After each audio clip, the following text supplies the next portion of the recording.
Now, didn't we just go to Atlanta? Didn't we just have all that fun, all that excitement ready to roll? Well, here we are as we get ready to go green. Lights off, top of the screen as we get ready to qualify. It's going to be 100 laps under the lights for the first time at Atlanta Motor Speedway in NR Night in America. That's right. Every time we've come, whether it's the old Atlanta or new, it's been a day race, a sunset race, a morning race, or just around the time you'd expect the lights to come on. But tonight, for the first time, it would not be that way as we get ready to settle the score and get ready to go green. NR Night in America has hit to the high banks at Atlanta Motor Speedway. iRacing had a new update just come out what feels like a couple days ago. And with the NASCAR Cup Series heading to Atlanta Motor Speedway this weekend, we thought this would be the right time. The first Friday in a long time that there would be a stream, because for the first time in a long time, I have a weekend off from in-person broadcasting, which means it's time to go sim racing on iRacing. Welcome to the show, NR Night in America, feeling victories all year long. The schedule tonight is going to be very unique. First, we go round one, Atlanta Motor Speedway night racing. Race number 2, let's go Rockingham Xfinity. That will be on the 2025 schedule. Round number 3. Well, we pack them up just one more time, and we head to Lime Rock Trucks to be exact, as they get ready to put on one heck of a show in 2025. And then a new car has arrived on iRacing, that being the mini stocks. The viewers will vote on where we go for that. Now, we are already projected to hit 300 likes in this stream, so if we do it, hit 300 likes, we will see race number 5 where you, the viewers, get to go ahead and vote. Less than 3 minutes till we grid them up. We're qualifying to see who goes where. 40 drivers enter just within a matter of seconds, and only 40 will take the green flag. Vince Iguchi, White, Reyna, Wilkerson, they all shuffling on the left side of your screen, while everyone else continues to slot into their spots. Now 100 laps will be exact. The last time we went to Atlanta, just last Tuesday, that was Legacy Atlanta, where it was 80 laps and went caution-free. This being a different type of racing. Yes, it was a next gen for race number 1, but this is more pack racing. This is more toe-to-toe to the bone. You're going to see the sparks fly well under this Georgia night. But the opportunity for a caution will be a lot higher with what's at stake. Friday night means more drivers have the opportunity to race. More viewers have the opportunity to watch, which means things could get wild as ever. Yaroslav Donskoy back in view. Michael Mitchum there in 13. James Thurston, Will Shack, Spencer Burns, and others have all joined us as we're going to get the 2-minute warning in qualifying. Locked in, ready to go, Alan Contreras in view in that 92. He works his way through the apron of 1 and 2. Continues to watch on, continues to look on as the fastest times continue to be put down. Top 6, Josh Kenyon, James Thurston, Lane Sanders, Max Swearage, and Yair Rodriguez, and Aiden Walker projected to lead us to green. Spencer Burns well over a second off the pace. He sits 32nd. Randolph, Glick, Jones, Lilly, that's outside the top 8. They continue to roll around. If you were watching the 2 previous streams, you'd realize a lot has changed, whether it's Toyota, Ford, or Chevrolet. Chevrolet has won the most recent race, not after Ford winning 7 in a row. That means within the last 8 races, Toyota has been on a drought. That's right. Since we've come back from the NWP 400, Toyota has won 0 times. Does that change tonight? Well, we got a couple Toyotas in this field that look to have the strong suit. They were projected to win Pocono for race number 4 in that last stream. They end up bow tie, going 1-2 with a 4 in 3rd. James Thurston brings his 4 machine around. He's going to pluck it down to the inside. He sits 5th quick. Josh Lilly in the Red Bull goes 10th. No change yet for the 97. Spencer Burns in the 06. A lot of e-ticket regulars have joined us for great racing and hard fun action as they navigate the nighttime at Atlanta Motor Speedway. Less than 20 seconds remaining. Chad Hornish goes in the 46 machine. Kenny Reel in the number 11. As all eyes look forward to see what happens when we gear up to go green flag racing. 4 races tonight, 4 different styles of action, from the intermediates, should you say, of Rockingham, to the twists and turns of Lime Rock, to the short track racing, possibly from what we'll see in race number 4, to the super speedway-esque racing we'll see at Atlanta. This is NR Night in America. I'm John Ramos, the voice of NR, saying welcome once again, as they're going to grid up for the start of today's race. Aiden Walker, Yahir Rodriguez, Max Swearigan, Lane Sanders, James Thurston, Josh Kenyon, Jacob Wilkerson, Spencer Burns, Vincent Gucci in his new Celsius 09, Whitney Jones in the 16, Dalton Randolph in the 26. Now, it was said in the drivers' meeting for these drivers to update their sim stamp numbers so they match the car number that they will be riding. Michael Mitchum in the 38, David Johnson in the 0, Yaroslav Donskoy there in the 19, Nathan McLaughlin in the 57, Jacob Brown in the 20, Yahir Rodriguez, Andres Vadas in the 84, with Jaden Ramos, who is inside.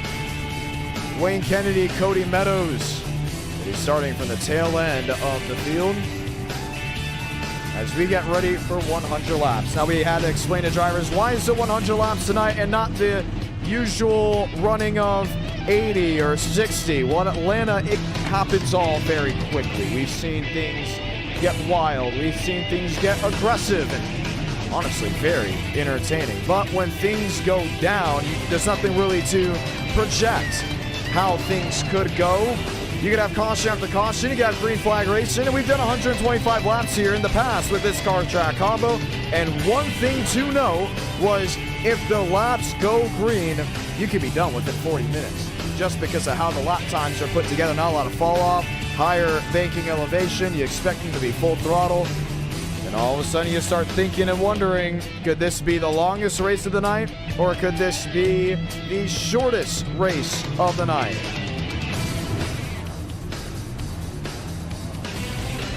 Cars get ready to move as we get ready to go green. Moving on to the racetrack, Chevrolet front row. Let's go ahead and say those magical words. God speed, drivers. You are go for throttle up. We put a poll out wondering what many would think. What's the biggest crash we will see tonight? 7% said 1 through 5, 20% said 5 through 10, 40% said 10 through 15, and 33% will have a 16 or more car pileup by the end of this stream. Let's see how that lines up next time by the one to go. The weather is interesting.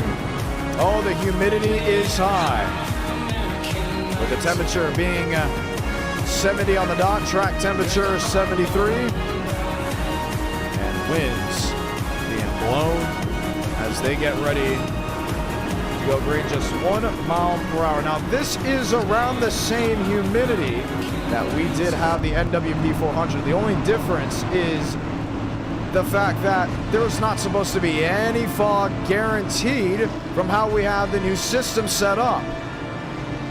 We'll see if that plays into effect, because it was supposed to be the same way for the NWP 400, and you never know what wildness could be given when going green in NR Night in America. The one to go.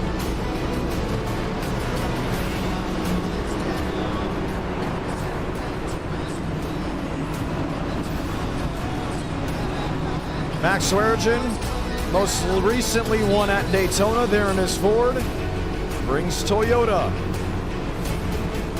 to Atlanta Motor Speedway. Josh Kenyon, Jacob Wilkerson, Vincent Gucci.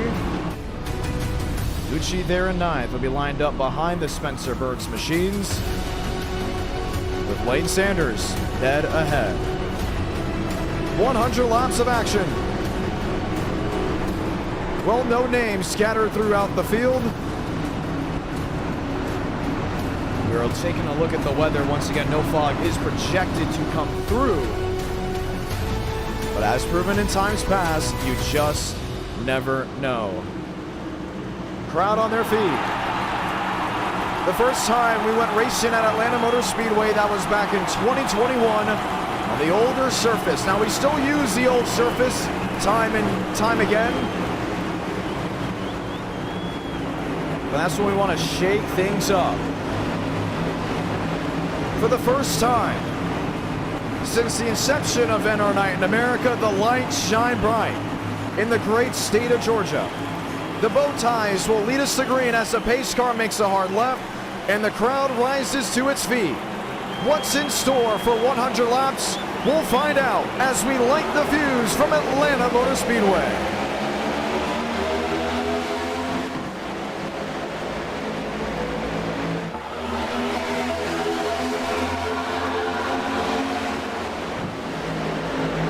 Walker, Max Swearengin, stuck together on the inside lane, will give the Chevrolet the shove.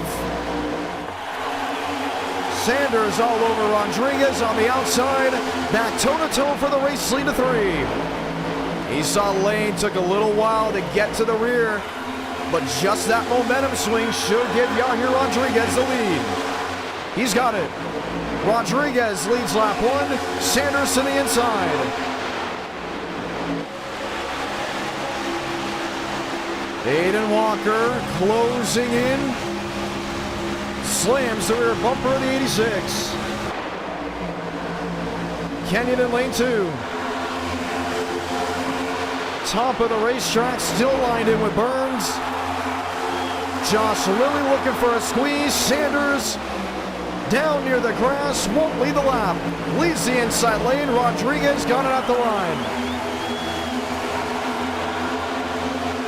3 wide behind the top 10. Vincent Gucci, Miles Davis, Nathan McLaughlin, Matthew White, Anthony Burrows, who had the near perfect strategy to win the caution-free race last Tuesday. Once again behind the 8 ball to start the race, didn't get the qualifying effort he wanted. And it's going to be tough to beat that 99. Figuring out how to run different lanes, how to navigate through, but Spencer Burns showing to have some type of internet issues. Stuck near the middle, a 3rd lane getting formed. That's with Josh Lilly. Lilly up to the 9th, 7th, make it the 6th position, 1 in the wall. Anthony Burrows drops well outside the top 20, make it well outside the top 35.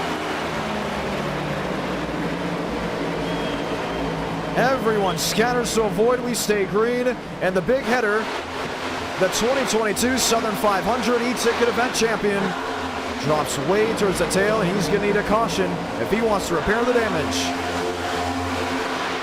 River Page took the race lead. Yahir Rodriguez, trouble, turn 4. Josh Kenyon goes around, everyone scatters behind him.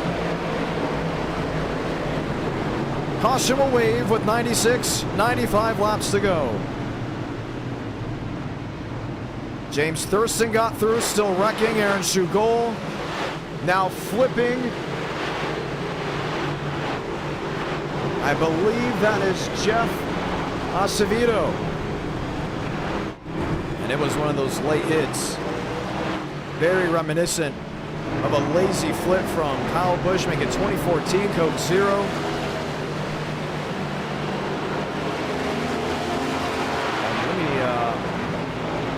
Say, excuse me, that was not Aaron Shugol in the 91. That was Joel Smedley. Took one for a whirl. Let's check back and see exactly what happened.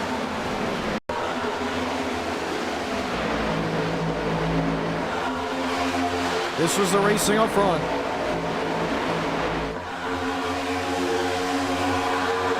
Burns on the outside, 3 wide. Josh Kenyon. And it was just all James Thurston coming up the racetrack.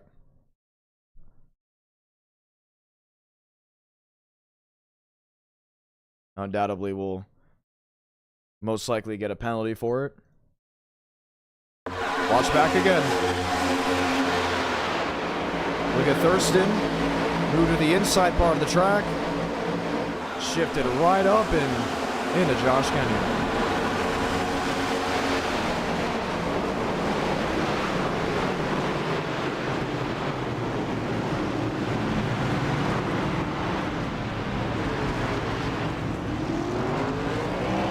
James Thurston will be given an L1 and an L2 penalty.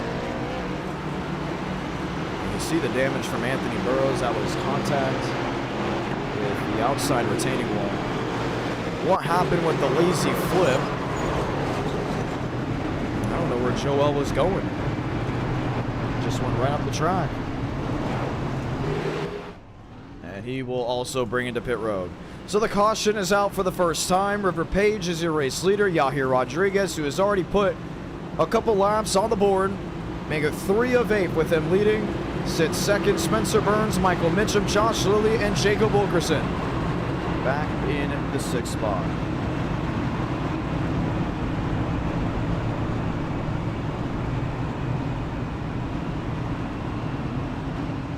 "92 laps to go at the line. Will be 91 when we go back. Green flag racing here from Atlanta Motor Speedway. It's so nice to see this track finally have lights. It's been asked for a while, and iRacing went ahead and delivered. Pit road is open. Some drivers coming down pit road for the final top off. Really to go to the end of the longest line. The 1 to go.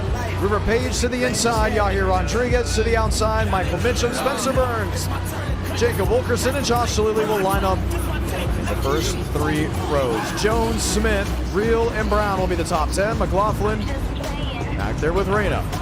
Hope with Donskoy and Marquez Ramos. Chevy Ford front row. Ford has been on a roll as of recent, and they look to continue their winning ways.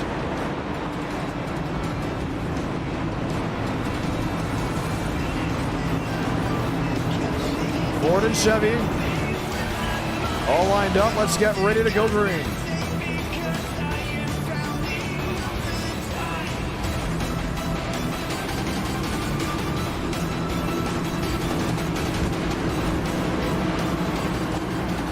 "91 laps to go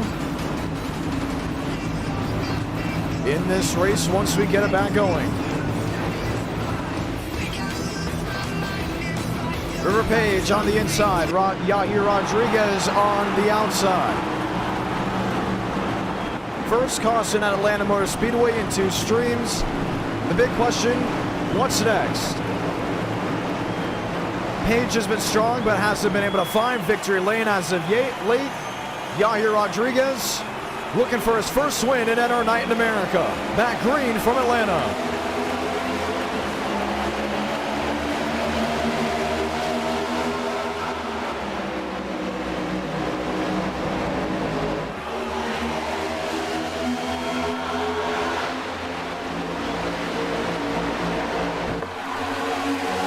Jaden Reyna pulling off down the backstretch.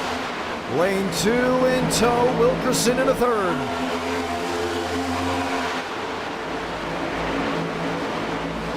Page P4, help from Burns. Rodriguez leads that lap. 90 to go. Now he's got to watch out because Michael Mitchum has been known for making bold moves, including early in races. 1 in the wall. Nearly 2. Stuck to the top side of the racetrack. May have been Nathan McLaughlin. Smith into 6. Looking for his first win at NR Night. Spencer Burns, top of the board. Rodriguez jumps to the wayside. Burns forced to go to the bottom. And it's going to be this cat and mouse most of the night. iRacing updated the sparks that fly off the valence of the Gen 4. The splitter of the Next-Gen. And even the diffuser, when they bottom out to the high banks of 1 and 2, you can see it. Oh, trouble! Rodriguez, what a save after getting tagged by Michael Mitchum. Burns got a shot in the door and continues to race for the lead of 1. Page on the inside, Josh Lilly. becomes the ally to the 06. Burns went from wrecking to leading just in a matter of a half a corner. And this will drop multiple machines back to either single file or just struggling to stay in line. Everyone jumped on the brakes, but we stay green. 3 wide Mitchum.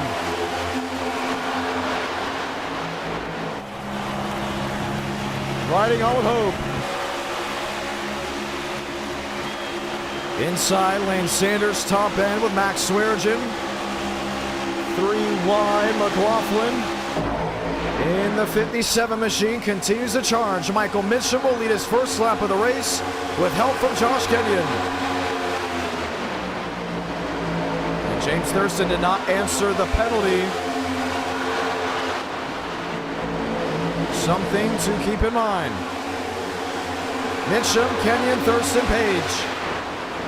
McLaughlin, Swearengin, Brown. Now the top side of the track. The way to go. Burns on the bottom. Lane Sanders in the wall. Now look at the damage. There's a huge stack up on the inside that prompted the changing, the moving of the lanes. Josh in a second. Mitchum the race leader. And now it's completely separated everybody out. Well, if you're just tuning on in to end our night in America, we say happy Friday night. Hello, welcome. As it's rush hour from Atlanta Motor Speedway, big blinking out of the 4th place driver. And that is Nathan McLaughlin. He actually may have completely pocket lost and gotten out of shape. He seems to be out of the race. No, back in the 57. He could get a penalty for all that blinking. Max Swearengin.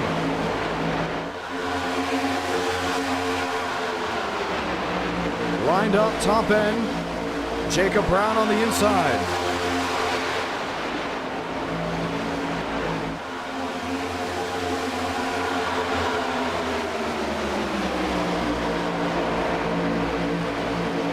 And we're hearing the word did not get to James Thurston about the penalty, but still we'll have to serve it for the incident on track. Another slam to the back end. This time gets Michael Mitchum out of shape. River Page, race leader on the bottom.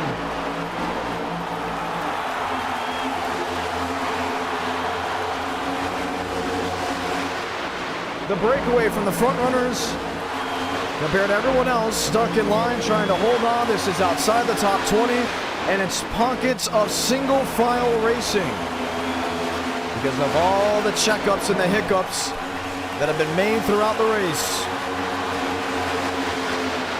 James Thurston's on the ragged edge of wrecking again, and now he drops back to the 8th spot. He's got Josh Lilly in tow with him. He's got the 46 machine of Chad Hornish back in 10th, but it's all the River Page Ford leading back to 1 and 2. Mitchum P3.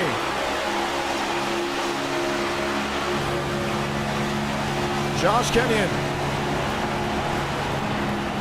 Single file, waist side of the speedway.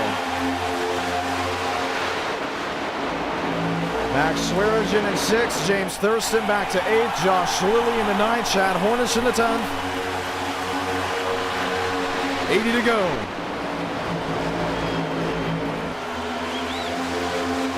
Ford, Toyota.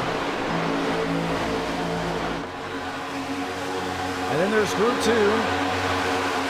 With Marquez Ramos, William Schmidt, Spencer Burns, Kenny Reel, all being led by Yahir Rodriguez.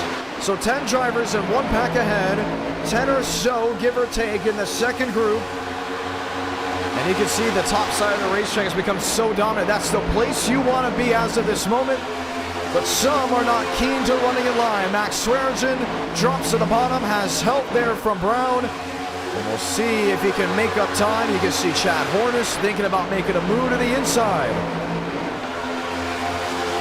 Jacob Wilkerson in the 2nd place position.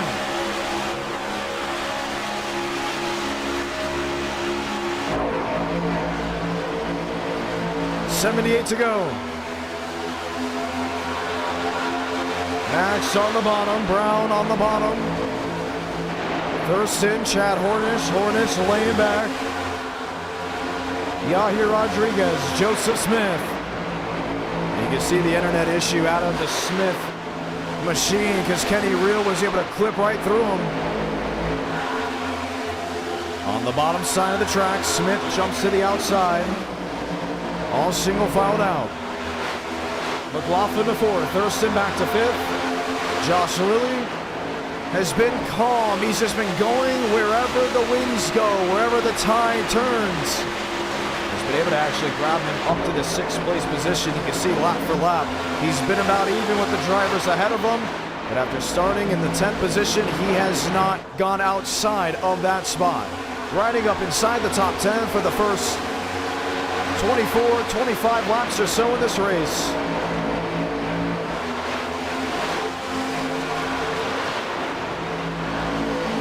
Thurston on the bottom. Lilly right with him. And the thing about River Page is he doesn't have to jump anywhere or around. He can just sit on that outside lane and wait there. Anthony Burrows, you see the damage to the right side of the two, still trying to nurse it back home. Hoping for another caution. He knows if a yellow does fly, he'd have the opportunity to bring it back down pit road and continue to make repairs to the right side of his Mustang. And he has seen how these races have gone in the past. They've gone either really good for some or really poor for others. Andres Vadas, the next driver to go a lap down in the 84 machine. He's to the wayside. Jaroslav Donskoy in the 16th position. Marquez Ramos there in 15th.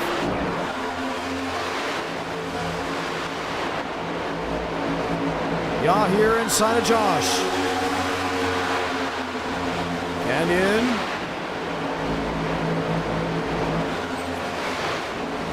To the outside, one spinning on the apron. Chad Hornish goes for a slide. He's going to save it. But the second group is still out of reach from the leaders, and now they're all scattered to 1 and 2. Rodriguez up top, that's with Kenny Reel. Varez on the inside being crowded. Now William Schmidt trying to look for his way through. Schmidt inside with Spencer Burns. This is the fight in Group 2, the left side of your screen. You can see how far back they are from that main group. Just about 3 seconds, give or take. Jacob Wilkerson has got it sealed to the back end of River Page. This is the racing up front. But with a ton of laps still left to go, all eyes are on what the second group can do. And we've seen this in e-ticket events. What's the game plan? Well, you can't fight for position, because every time you fight for a spot, you're going to lose time. So the drivers, what they'll do is they're going to queue up, say, okay, this driver historically has been a great pusher. Let's put him second in line. This driver has always been good at holding his line. Let's put him in third. This driver has always been a good leader. Knows how to take pushes, knows how to take a shove, but you're starting to see there is none of that communication. Schmidt wants to find his way around Rodriguez. Rodriguez wants to push Josh Kenyon, and Josh Kenyon has never really been a driver that can get a group back to the main part of the pack. So, what's going to happen? Well, they're still hovering around 3-2. This could all change. First time racing at night, already the track conditions look different. The outside lane is the dominant force versus usually the inside lane being the place to go. It's somewhat hot of a track surface. You can see in the weather on the right side of your screen. Oh, let's remind you it's not 76. So the track temp is very cool. It's chilled out. I just don't see how this going back and forth is going to help anything. 2-8 back now. Oh, Rodriguez, trouble. Jaroslav Donskoy into the outside wall, comes back across in front of the leaders. The caution will wave. Ramos, Joseph Smith, involved in the incident. And it looks terminal for the 78.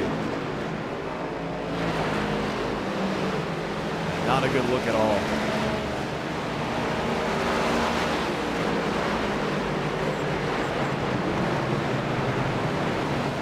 This will allow everybody that was in the 3rd or 4 groups behind the main leaders, the front runners, to rejoin, have that opportunity to race for the win.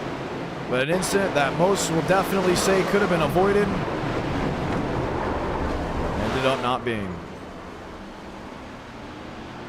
And it's just the disagreements you continue to see. Here's Brown, here's Donskoy.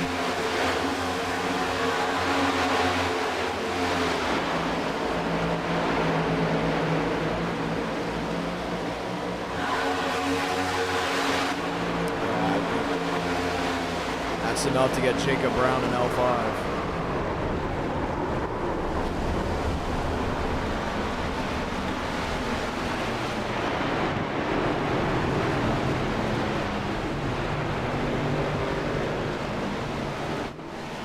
He will be most definitely taken out of this race. Pit road, it's wide open.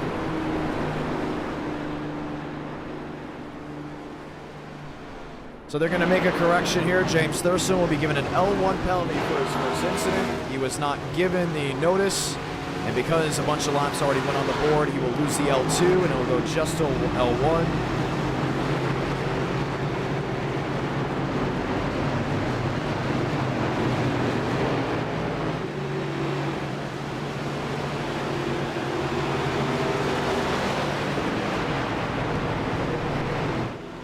Page, Jacob Wilkerson the 3rd, Michael Mitchum the 4th.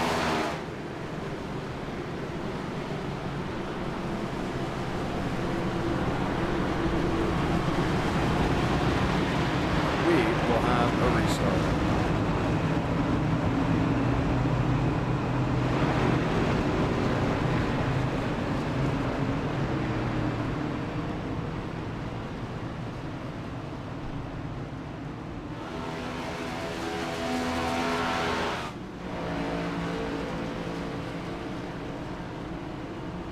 So Thurston will drop to the tail, and Brown will be disqualified for his incident. And with 67 laps to go, we'll have a restart. So glad to finally have you all back on a Friday. It's been so weird not streaming Friday night. I cannot explain how weird it is, but it is. It's cool calling races in person because for now so long it's been NR Tuesday, or sometimes even Monday, and then live broadcasting Friday, Saturday, or even Sunday. At the beginning of the year, if you recall, we would start streaming on Mondays and then doing double back-to-backs where we did Friday, Saturday, and sometimes Saturday, Sunday. And people were asking, man, you're doing a lot of NR. Why is that? And the worry was, come the summer months, there wouldn't be as much of NR night in America. And the other worry was, would I be prepared to do all those back-to-backs? And I want to say, for the ones that think the sim does not help you improve on the broadcasting side, oh boy, could you be the farthest from wrong. Because there's a couple events this year I would not have been able to do, perform to the highest ability, if it wasn't for the opportunity to learn the back-to-back. The field will restack, 65 laps to go. I want to say hello to all the viewers down in the chat below, everyone that has joined us. Thank you to all the super chats. Wes Edits and Eric W. gifting the memberships. Edits becoming a VIP member as we get ready to go back green. Jaden Reyna, the inside lane, believe he stayed out. River Page on the outside. 65 laps to go from Atlanta Motor Speedway.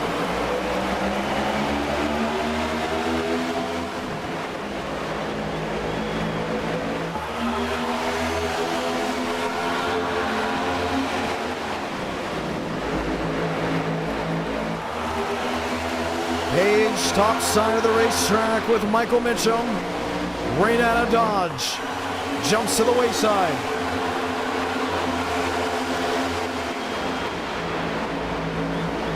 Group 1 pulls away. This is Group 2 behind. So many drivers want to stay away from the main group. They're worried about what could happen. You see how spread out it's getting around the 15th and 20th place positions. Page top side with Michael Mitchum. Both drivers multi-time winners.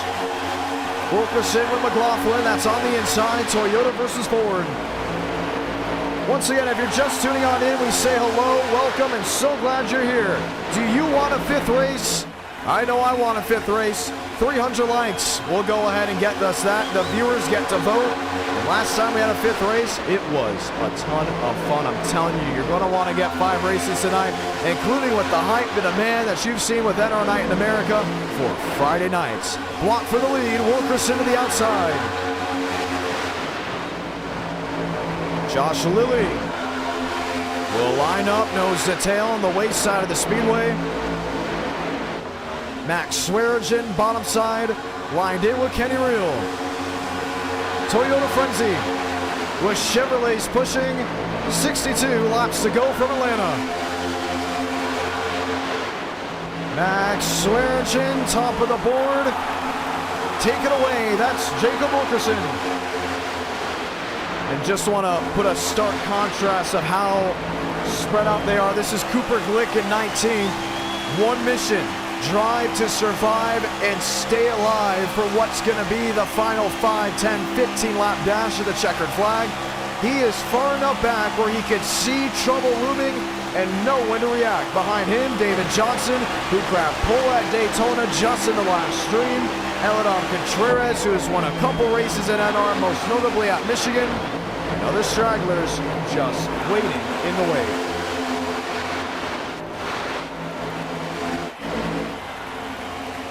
Josh Lilly. One win in NR Night in America came from a multi-class race at Daytona. That was earlier this year. He got it done in the truck class. That got him an opportunity to race in the Florida 500 and other e-tickets alike. I said, Josh, if you're going to want to race in more e-tickets, we got to find a brand and a sponsor that suits you. And now I can't see Josh Lilly drive anything else but a 97 Red Bull. And something to keep in mind for future drivers that want to race in NR, find a number, find a sponsor that the viewers alike can remember you for. And guess what? You have a shot at racing in an e-ticket event. McLaughlin in 3rd, River Page in 4th, Michael Mitchum. Top end of the speedway, James Thurston lined up in the Ford. 58 laps to go.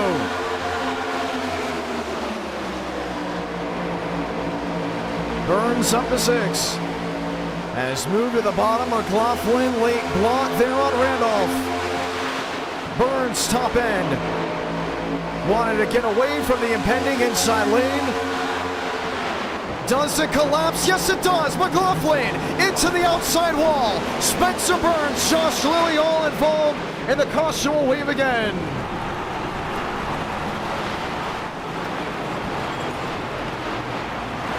Right when you could see trouble looming,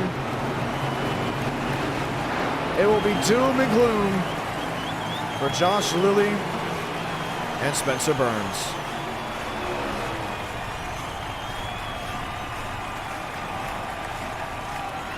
Wow, what a hit.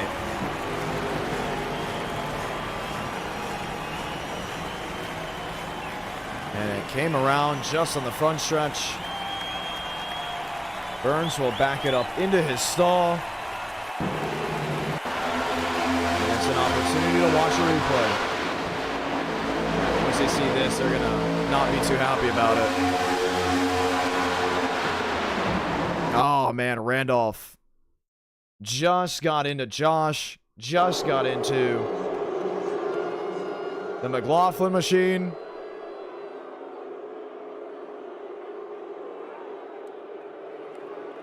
Watch again.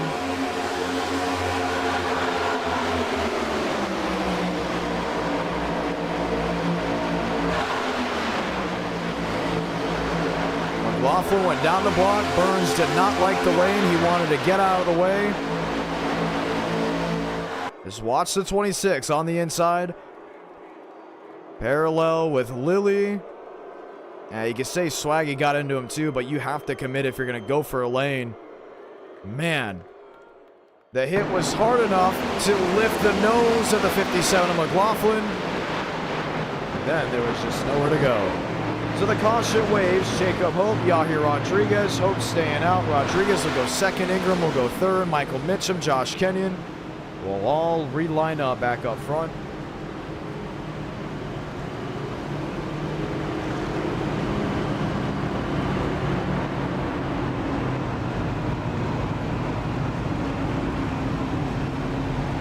We'll be ready for a restart. 26, so Randolph will be given an L1 and L4 penalty. You will see him drop to the tail, and you'll have to hold it for a full lap. Well, the hits have been big. The sparks have flown here at Atlanta on this Friday night edition of NR Night in America. Nothing short of wild, but it's going to give hope to a new driver, Jacob Hope. Will be the race leader with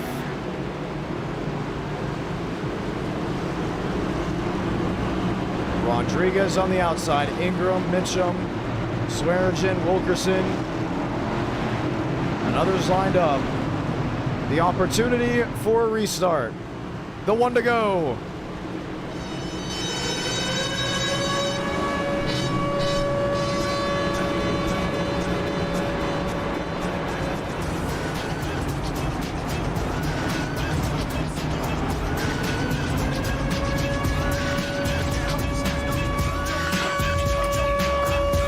Lights off on the top of the pace car. Chevy and Ford will lead us back down. There's not a lot of cars left racing. Multiple machines either down pit road or just straggling towards the back end. Trying to avoid what could be a wild finish.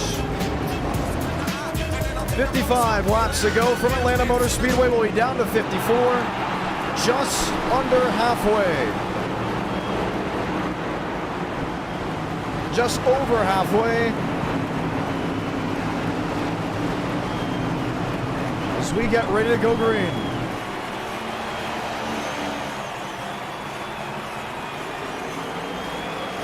Back underway from Atlanta.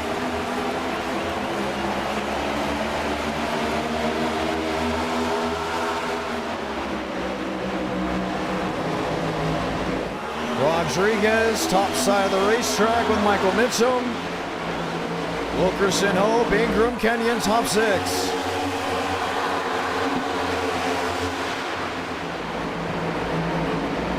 Mitchum just works so well with that 99.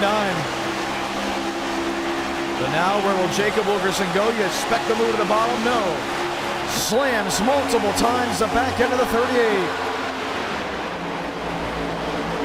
Top side is the way to go. Toe-to-toe in the middle of the pack.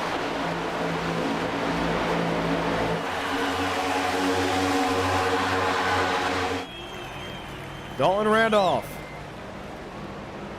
comes down pit road. Mitchum in second, Wilkerson in third, Kenny Reel in fourth.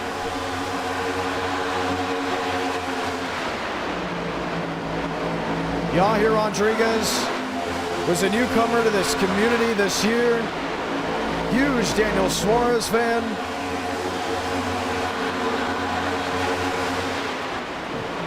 Never has won a race, but he's going up against the young driver that has won so many times in this community, has gone toe-to-toe to win at Charlotte, Texas. He was the next-gen merchant, they called him, for so many races in the summer months.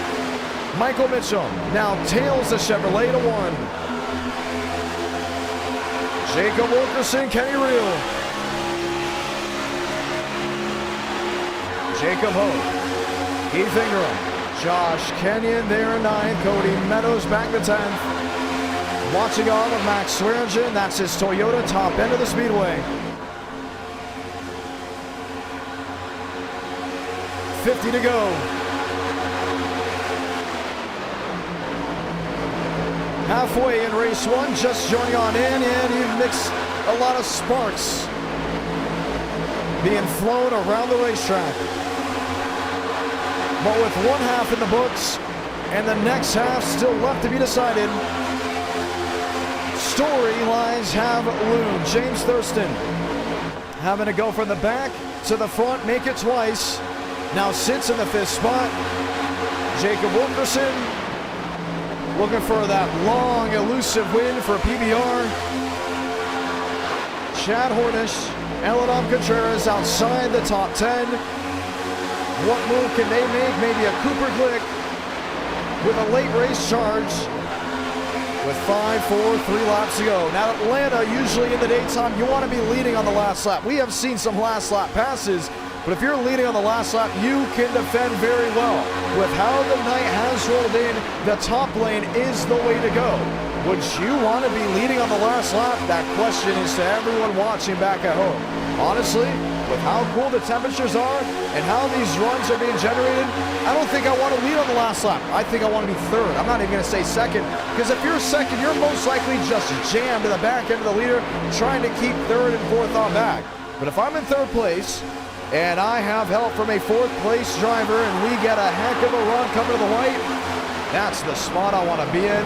Just hope I don't get the nose chopped off by the 2 drivers in front of me. Sparking up the wall. Over the hump of turn 2.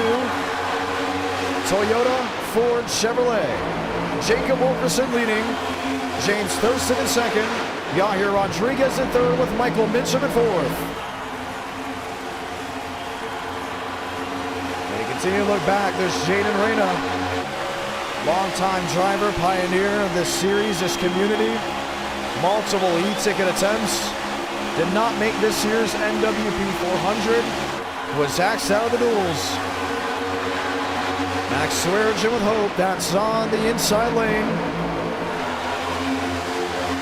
James Thurston, new ally there with the 43. They've been working together for a good portion of this race. You don't see them ever having a big disagreement.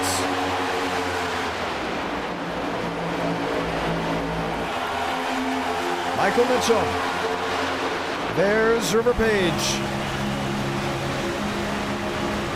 Page, bottom side of the racetrack. He's got company, he's got help. That's from Kenny Reel. But with 45 laps to go, it's Wilkerson leading by multiple car lanes on the inside lane. Just 1 car lane, should we say the last, to the James Thurston ally that sits in the 2nd position.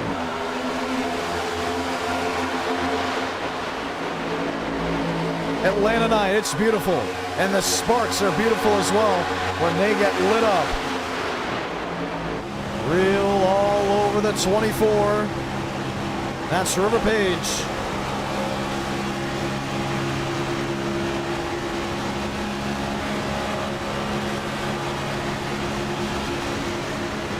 Neil Mahone, Andres Vargas, Michael Mitchum.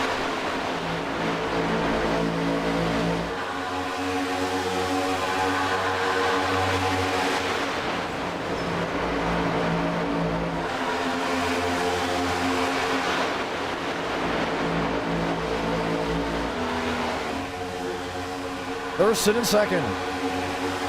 He continues to look for a way around. He just hasn't been able to make that move. And you know what? I'm going to retract that statement. I don't think he's looking for a way around.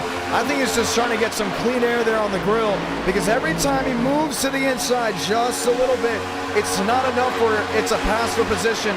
It's just so he doesn't blow the motor. And hand in hand, he's been ahead. The real question he has to worry about is Yahir Rodriguez and Michael Mitchum. Because at some point, Mitchum and Rodriguez will make the lunge to the bottom. And when they do it, will Thurston have enough of that clean air to lower the oil temps to where he can stay sealed to the Jacob Wilkerson machine? Or will he have to continue to peak, losing all that momentum? And then Mitchum and Rodriguez, who would time a run, make the lunge. They have to worry about that inside lane now, because Kenny Reel and River Page, they're on the scene. Toe-to-toe up to the 3rd row. 40 laps remaining.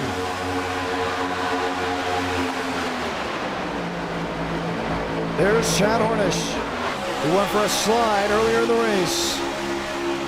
Look at the speeds that are carried just off turn 2 into turn 3. 190 miles per hour, that's in the draft. Lap times, you're looking at a 32. You're looking at a 29.5, 29.1. Some of the quickest times of the night. Wilkerson top end, James Thurston within. River Page on the bottom, that's with Kenny Reel, that's with Max Swearengin. Finding a way around the Vincent Gucci 09.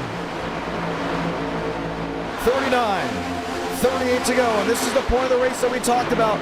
These drivers will get into a rhythm, they'll get into a motion, where it went from caution, slow the race down to, wait, weren't we just halfway what felt like 2 minutes ago, 3 minutes ago? How are we already at 38 laps to go in this race? And things will happen quickly. It happens through motion, it happens through consistency. And you see it in all forms of sports. You see it in NASCAR as well. When they work to the top side of the racetrack to log laps, it starts going quicker, and then all of a sudden, when they break out into the mode of trying to pass, trying to attack, trying to block, trying to defend, all of a sudden 37 to go, and then comes 36 to go, and you're like, man, that took nearly 2 laps to get to. But it's all about precision and when's the time. And I guarantee you right now, Rodriguez is saying to Mitchum, if we're going to go, we're going to have to go at a select point. But they keep looking at that inside lane and wondering to themselves, are they going to get reformed up? Frank DeAngelis now multiple laps down on the inside lane. Page, Reel. You look a little farther back there at the 19. You see Cody Meadows. He's trying to get formed up, Cooper Glick.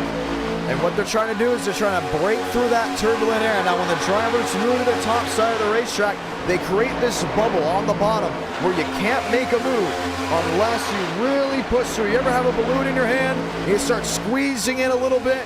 Well, what happens when you squeeze it too much? It pops, and when it pops, your hands, they clap together. That's exactly what's trying to be broken on the bottom, and James Thurston is going to pump that bubble. Takes the lead on the inside lane.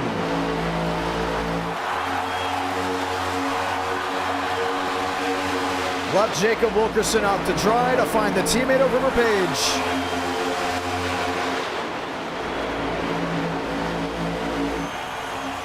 Kenny Reel, Cody Meadows, back in lane 3, back in lane 4, but Wilkerson has an ally in Rodriguez with Michael Mitchum. Toyota swings back to the lead at turn 2. Kenny Reel in 6th, Josh Kenyon in 7th.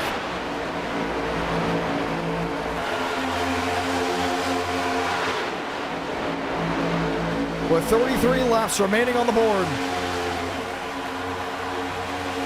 You can see the inside lane is still struggling. They need numbers.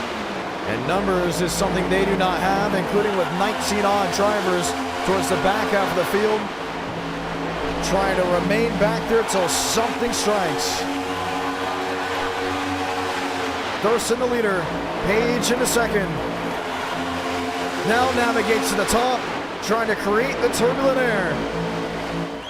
And this is a big move, this is a big win. You think to yourself, okay, Ford is back in defensive moves. They're back on top. What can Yahir Rodriguez do, or maybe even Jacob Wilkerson do, to show displeasure to James Thurston by not sitting on the inside, or should we say sitting on the outside, while making the move just about 3 laps ago? Well, they can charge up a run. Wilkerson can back off a little bit, but when Wilkerson backs off, River Page backs off. And I don't think Page is going to make the swing to the inside. Wilkerson's got to know if he's going to do that laid-back move, he's got to do it with Rodriguez. And they're going to have to do it precisely to keep River Page off the line. Because right there, they're trying it. They're trying it just that lap earlier. But when Page caught wind of what was going on, he tailed back. Rodriguez inside. Michael Mitchum hesitates to join. Wilkerson wanted to join as well. They look 3 wide for 2nd. Mitchum to the bottom of the racetrack. Josh Kenyon up to 4th. 30 to go from Atlanta.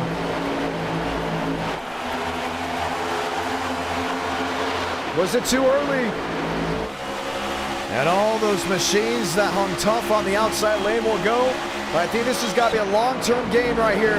I don't think anyone on the inside lane should drop off just yet. Because if a Kenyon or a Wilkerson move to the bottom here, it's going to leave the Fords out to dry on the outside. And the second you show defeat, the second you move to the outside, you have to do it all again, and you're behind the 8 ball. Diamond hands. We will get into stock pricing if we need to.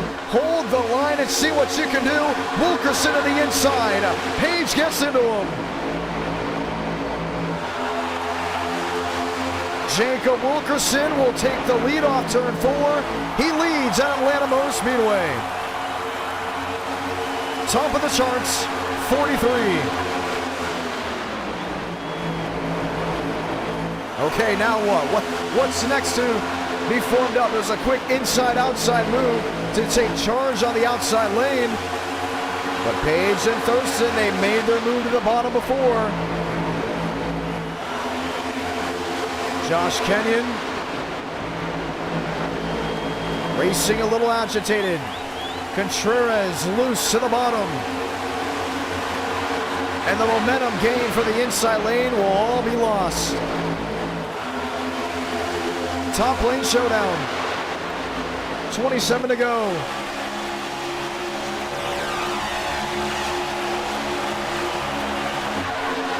Now they're all going to be forced to single file. The second you saw Contreras get loose, went side by side with another machine, and everybody had to just tail on back. Wilkerson has eyes on the prize. Mitchum is not giving in. River Page pulling back just a tad. Thurston into Wilkerson. Almost had the momentum swing. 26 to go.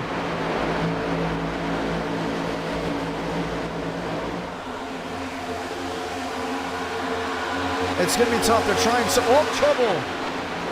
Josh Kenyon outside wall. Big hit to the 27. Pancakes the right side. The Arnold Palmer Chevrolet. And you can most definitely guess that it's going to impact an opportunity at winning. Rodriguez, no move. River Page. Oh, he's thinking about it. Inside part of the track. Jaden Reyna there in 4th. Top end swing.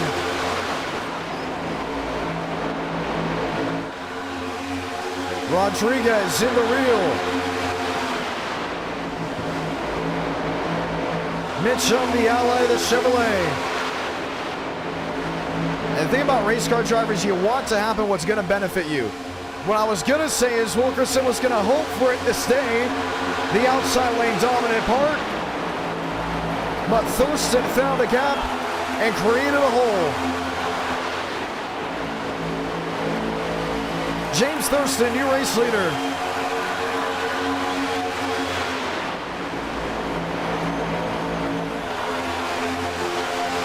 Rodriguez on the inside. Lined up with the 43. Both even, both lanes about even. With 22 laps remaining. This is not a big pack. This is not a big field with what's left. Started with 40 drivers. Worked its way down to 30 left racing on the speedway. 23 on the lead lap. What's going on? This is David Johnson. This is Wayne Kennedy. This is Miles. These are the drivers that are banking on a caution. They want nothing to do with what's going on up front. But even on the super speedway version of Atlanta, we've had races go green with 50 laps remaining.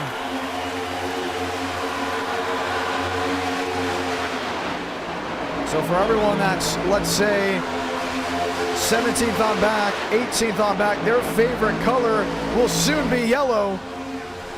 But for everyone else, they want to keep it green because they have a shot at winning this race.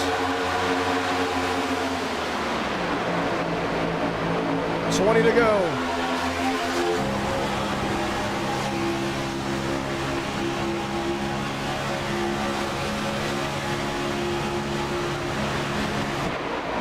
Mitchum slammed to Wilkerson. Thurston, bottom of the racetrack. With the likes of Yahir Rodriguez. 19 remaining from Atlanta.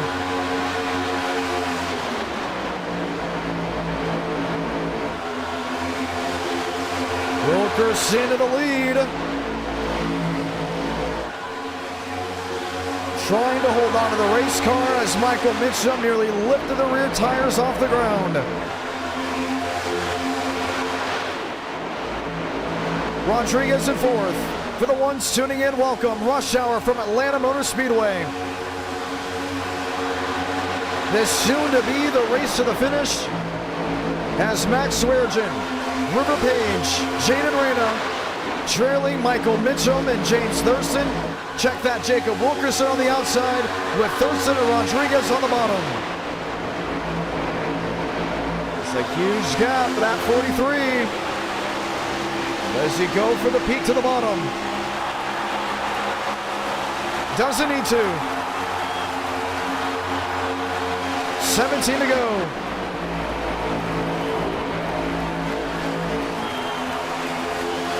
It's all about being smart. It's all about being consistent. You don't want to make a mistake. You don't want your competitors to make a mistake in front of you. I look at this field. I look how it's running. 14th, 15th, 16th. What do? They tailed off. They're worried about what's going on up front. They have lost the main part of the draft. They need a caution. That's Will Shack. That's Chad Hornish. That's Hope. Cooper Glick under Josh Kenyon. Turning him sideways up and into the outside wall. Caution will wave with 16 to go. And the much needed caution for the runners 18th on back will come to light.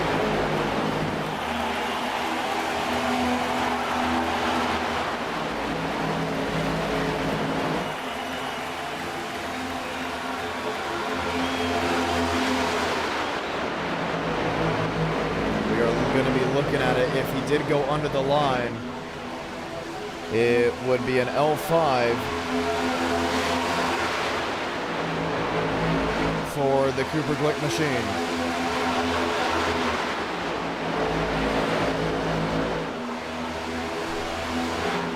Some drivers getting the opportunity back. Pit road, it's going to be wide open.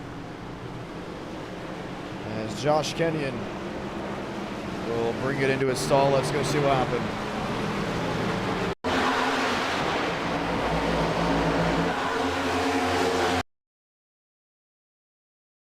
Yeah, Josh did go to block. You saw the left sides of Cooper Glick go below that red line, and we did add in a red line penalty, yellow line penalty for Atlanta because it is somewhat of a super speedway. Let's watch again.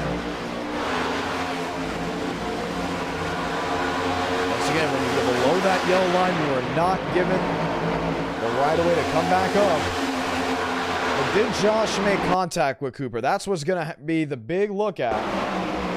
Because if the rear end of the 27 did swipe the 05, it did.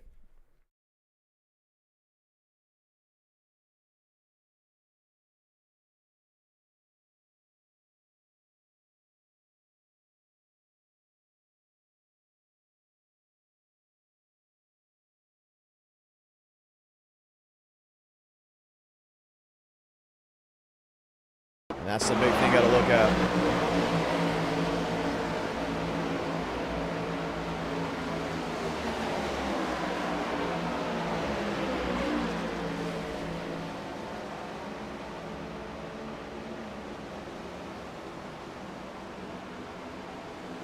No penalty being given out, which will give us a restart. Keith Ingram.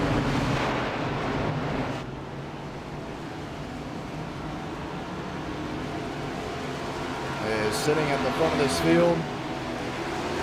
Wilkerson, Mitchum, Thurston, Swearengin will be in the top four.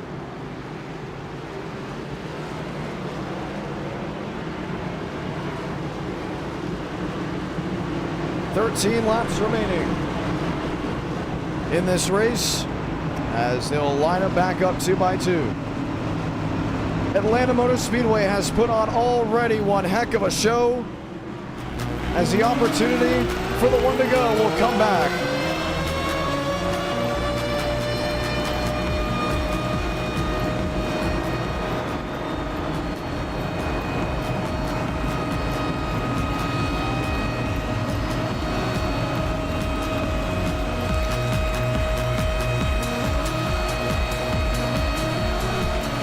Wilkerson, Mitchum, Thurston, Swearengin.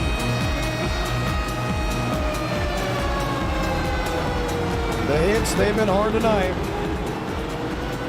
The racing most definitely has been the wild side.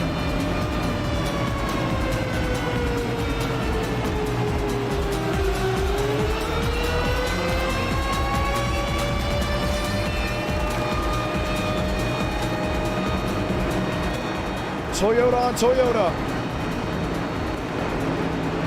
With 12 laps remaining from Atlanta Motor Speedway, the race says checker flag.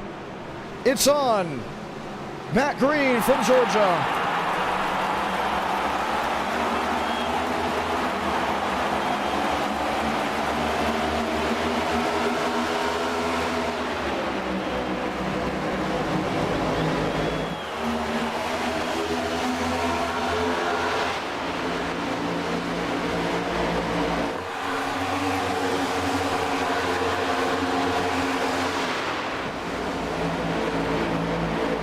Wilkerson, Thurston, Rodriguez, top 3.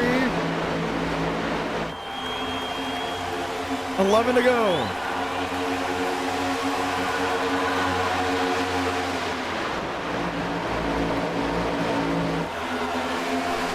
Kenny Reel in 4th.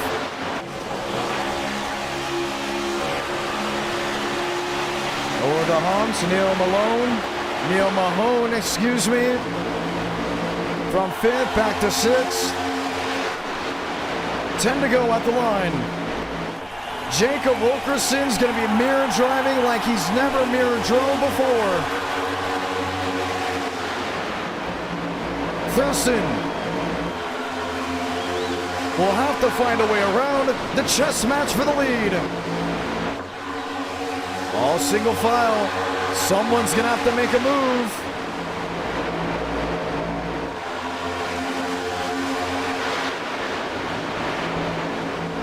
Night racing at Atlanta. All the hype it was when it was announced last Tuesday now shows the fight for the spot. Rodriguez 99, Thurston in the 4, Jacob Wilkerson in the 43. Kenny Reel is sitting there. He's never won a race at our night. How badly do you want to get it done on a Friday night?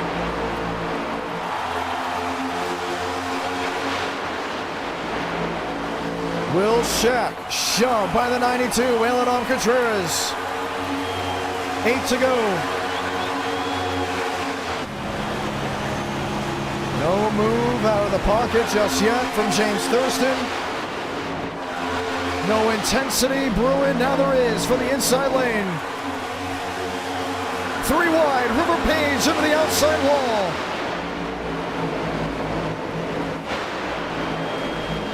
Anthony Burrows sneaks through. Page goes for a slide. No full loop. We stay green. That's big. That's bold. Thurston in 2nd. Rodriguez in 3rd. 3 wide shuffling. This may be the positioning needed for Jacob Wilkerson to have full advantage. 6 laps to go.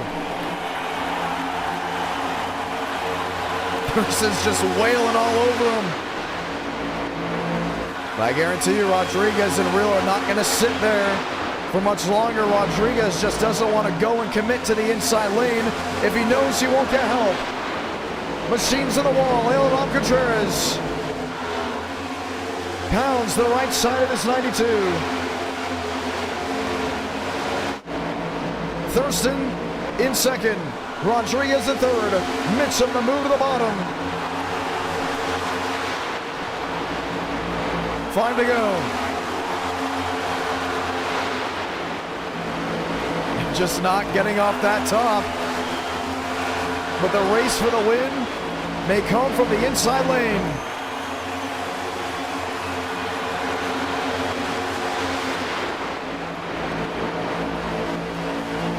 Yahir Rodriguez backing up the run.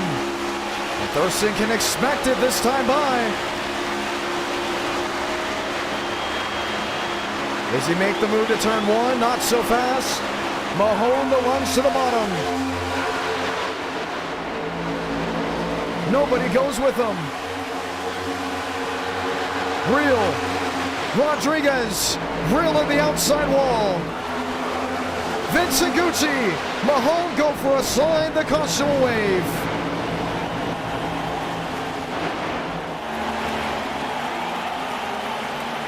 And right when it looked like they could go to the checkered flag, we'll see overtime at Atlanta.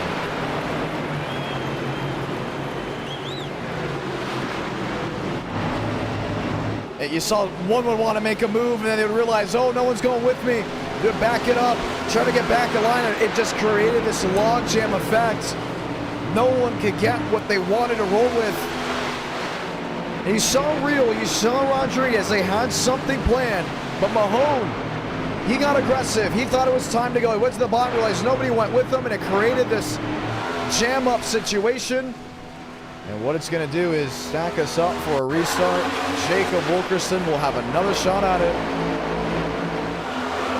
Man. Mahone, Schmidt.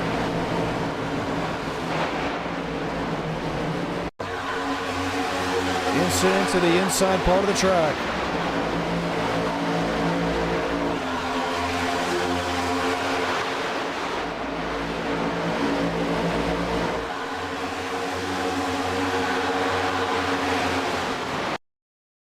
And it really started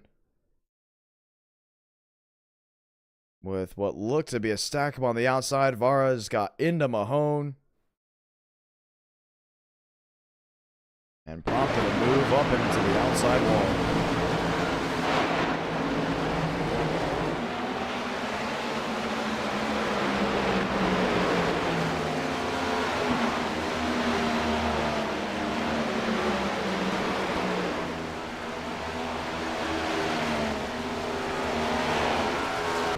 Pit road, it's wide open.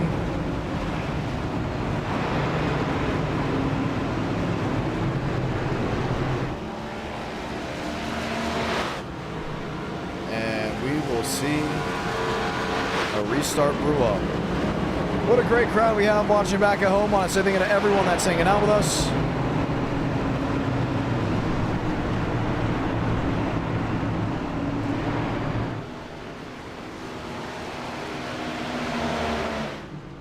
We will see overtime in just a matter of moments. The lights will go off on the top of the pace car. They'll line back up 2 by 2, and James Thurston will choose the outside lane with Wilkerson choosing the bottom. This is the run to the finish that you've been waiting for. All the hype, all the excitement. Once again, race fans, you want to race 5, 300 likes will get you all the way there. 141 in the books. Do we reach that magical number? Happy Friday night. Once we take the green flag, the next flag will be the white. And in that time, if we reach the white flag without an incident on track warranting a yellow, the race will be official. If we do have a caution, we will rack them up and try it again for 2 laps. If we do not, the next flag will end the race after the white. And at NR Night in America, we don't throw the caution on the last lap, which means checkers will be coming out, whether it's one car making it back to the line or the rest of this field. Time to decide who's going to be a winner. Toyota and Ford. The Chevrolets clogging up the second lane. Get ready, because only 2 laps are left on the table from Atlanta, Georgia. Wilkerson already to the top of the racetrack. Thurston all over him. Kenny Reel laying back. Yahir Rodriguez on the inside. There with Michael Mitchell.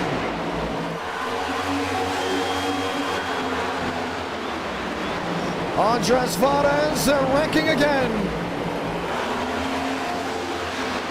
Wolszak and others don't go for a full loop. Salamanca, one to go from Atlanta Motor Speedway. Thurston looking top side of the racetrack. Doesn't get the edge to 1 and 2. He's gonna have to drag the brake if he wants to get a run. Makes the move to the inside. This will be the race for the finish. Wilkerson 43, Thurston sideways.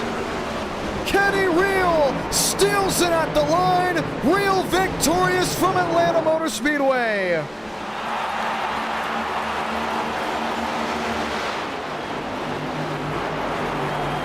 His first win in our night in America comes in the form of the 11, and he blows it up. I think he blew a motor in front of the River Page 24. Kenny Reel has won it at our night in America.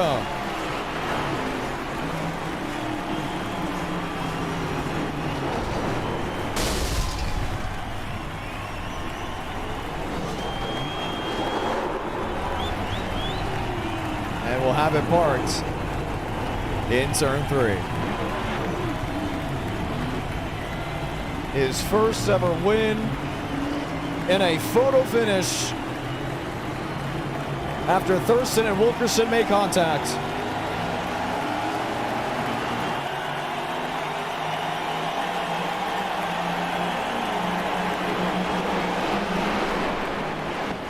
Let's talk to your race winner. Kenny Reel, it's John Ramos. Congratulations. Finally. Finally is right. Unbelievable. Yeah, that was fun. That was. Oh man, it's been a long time coming for You one of blew these. a motor on the backstretch. Was that motor legal? Oh, it was, but I was trying to slow down and get ready to celebrate. I just button shifted. Unbelievable. Let's watch back again. You saw Thurston go for the move to the inside. Put the chips in the middle. Thurston, Wilkerson, did you think he had a shot off turn 4? Yeah, I thought about going 3, but I knew they was going to side draft each other, so I knew the only move was to go low, and they just slowed each other up, and I had a big of a run coming down toward the finish line. I just decided to take it, and luckily I got there in time. But yeah, it was a fun race. Finally got one of these. It's the first night race in Atlanta, as well as Chevrolet stealing it from Toyota, stealing it from Ford. Chevrolet 2 wins in a row. And it came at a wild run. Walk me through this race. It seemed to be up and down. You seemed to always be in position when it mattered the most. But talk about being in no better spot than 3rd off turn 4. Yeah, it was a pretty good race, actually. There wasn't that many cautions. Green flag runs, keeping the tires underneath you. The top lane really was the dominant line all night. Just trying to figure out what runs, how to back up, how to get the run out of the corner. At the end, I was going to go here, but the caution came out, put me at the top line. I was going to work with Thurston. Wilkerson, got the restart jump cleared up. And from there, I pretty much knew I was in a good spot to try to split it 3 wide and hopefully get a run, which ended up working. So this time I didn't get killed on the last lap, so I'm happy about it. Got to ask about the overtime run. You were going to be on the outside of row number 2. Was the goal to work with Thurston, or did you think at some point they were going to use what they had and throw it away?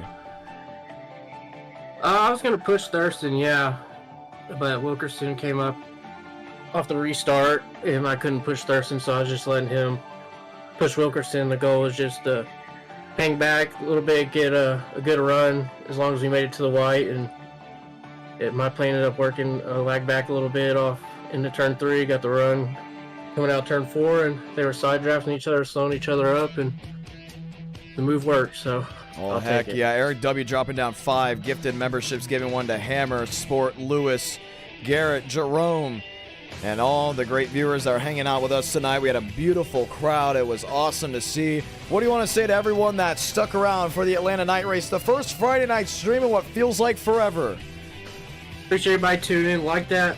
Make sure you like the stream. We need 300 likes for race 5.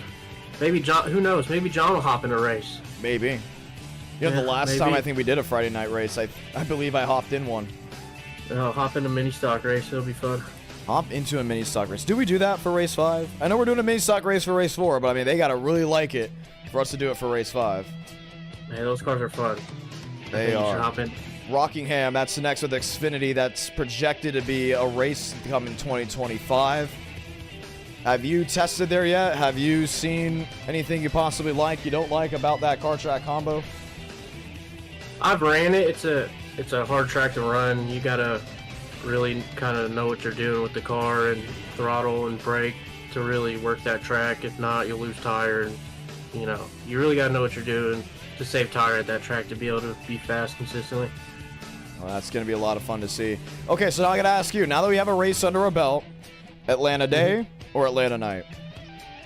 Night was fun. This is my first time doing it at night. It's actually pretty cool. I've never raced. Do you know why the night. top side of the racetrack was so dominant? Just because of the cooler temperatures or what?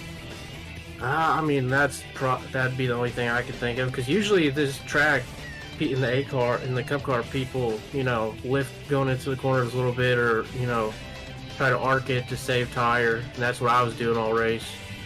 But, you know, there at the end, River told me when I was on the bottom of the river, he just said full throttle it, so I just kept pushing him full throttle, and it didn't seem like tires were wearing at all. So I guess that's why the top was working how it worked.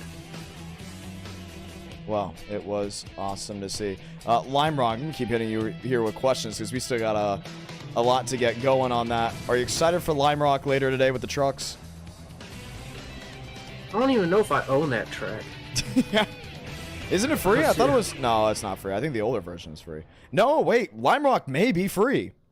I'm about to check. Someone go check, but I'm pretty sure that Lime Rock is very, very... Yeah, Lime Rock's free. Yep. I'm looking at it right now. Yep. So, honestly, everyone should be able to do Lime Rock. We almost did a super late model race at Lime Rock because that was something that was talked about being done in person, and I was going to use it as a test bed. But who knows? Maybe one day we'll do a super late model race and end our night in America with it. Fun race, exciting. You got the win for the first time. Is the child with you? Oh no, he's not. But he'll be hearing about it. He'd be on a driver cam right now. Oh yes, he would. Well, yeah, Kenny Real, he'd be up on the wheel. It was very, very exciting. The session is up now for that second race. Congratulations on your win. Appreciate it, brother. And we'll continue to talk with drivers until we get ready to hop on in. Jacob Wilkerson, you led the most laps. You were so close, but close wasn't enough. Yeah, man. Like I've said before in the past, being in the lead on the last lap is not where you want to be. Well, in that case scenario, it definitely was not where you wanted to be. Avoid Mount Zidius on my face. I want to point that out for the ones checking in with us.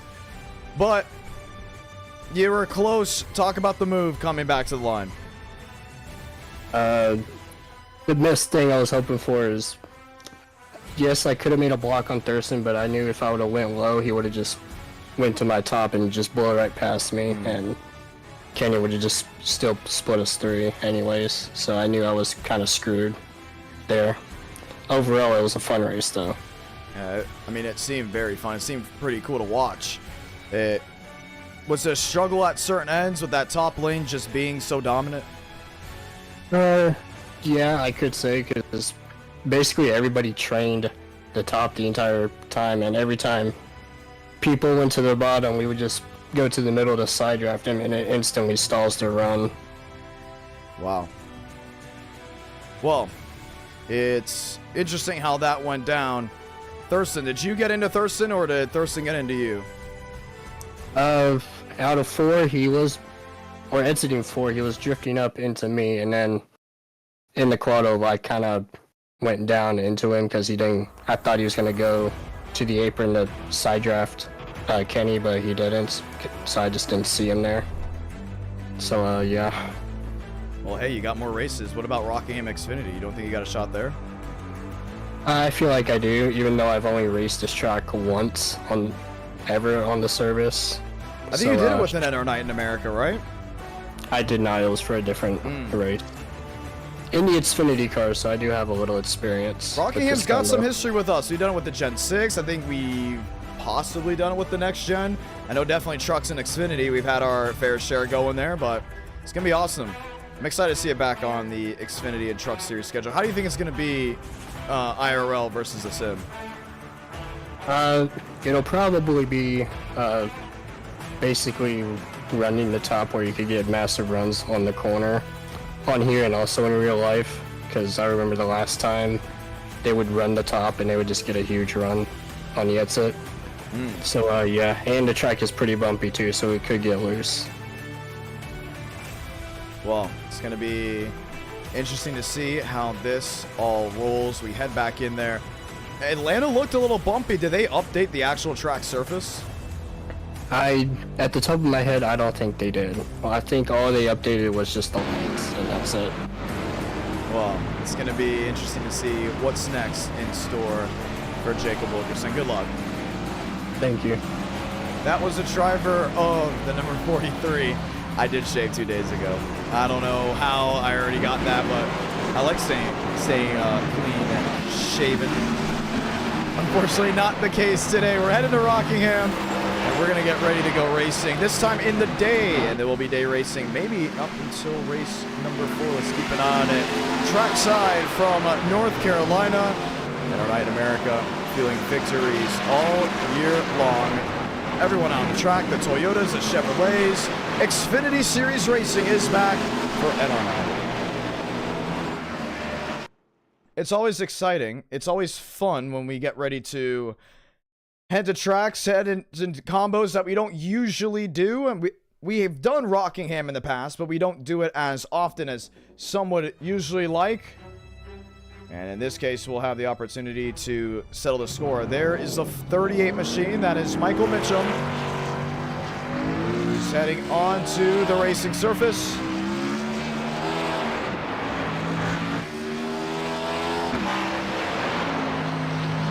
Mitchum, one of a few drivers that have pretty good experience here, including with this track. James Thurston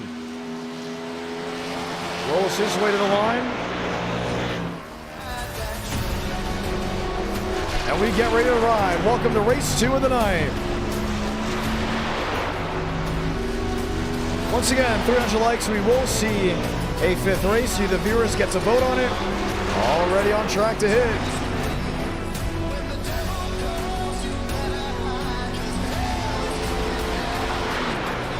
Thurston line. Goes second quick, 2/10 off. Dylan Basin, the defending winner of this car track combo. Braden Mubbick back with the number 42 machine. As others continue to join on in, let's talk to some drivers. You know, let's talk to Spencer Burns. Burns, is it John? You got a copy? Yes, sir, John. How we doing? What happened there in Atlanta? Well, as you can see, as usual, I was up at the front, minding my own business at a play track. Well, somebody who was pushing decided that they didn't want to transfer push. They started swerving a little bit left and right, and it ended up causing that huge wreck around halfway. And then after that, I got wrecked about 2 more times. So, unfortunately, just another incident of super speedway racing, I guess. Are you in this Rockingham race? No, I was planning on doing the Lime Rock race, but I didn't have time to get the Rockingham downloaded in time. Plus, I didn't want to cause So you're already doing Lime Rock. Yeah, I'll do Lime Rock. Lime Rock and the mini stocks I plan on doing. That'd be sweet. Well, what is it about Rockingham that's interesting from your vantage point? Well, so I've always liked it historically as a tire saving track, but how we used to have to wrap the bottom. You basically just have to sit around the yellow line. And as far as I heard in the Discord call, they were saying you actually run against the wall now just because it generates a faster run. Really? Which I don't like it. Yeah, I don't like that as much, but I guess it's just how a lot of the tracks are with the tire model right now. But, I mean, super, super bumpy. I always enjoyed racing it, especially when you had to use the low line. Wow. Well, we're excited to see you in the third race. So keep that one in mind. Spencer Burns, ladies and gentlemen. Yeah, we got a 300 road iRating, so it should be interesting. Ooh. We have to watch for that one. 2-minute warning is on the clock. We'll continue to talk to drivers as we work our way towards the final minutes. How about that of Frank DeAngelis in the 69? Frank, it's to John. You got a copy? Yeah. Oh, yeah. He's always just so lively. Frank DeAngelis, the owner of McClyde. If you don't know what McClyde is, it's a Discord thing. You love to hit that outside wall. What's going on with the car? I don't know. I haven't touched Rockingham since 2021. Trying to figure out what to do. What are you talking about? You were in the last Rockingham we do at the truck race. Remember you and Bomar wrecked in a turn? Yeah, and I made it 7 laps. Oh, so you don't count that one? No. Oh. The last time I actually tried and practiced for a Rockingham race was Road to Pro Series, where I was outrunning people that are in Coke right now. Oh, really? Yeah, but you know, I want to do something with my life and not sit on this game. Oh, here we go. You're always very open-minded. You're always very vocal, Frank DeAngelis. That's what you come off as. What are some other great things that make you you? Italian? I don't know. Well, you got a P3 in the NWP 400. You've been doing very well. What happened there at Atlanta? Were you involved in an incident? People that race another thing that a lot of these guys race are starting to race this, and they're starting to plague this, like how they plague that. I somehow got ARCA braked running, I was running 34th, I think. Oh, wow. 20 seconds behind the pack. Oh, yeah, no, I'm sick. My throat's been killing me all day, so I Do you know what you started have? to... Do you have strep? It probably is strap. I'm going tomorrow. But I pit started, and I was just logging laps, waiting for the inevitable big one, and I somehow got ARCA braked for 34th. Well, Don't expect much this race either. you never know. It's going to be tough to beat Basin and Walker, but I have a lot of hope for the Frank DeAngelis camp. What would you say?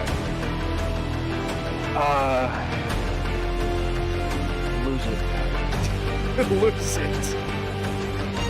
Just lose it. Alrighty. Well, I saw a couple of your friends there in the chat. Do you want to say anything to anyone back at home? Not really, because talking hurts. Oh, okay. So we'll drag it back. I want to keep it as short as possible. Alright, that's Frank, ladies and gentlemen. A little bit under the weather. Continuing to talk to drivers ahead of this race as we get ready to go green flag racing. Let's go talk to Dylan Basin. Basin, you're on pole. How's it going? Not bad. Gonna be excited to see what you can do. You're the defending winner of this car track combo. Is it time to run it back? Heck yeah. I mean, the car feels a lot different since the last update. They changed a lot of the Really? Well, setup stuff. so what has changed? They just changed a lot of the stuff where you can't, like, find the left front coil anymore. And there are certain springs that, like, either you can only adjust so much now and everything. So the car feels a lot more in the track. You can hear it bottoming out. It's just, it's a product of the new setup rigs, I guess. Because even at Kansas, I was driving this thing and it was bottoming out. So Really? I think maybe as the race goes on, then the tires, you know, got the heat, it won't be an issue anymore. But at least short run that's the case. Well, time will tell to see what is next. You'll get the one to go next time by. You want to say those magical words to the viewers back at home? Oh my goodness, he does not know what the GSD is. Godspeed, driver. There you go. You want to say it with more emphasis? Alright. Godspeed, driver. Look, we got to go back now. Okay. Well, we'll get the one to go next time by. Good luck. Appreciate it. Time to rock and roll. This is Rockingham as we get ready to go green. Dylan Mason will be leading us to the green flag with Aiden Walker on his outside. To the ones that just filed in looking for Atlanta Motor Speedway, that was round one. We are on the second race of the night. We get ready to line them up. Toyota, Chevy. Toyota, row number 2. Chevy, Toyota, row number 3. Let's get ready to go green.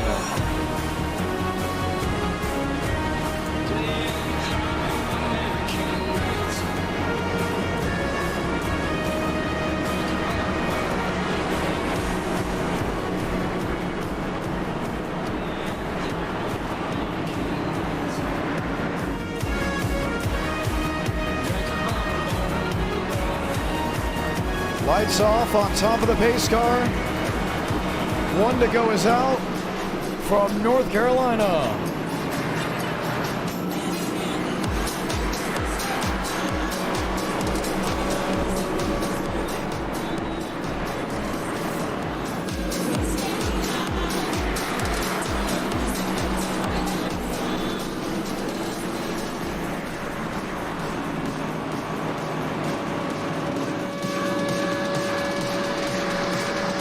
Time to go green.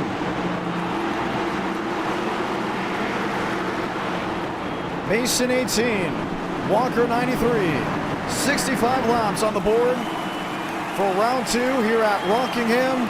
North Carolina welcomes the Xfinity Series on this Friday night edition of NR Night in America. Let's light the fuse from North Carolina.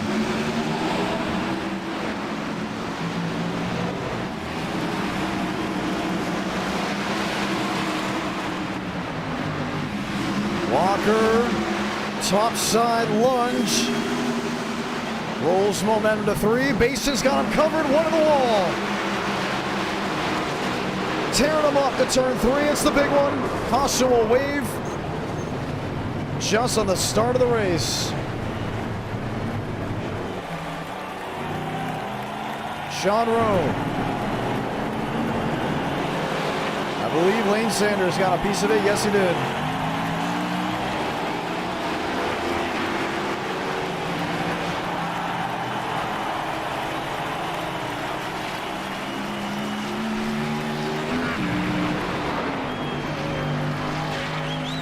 Look at that.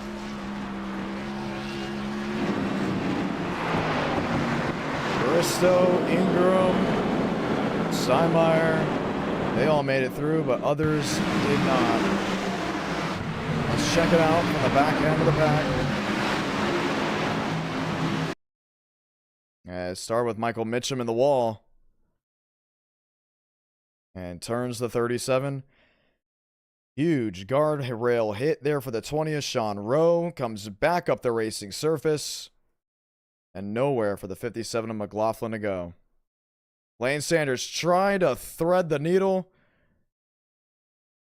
And just did not make it through. You can see Ingram on the inside. Ingram tried to make his way through. He did. For others, they were not as lucky. Let's watch back again. Watch from Wilkerson's view. This is 12.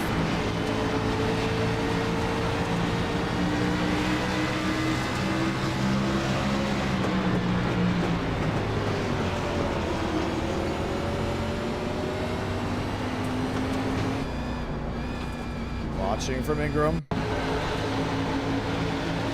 You should check that. Watch it from Braden Movick.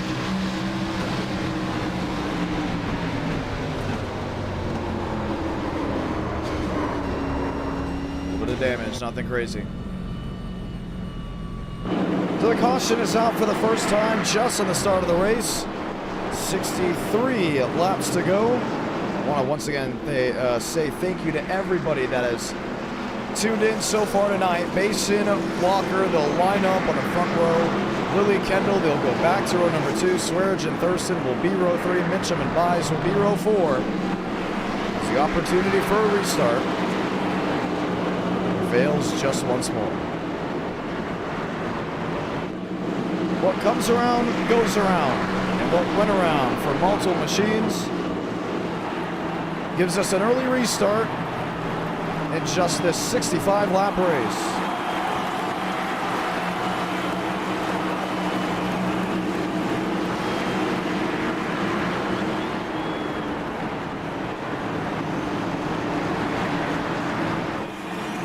Basin the 18, Walker the 93. Kendall Lilly back in row number 2.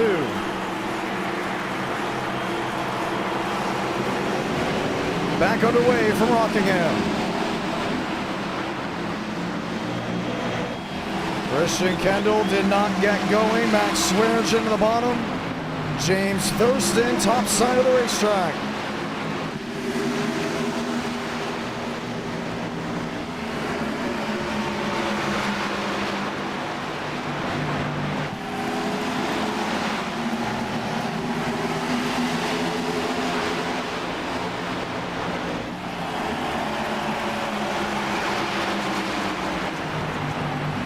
Basin leads. 3/10 over Aiden Walker, Max Swearengin, James Thurston. The fight's on from about 8th and 9th. William Schmidt, Christian Kendall, Jackson Buys. And you see him fighting all of his might back to the bottom.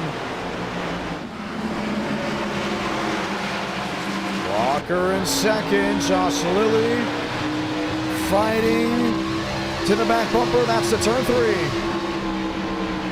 One goes the long way around, the other hugs the yellow line. It's going to be tough to beat Dylan Basin here. He's always been strong, including with this car. With Walker and Lilly forced to fight, it's allowing Basin to scoot away to nearly 6/10. Josh Lilly to the inside, Red Bull in the second. Max Swearengin, Aiden Walker. New opportunity at position. That will soon be the fight for third. I wouldn't be surprised if Aiden's thinking about saving tires. Last time we came here, we did have an early caution that bled and led into a long green flag run. Frank DeAngelis fighting around middle of the pack. Frank's up to 12th. Mumbick is in 11th. These are drivers working from the back side of the field to the front.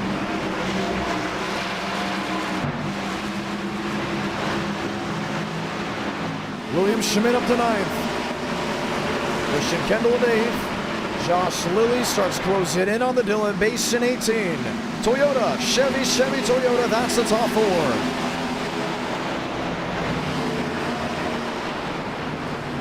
You see Basin's blinking, and he's blinking a little too much. Admin's keeping an eye. He will have to fix the blinking. If not, he'll be asked to park it on pit road. Lilly's on the move.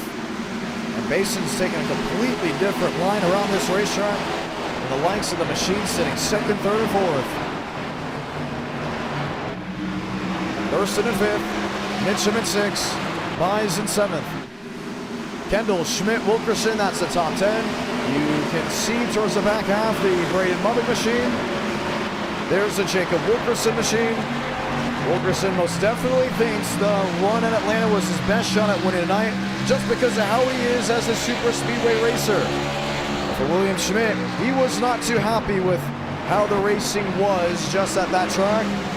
Very excited to get to a Lime Rock and a Rockingham, currently placed up inside the top 10. Josh Lilly continues to close.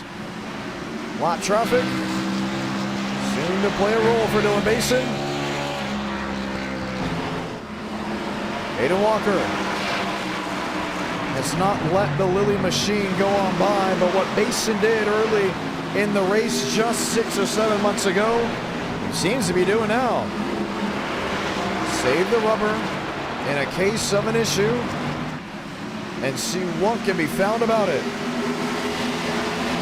51 left. Jackson Buys. See how early they have to let off just for the corner alone. Buys nearly in the fence. Christian Kendall, William Schmidt. There's Jacob Wilkerson. Wilkerson watching on, 50 to go.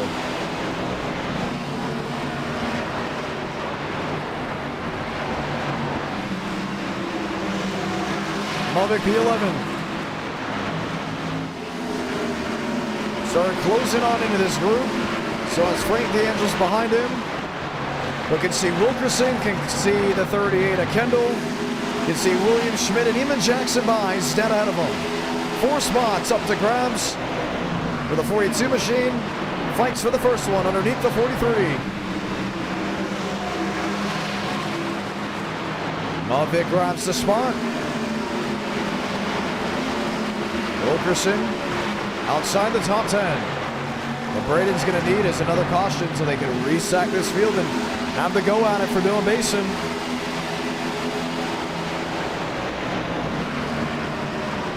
Josh Lilly still hovering around the 310s mark. Into the 410s. There's Aiden Walker. There's Max Swearigan. There's Michael Mitchum. Watching the back end. That's of William Schmidt. Christian Kendall has been peaking multiple times, but he hasn't been able to commit to a move. That's what's really cool about Rockingham, when you get the opportunity to watch these guys flutter through the corners and different sides. Jackson Byes into the 79 of William Schmidt. Braden Bubbick's involved. The caution will wave. Wow.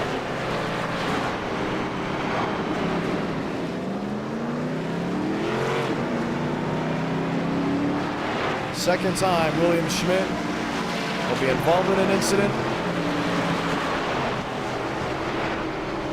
It all started with Byes getting way too high off turn 2.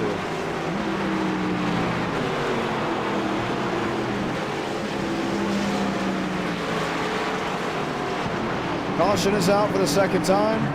Let's take a peek at it.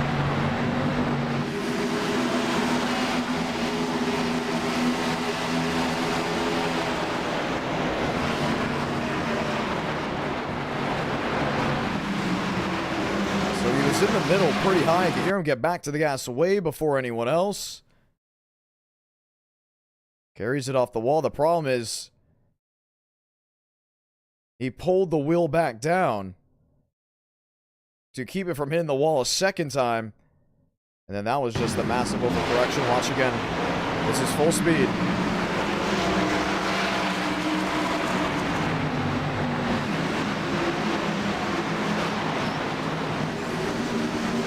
Right in front of the camera.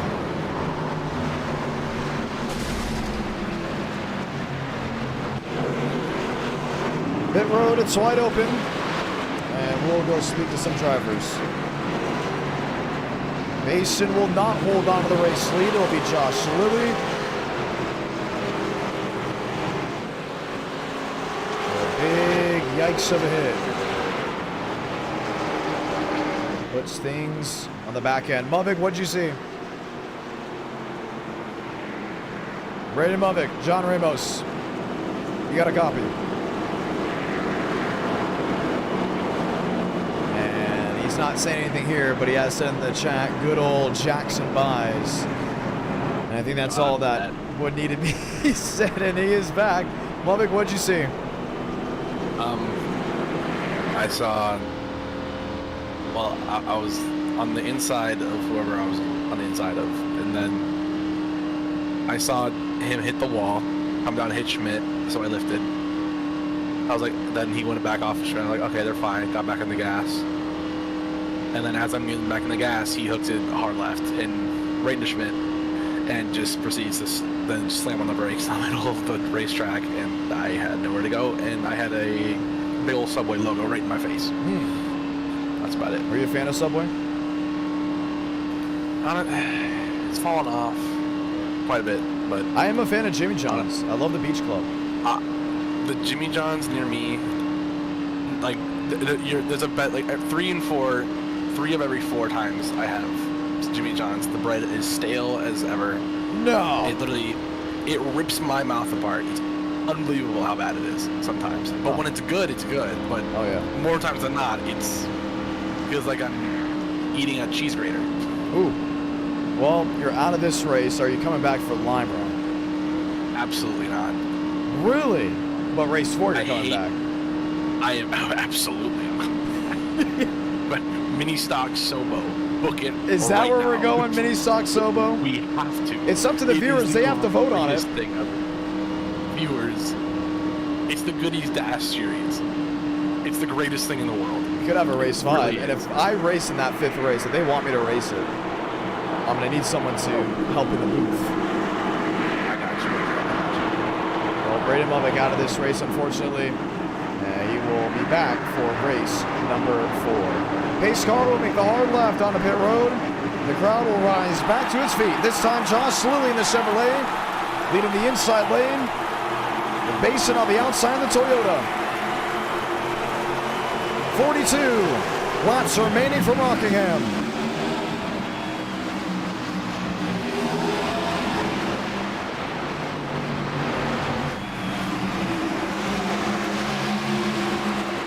Josh run off turn 2, all his. Everybody watching, navigating through. Lilly inside. Holds on to the spot. Dylan Basin trying to crowd in to see if he can get an advantage.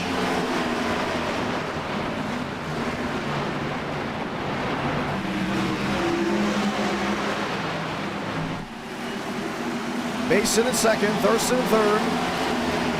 Walker, Wilkerson, 4th and 5th.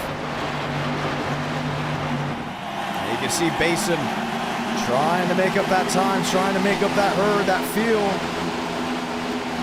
Cody Meadows and others, that's tail end of the field. Basin 18 in the Toyota, paints the yellow line. Doesn't really get an advantage, 3/10 back. James Thurston, P3. Aiden Walker, P4. Josh Lilly trying to break the winless streak won earlier in the year. Trying to get something in the September months. I look at this top 5 and I say these are really good picks. You look at 6th, 7th, 8th, 9th, 10th. Kind of changes up. We still haven't seen a Picari win. He's been running since 2021. Haven't seen a Brown win. We've seen Steinmeier win, but not on this type of track. It's been a while since we've seen DeAngelis win on anything but a super speedway. This top 5, you can see that Wilkerson's going to be someone to watch. Walker is always someone to watch. James Thurston lets the flutter up inside the top 3 and make things work. But Dylan Basin still comes into this race as the heavy contender, the heavy hitter. The internet has been the underlining issue.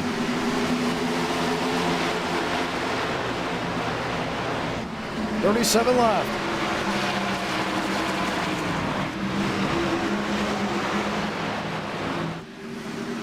Thurston in the 3rd position. There's Aiden Walker.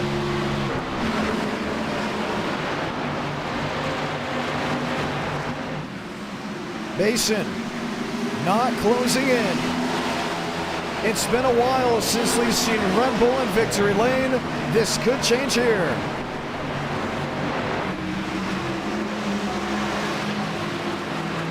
There's DeAngelis in 7th with Christian Kendall dead ahead of him.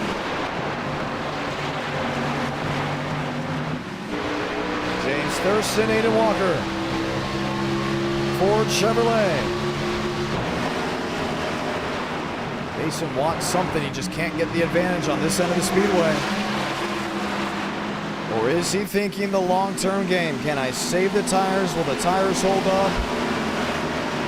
What's the advantage later in the race? Wilkerson in 5th. Christian Kendall in 6th.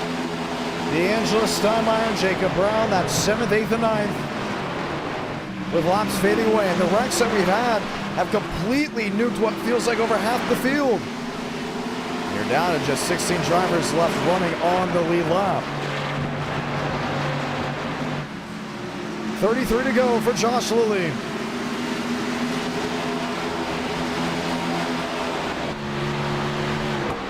Thurston Wilkerson. Lined up single file on the inside lane. Walker in 3rd. You see the lane Sanders 83. Stumbling down to the inside part of the track.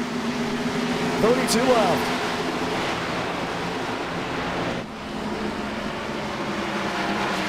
Toyota in second. Basin losing ground on entry. Thought about nearly gaining ground on exit.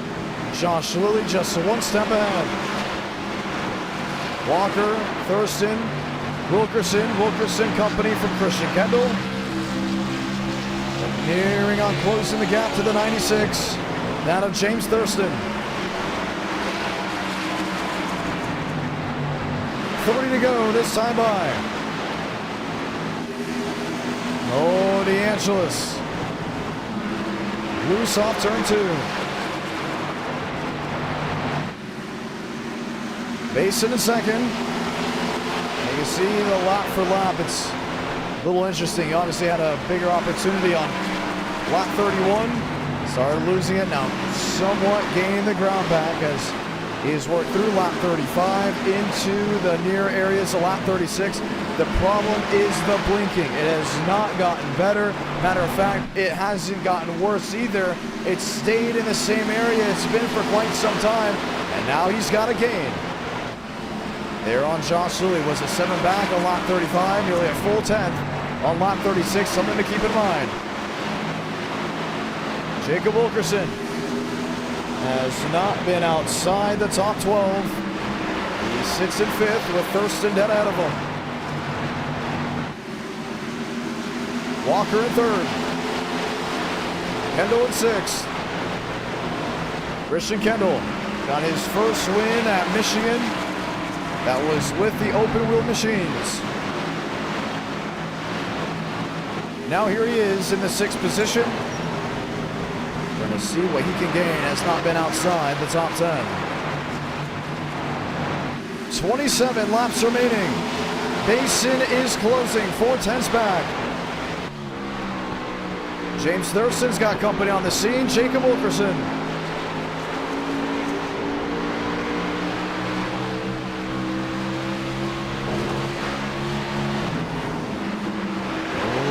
The outside retaining wall. James giving daylight to Wilkerson on the bottom. That's Ford, that's Toyota. 3/4 the difference between Lilly and Basin. Now Josh is going to have to be thinking about defending soon, because if he allows Dylan Basin to sneak through, it's going to be big problems for the rest of the field. Very rarely can you hunt down Dylan Basin after he takes the race lead, including with 25 laps to go. Walker somewhat closing the gap.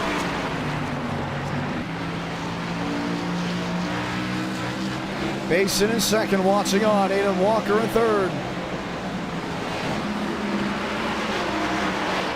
Lilly, top of the racetrack. Basin at the bottom, battle for the lead.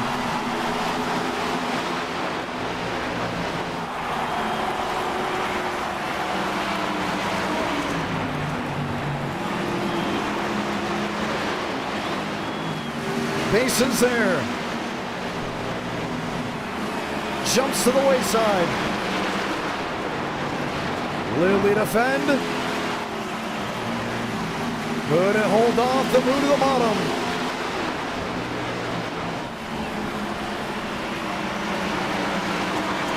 He's got something. He's pulling alongside. Can't get the drive off exit.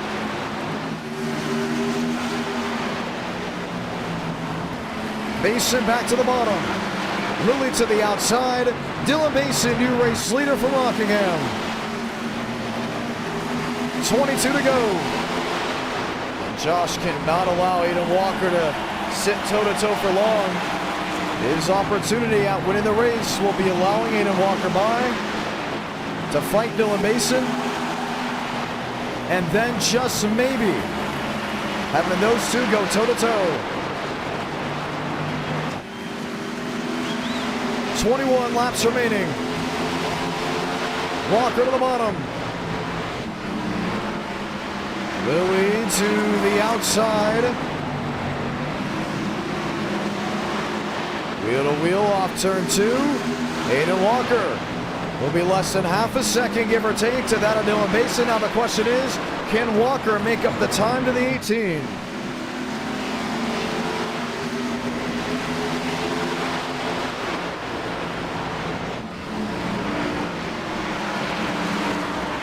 20 remaining. You're feathering it to get back on the throttle. Not able to get that push, not able to get that need. Brandon Lubbock, lap machine. James Thurston fighting with another lap car. That's the 18 on the bottom.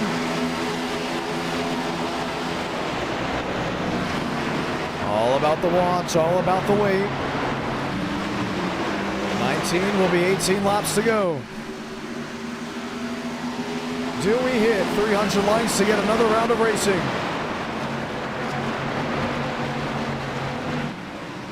Walker. Not closing the gap. Lilly. Falling to the clutches. James Thurston will be next. That's for fourth. Will be the battle for third. You have to just hear how consistent you have to be on and off the throttle.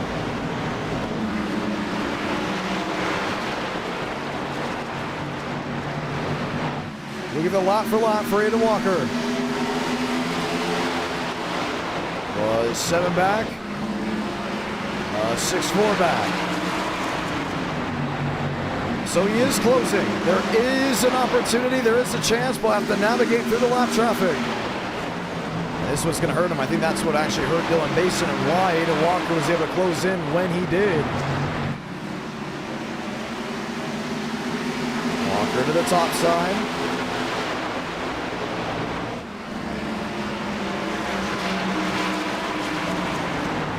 Watching, waiting. That 18 was able to sneak on through.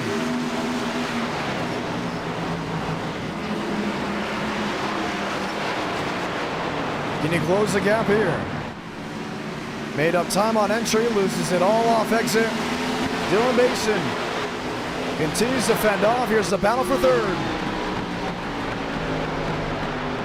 Thurston top of the racetrack. Josh Lilly on the bottom. Man, Lilly got loose. Had a slam on the brakes. 3 drivers under a blanket. Lilly, Thurston, Wilkerson.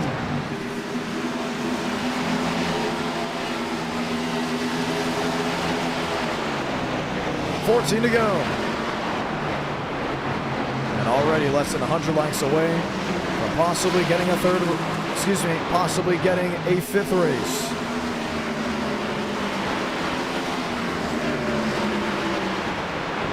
Wilkerson and Lilly.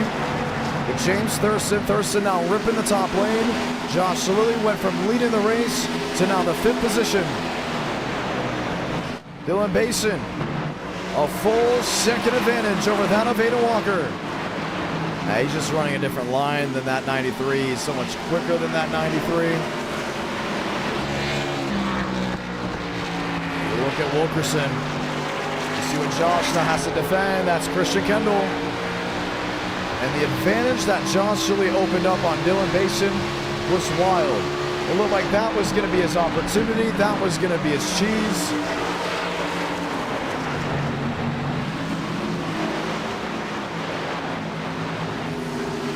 Christian Kendall will choose the inside lane. Lilly will tail back to the outside and just about give it 10-15 laps earlier. Was sitting in the race lead, is now back to the 6th place spot. Walker needs to try something new if he wants to have an opportunity at winning. But with 11 laps to go, it's all Dylan Basin, the race leader, with lap traffic behind him. James Thurston in 3rd, Jacob Wilkerson in 4th, Christian Kendall, Josh Lilly, that's 5th and 6th. Frank DeAngelis has not been able to break away from 7th. Matter of fact, he's got Brett Pucari sitting in 8th. Pucari, bottom of the racetrack.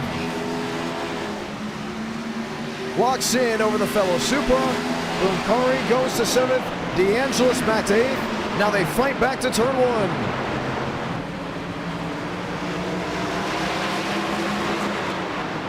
Pucari locks in the spot. DeAngelis in the wall.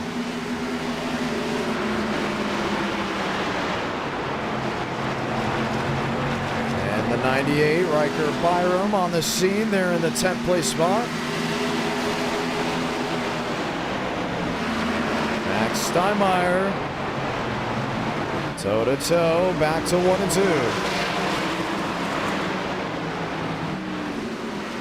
DeAngelis saves it after nearly losing it off turn 2.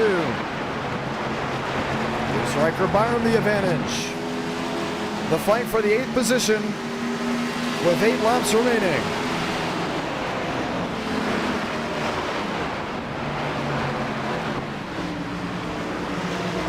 What he's trying to do is roll the center. That's why you see DeAngelis drive it in the way he does.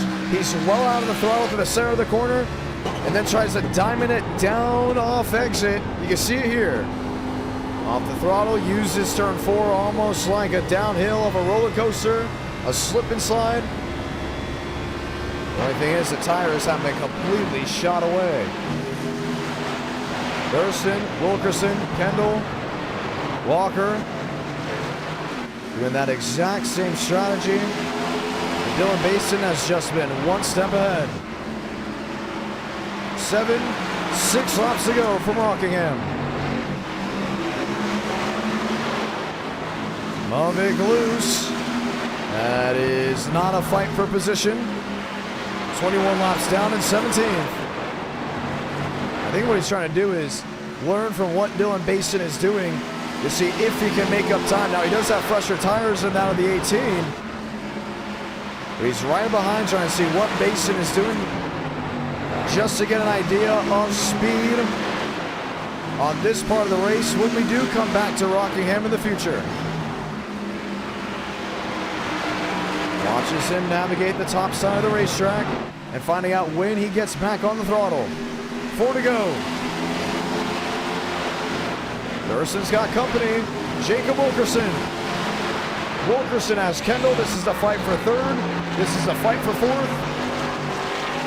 From the 5th place driver, Wilkerson goes top. Kendall to the bottom.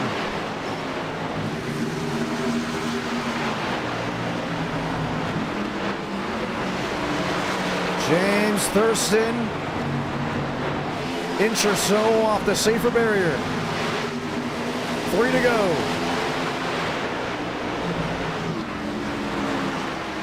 Wilkerson lost the spot, but that outside lane is just way too quick, way too dominant for anyone to get any type of run.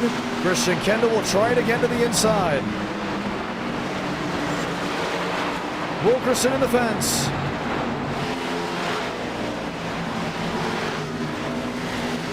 Kendall will move up the 4th with 2 laps remaining. I don't think Thurston's going to be under fire. Here's Walker in 2nd. Here's Dylan Basin, the race leader. Race 1 in Atlanta. You didn't know who was going to win the race until the final lap on the final corner. Salamanca, 1 to go for Rockingham, but here it's a different story. A tale of who can save the tires and navigate the rock to the best of their abilities.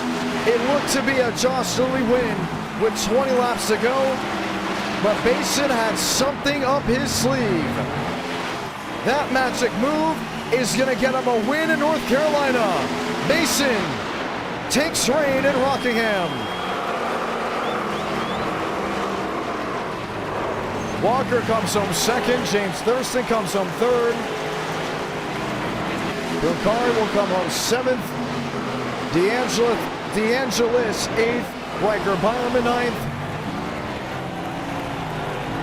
There's Basin. On the inside, let's go talk to race winner. Dylan Basin, fun race, fun win. Yeah, I'm quite disappointed in the internet issues. It's not everything else for me. I'm glad I won the race, but I was afraid it would come out negative hard because it's showing it on iRacing then, like the connection to me. And ever since the DDoS attacks on iRacing, I always have spikes now. Discord range is fine, YouTube range is fine. I can't fix it. I've tried everything, so I'm kind of frustrated about that. But at least we didn't get EOL'd and we kept it in the lead, kept it clean, and just drove off to a win like I wanted to. Now, there wasn't enough fights for you to get the EOL. That's why we stayed off. If it was going to be another restart and you continued blinking, then we would probably have to do something. But talk about this track. I mean, you seem to always be very good here, very strong here. Why is that? It's kind of my bread and butter. put me in a semi-high horsepower car, abrasive track, it's kind of always what my strong suits have been, kind of what I started off with and what I'm used to. I like to see with the Gen 4 and stuff, and sometimes the COT depending on the setup, but like, the harder you make it to drive, I feel like the better I do, because it's more my wheelhouse than what I'm used to. Right. Eric W. gifting 5 memberships. Giving one to Ryan, Larry, Cyber, a Hamlet fan, and Swampers. Thank you so much for that, Eric. We'll talk about our Rockingham. It's going to be on the Xfinity Series scheduled next year. How do you feel about that? I'm kind of glad. I know Rockingham is a repave in real life, so might be a little bit, not a bad race the first few years, but might not be as fun as it would be as the track develops and wears out. I mean, they gave great racing before, and I don't know why I wouldn't do it again, especially with the Xfinity cars. So I'm looking forward to it, especially when the official series go there. I'm gonna grind the crap out of that. Well, that's going to be very, very exciting. We're looking for the Lime Rock set. The issue is I can't find the Lime Rock set, so we may just have to use... Well, I don't want to use baseline. That's not going to be good. Typically, they just have a road set up, just as road.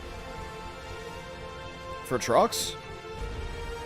It's in the B car and the A car, so it might not be in trucks, but I feel like for Lime Rock, you can probably get away with running like a Watkins Glen setup because they have similar link straightaways and. Yeah, I think it's going to be the Watkins Glen setup that we're going to be using. So Watkins Glen is going on. We are doing Lime Rock. How do you feel about that track being a part of the Truck Series? I feel like in the Truck Series it's gonna mean death, but really, I'm glad. Well, because I'm like, they're the Truck Series drivers at a track that they haven't raced at before, and it's a tighter track than normal. So it's like I can imagine them funneling into turn 1. I can imagine them funneling into turn 1, late restart, 5 cars go spinning off, or in the final corner like a bonsai for the win, and someone's in tire barriers. Like, I could see that happening. We've seen Daytona turn 1, Daytona Road Course turn 1, and Coda. So I wouldn't imagine Lime Rock made it different, but that means entertainment, and that's all we want. Well, we are doing Classic, so the session is going up. This will be a, what do you say, 25 laps? How long is the laps at that track? I think around like a minute 20 maybe at the most. On the Classic, really? Hold up, let me investigate real quick. Yeah, that's one thing we want to investigate before we hop in. It's been so long since we've done Lime Rock. The good news is it's a free track on iRacing. So technically everyone has Lime Rock. I'm really excited to see how that all unfolds, how that goes. But for us, we want to make sure also we do go ahead and really get it right. Looking at it, considering there's no like chicanes or anything that since it's the Classic one, I think it's gonna be like sub 1 minute lap times. Really? I mean, it's basically kind of just like it's like Pocono, but with a little bit of deficiencies in it. So, yeah, I think it'd be sub 1 minute laps, if not around a minute. All right, well, we're gonna go ahead and give it all we got. Session is up. Passwords IDK. David Bell dropping the VIP pass. Very thankful for that. I think it's going to be exciting. I'm really excited to see what those changes are. Have you seen the full schedule for NASCAR? I'm really curious what your opinion is on it. I have not seen the full schedule. I've heard about some of the tracks they've added and whatnot, and so far, like, all the tracks that they're adding, like, I am a fan of. Especially, isn't Bowman Gray the Clash next year? It is now the Clash, yes. Yeah, that one. I can't wait to see how that one goes. The rumors started early. I remember the Rockingham rumors started really early, too. I heard about the Rockingham rumors in March, something like that. And a lot of people didn't believe it. They're like, Rockingham really this early? I don't think that's going to happen. But, yeah, that was the case. We were getting it that early.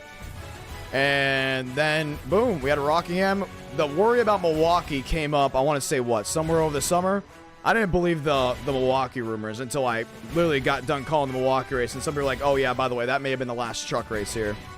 And I just kind of shook my head, which is very, very unfortunate. But I love Milwaukee. Unfortunately, that it's not on the schedule. What's some tracks you would like to see on the schedule? I honestly want Chicagoland back. Yeah, it's always.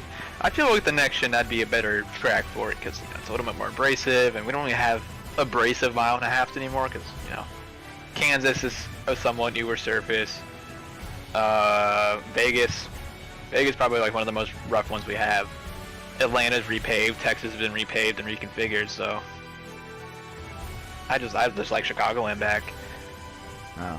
Chicagoland would be pretty cool. Another one that I would like to see actually is a possible Sebring. I don't know how that would play. I would love to see Xfinity go to a Road America-esque track where it's not just about grandstands, it's about camping. I think, personally, if we got to see that, it would be sweet. And I know for all the Central Florida fans, they would love that as well. You know, that's a lot of Florida tracks. You got to add that in. But then again, there's a lot of North Carolina tracks now, too. There's four North Carolina tracks, if you think about it. Bowman Gray, Rockingham, Wilkesboro, and then you have Charlotte. And if you want to throw 5 in there, technically you could say 5 because one of them is the Roval. See, I would love Sebring to be on the schedule because I'm only probably like an hour away from the track. And because the closest for me is Daytona.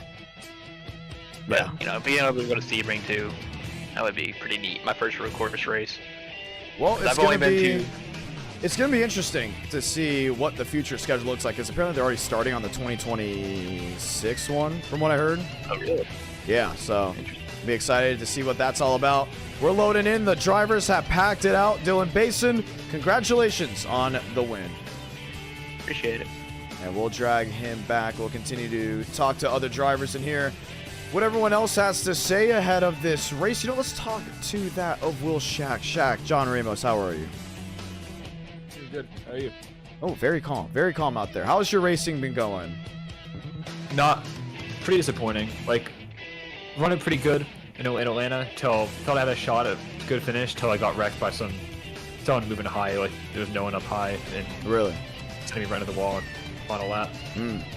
So I was pretty confident, but it feels like every time running well, something happens. Wow. Gotta bring it home another time. It's unfortunate to see you're heading to Lime Rock. Have you raced Lime Rock with us before? Because I know we've done Gen 4 and ARCA with it. I don't think I have here, but I'm no stranger to this track, so pretty excited. Well, it's going to be fun to see. The drivers have packed it in, and we have a full house for Lime Rock race number 3. Uncertainties, worries, do they come up in your head at all? Not really. I'm just like, I'm just here, just ready to race. We were getting word that we actually need to update the cameras of this track. So one moment, ladies and gentlemen, while we go ahead and do that, updating the cameras here at Lime Rock. Now, the cameras have not been updated since 2021. That's how long it's been since we've done any changes. So give it about 2 minutes. I want to say we're watching certain trucks go around the track. We hope Jackson Byes does not crash, because as long as he doesn't crash, while I'm updating the cameras, we will be good to go. First opportunity. You know what? This is also a perfect opportunity to test the setup. You're using the Watkins Glen setup. Was that a good idea or not? In your eyes? I'm not sure whether. I'm not too familiar with the setups here, how they handle here, but I feel like that's a pretty good choice with how it's pretty similar elevation, pretty similar, like, corners all around. I feel like that's a pretty good choice for this track. It's very interesting. We're watching. These lap times are going by pretty quick. This is only a 25-lap race. Concerning that it may go by a little too quick? I'm not sure. You need to see how things are going. It's out there, but I think it's easy. Might be a little bit, but it really depends on how things go with everyone, because I'm not too confident how some people handle this road course. Right. And we got one more camera to go ahead and set up, and then we'll be ready to roll it. Luckily, there's enough cars, or so I say trucks, around the racing surface that I can just quickly go ahead and grab to update the camera views. And we will be on our way in just a matter of moments. Enter Night in America, feeling victories all year long. It's tight. That's one thing that Basin mentioned that was going to be a real worry, and that's just how tight this track surface is with all these trucks coming on in. Do we see a first-time winner? I'm not seeing a lot of road course ringers in here. I think shot at a first time winner is pretty good. What's really cool about doing the interviews and stuff is we get to hear from drivers that usually don't get interviewed a lot. We're going to go ahead and advance the session. Pretty happy with what we have.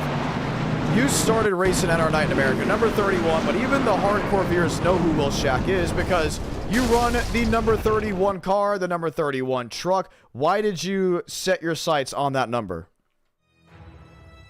It started back originally running the 35, and then for an e-ticket actually, went to the 31, started to change things up, and it stuck. Really? I think since then. You were the That's right. You were the 35. I think back in my first NWP, I was the 99 car actually, but that didn't go over too well. Didn't even make the race. So That was 23. USA, pretty good. Yep. USA was a pretty good change of pace with 31 car, so that was a better number for me. Well, we're heading onto the racing surface here at Lime Rock. We'll continue to keep an eye on Will Shack because we'd love to see you in Victory Lane. Dragging them back, let's see who else we can talk to that we haven't spoken to already. You know what, let's go bring in Gavin Austin. Gavin, John Ramos, you got a copy? I do, how are you, John? How are you doing? I could be better, I'm good though. Well, I think I'm doing pretty well. Are you racing Lime Rock? I'm not racing at all tonight. Oh my goodness, that is right. Forgot about that. Yeah. Well, Lime Rock trucks, have you been able to test it at all? I have not been able to test it at all, no. I think it will be fun though. I do think it will be fun to watch and call, so it's going to be interesting. Looks like you'll be watching back at home, I'm guessing, on the live? Yep, I've been watching the night so far. It's been great, great racing, and I've been enjoying it, so I'm guessing the viewers have been enjoying it as well. Heck yeah. Can't wait to see you back behind the wheel. That is Gavin Austin. Continue to bring drivers in. You know, we haven't talked to Riker Byram in quite some time. Riker, John Ramos got a copy. Yep, got you. Heck yeah. Well, you raced the first two races, if I'm not mistaken. I did? Yep. Are you running here in the third? I am. Not too sure how it's going to go, but I am. Are there any worries about Lime Rock? Just the curves, in my opinion. It's like hitting a giant boulder. If anything, it's not really a curb at all, really. Wow. Just bedrock. Pretty much bedrock. Yeah, there's no chance of you just like that. There's no chance of you having grip after touching it because your right side or left side is going to go up about 3 feet in the air. It feels like so. It's pretty interesting for sure. Well, we're 2 minutes out. Where are you on the qualifying side? Well, the first lap was all right. The second lap is awful, but practice I was 5th quickest, but I mean, I feel pretty good. I'm just hoping that there's a long run, because if there is, I'm going to be in pretty good shape. You can probably bet on top 5 or something. Oh, heck yeah. Well, we'd love to see you in Victory Lane. That's something that we're going to go ahead and continue to keep an eye on as well. Your last win, it was not New Smyrna. You won before that, or won after that, excuse me. Did you? Trying to remember. So. No, maybe New Smyrna was. I know you were close a couple times, I think, at Talladega and Daytona. That's usually where it's close, yeah. So New Smyrna, talk to the viewers on how you won that race. Shoot, I just, honestly, the only way I got up there was because of pit stop. I had a good pit stop. I got stuck in 3rd, I want to say, and was right behind those guys. They just took each other out and put me in a position to win, so really just sat back there and waited. Wow. Yeah, so that was for a community event right before the Florida 500. What other community events would you like to see, including in the fall months heading into winter? Quite honestly, any short track, anything like that, like New Smyrna, anything kind of flat banked, it's in my opinion the most fun for sure. Yeah. 1 minute left of qualifying, and these drivers will be ready to go. I'm trying to find where you'll be starting. Looked like 19, because I'm not making another lap here. A lot of these drivers have not put down a time. We have 40 drivers looking to race. Braden Bubbick is back. Frank DeAngelis is back. Braden originally was not going to run this race, so we'll keep that all in mind. Good luck, Riker. Thank you. Have y'all. Oh, and I accidentally cut him off before he could get his last word. He was saying Hopefully everyone has a good rest of their night. Final 30 seconds. I thought you weren't going to bring a truck up here to Connecticut, but you did. Brandon Mothick, how are you? I'm great. How are you? Well, change of pace. I'm not sure if you're actually happy or you're joking. Oh, I'm going to do a challenge. I'm going to start last. That's the challenge. 25 laps. I'm going to start last and just see how high I can get without being involved in this, by just avoiding wrecks. You think you can go from last to first at Lime Rock? Who said anything about first? Oh, okay. I thought you could possibly get to first. Never know. Oh, but on my last lap of qualifying, I just went to 8th. So I'm just going to... I think you should just stay up there and race. John, it's turn 1 at Lime Rock. What are you worried about? Field. Yeah. Well, we're getting ready to go. Talk about Lime Rock. How different is it from all of our other tracks? I am worried about a certain driver who is 14 seconds off the pace and starting 35th into turn 1. That's what I'm worried about. Cooper Glick? Yes. He's 14 seconds off the pace. Wow. Wow. That's that, and look who's right behind him. The GCU driver. Even more horrifying. Even more horrifying. Behind him or behind you?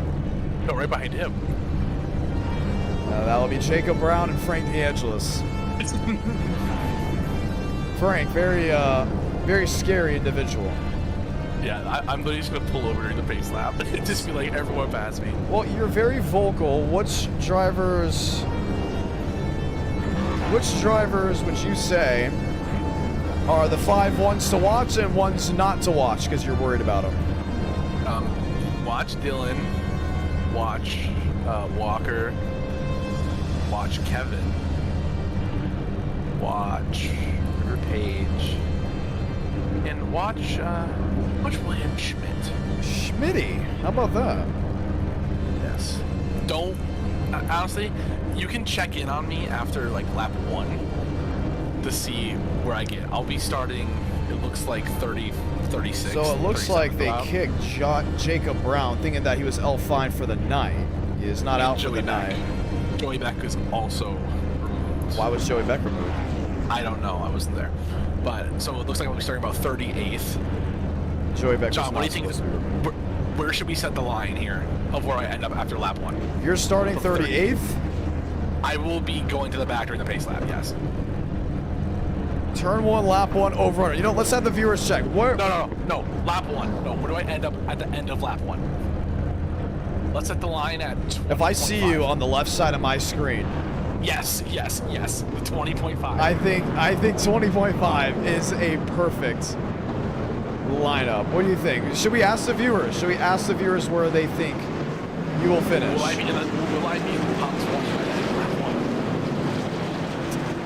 We're going to keep it on the top 20 then for the entire first lap of the race, if that's the case. Watch the ladies. If you see me at number 20 in the first lap, you better cheat. 20.5. Let's see. I'm almost about to be hit. What place will Mubik be by the end of lap 1? And then we're going to go plus 20.5, which means 21st on back, or minus 20.5. Well, Mubik, it's that time of the night. Do you want to say those magical words? Wow. No hype, no sizzle, no moxie, none of that. He's got to lock in. He's got to lock in. Let's get ready to go green. For the first time in our night in America, we're going to Lime Rock with the Truck Series. 40 trucks entered. 38 will take the green flag. Pace car makes a hard right on the pit road. Josh Lilly and Kevin Champagne bring him in 2 by 2. Let's do it. Let's light the fuse from Connecticut.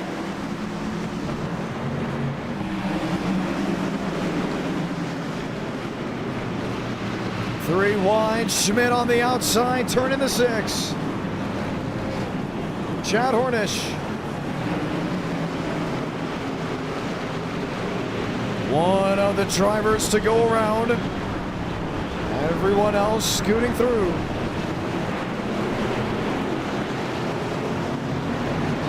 The twists, the turns. Keith Ingram off and into the guardrail. Couple trucks towards the back end. Josh Lilly took the race lead, heads over the chicanes, the bends, the hills. Kevin Champagne sitting in second, but it's going to be a tough fight back to the line. Josh Lilly leads lap 1. Max Steinmeier, Will Shack, Jackson Buys. Buys goes to 20th, Shack into 21st. Braden Mummick 24th was over the 20.5 and will not come back around ahead in the top 20. Kevin Champagne watching, waiting, looking at really what he has to offer, what this track has to offer. Just 7 turns around Lime Rock, and it's a very interesting way to go through. The Big Bend, that's 1 and 2. The left-hander into 3, the right-hander into 4. Then they have something called the no-name straight before going uphill into 5. The West Bend is 6, and you just saw it there. They go through the downhill section. That is turn 7. Josh Lilly ahead by 6/10. His last win came on a road course. Beckett Brown going off down into the grass, off turn 7 after going through the downhill. Jackson Buys, Will Shack, the battle for 20th.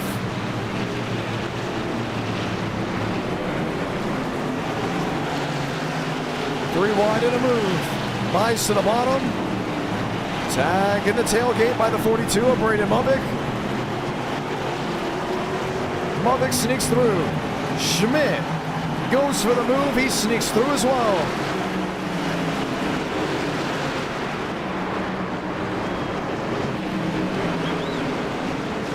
Mummick to 19th.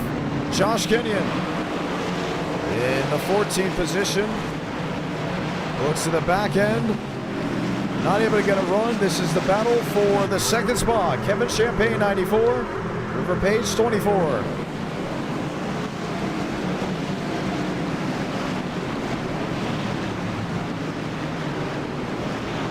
Kevin Champagne.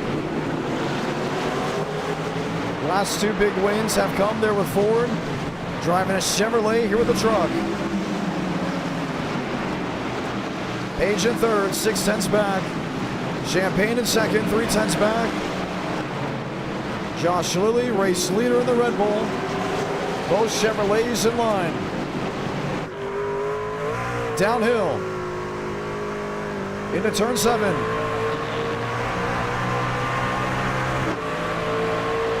Up to 4th gear. Before slamming back down on it.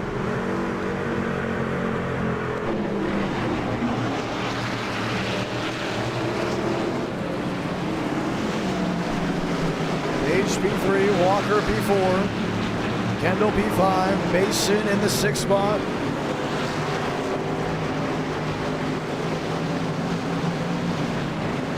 .21 laps remaining. There's James Thurston, that's P8. Sean Rowe.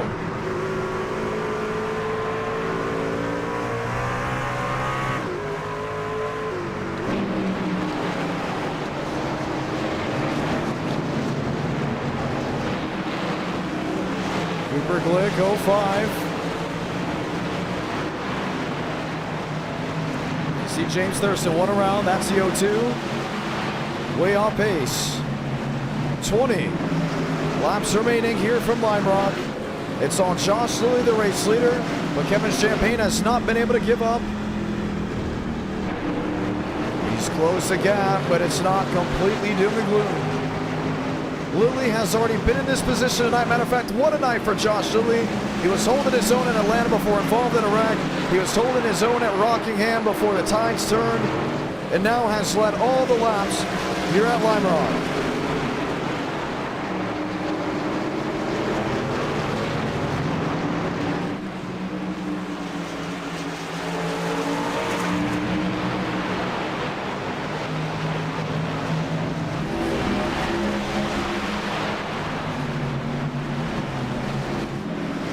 Ford, Chevy.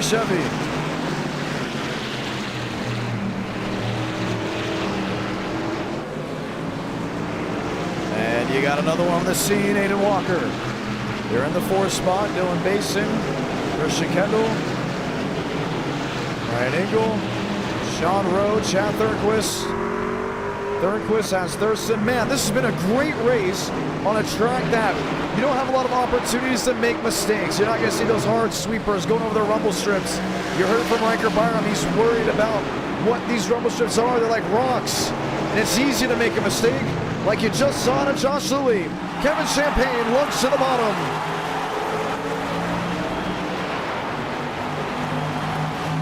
Three wide for the race lead at Lime Rock. River Page up the middle. Champagne gets one. Page wants two. Man through the first 2 center corners.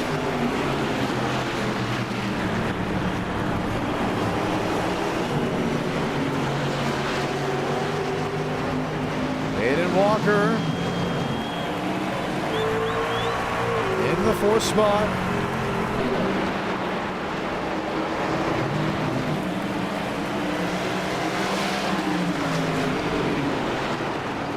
Page had company from Champagne. Champagne went for the swipe, but Page will hold on. To the downhill to turn 7.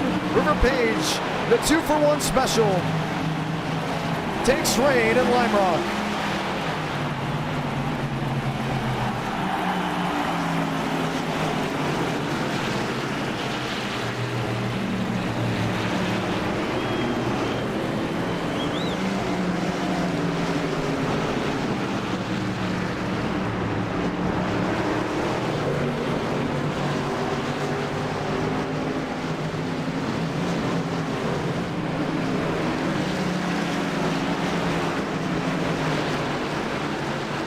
Walker P4, Lilly P3, 1 in the grass, the 84.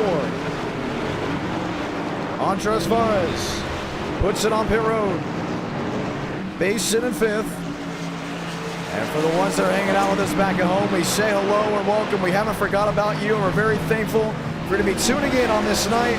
River Page, race leader in Ford, with Kevin Champagne in 2nd with Chevrolet. Josh Lilly will now be under fire. That's by the 93 of Aiden Walker. And now can Kevin Champagne make up lost time? You may be saying, lost time? He's just a truck length and a half back to River Page. Heading down the no-name straight and into the uphill. But at Lime Rock, it's so easy to make a mistake. It's so easy to gain time and even lose time. Champagne can make one false move, and that truck length and a half disadvantage can easily turn into 3 or 4. But into turn 7, he still has a stronghold over the 24 machine of River Page. 15 laps to go. We had a caution-free race in the previous stream. The stream before that, we had a caution-free race. This could be the 3rd caution-free race in a row for NR Night in America if it sits this way. Already 10 in the books. River Page will have soon to be 14 laps to defend over Kevin Champagne, who's been on a tear. He's on a stream winning streak, winning in both of the previous streams. What can he do now to find a way through the River Page Ford? Lilly in 3rd, Walker in 4th, Mason in 5th. 14 to go. Gotta love racing in Connecticut. One of a couple tracks we've been to with NR Night in America to the state. Slinger, is in Wisconsin. Stafford, the track in thought. Stafford quite some time. Plan on going back also to the Speedway. Hopefully within the near future. Half a second. Page has closed that gap. Walker has closed the gap to Lilly. give it the top three within a second and change of each other. And there's the mistake. Kevin Champagne slipping from the uphill move. That was top of the key of the racetrack. Page can pull away. 4/10, 13 to go.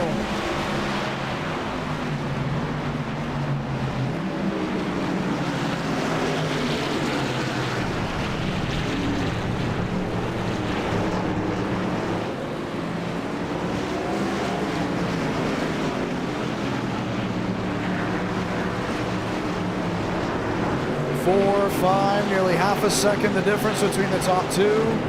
There's James Thurston in 7th, Max Swearigan in 9th, and Braden Lubbock thought there would be a huge wreck. He has just been able to get up inside the top 16. Chad Thornquist on pit road. Gas and go in the Taylor Swift 13. Riker Byram rolls his way around. We don't believe they're going to need a pit for the remainder of this race. The question will now be, can River Page hold on to the Kevin Champagne machine?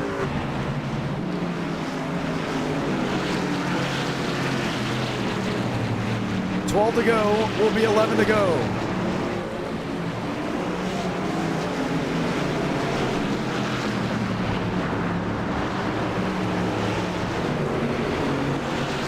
Engel, Meadows, Steinmeier, Swearigan.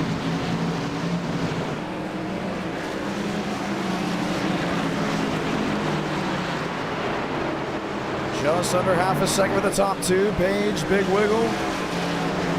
Off the top of the key. And this is the part of the track where Kevin Champagne usually makes up all his time. That's turn 6 into the downhill at turn 7.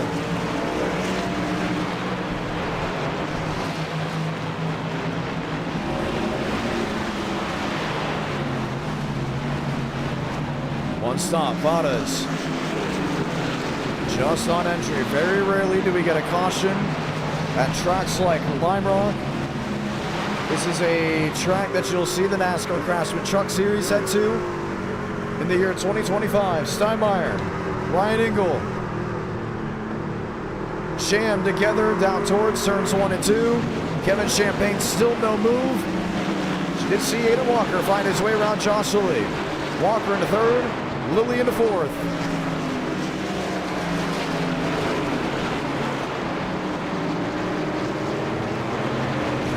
Just 10 laps to go. If it's going to happen, it's going to have to happen. In the final laps of this race, Kevin Champagne lost time off turn 7. River Page continues to pull away. Christian Kendall, James Thurston, Sean Rowe, Max Swearigan, Max Steinmeier, Ryan Engel, Cody Meadows. There's Brandon Duggan back there at 13. William Schmidt at 14th. Braden Lubbock has found his way up to the 15th position.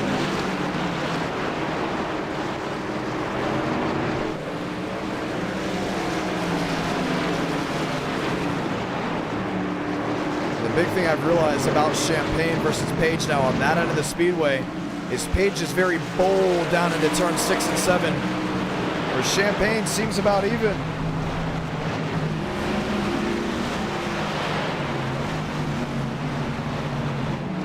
Nine to go.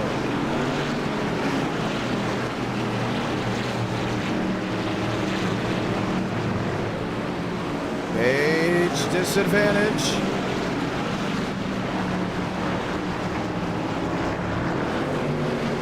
Saw him lose speed on that end of the speedway. Look at Adam Walker. You can see the tires are coming in. They're starting to affect the machines ahead.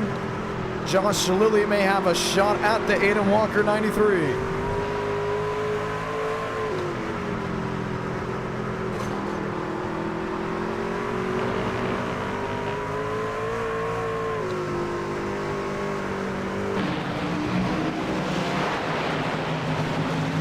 Eight to go.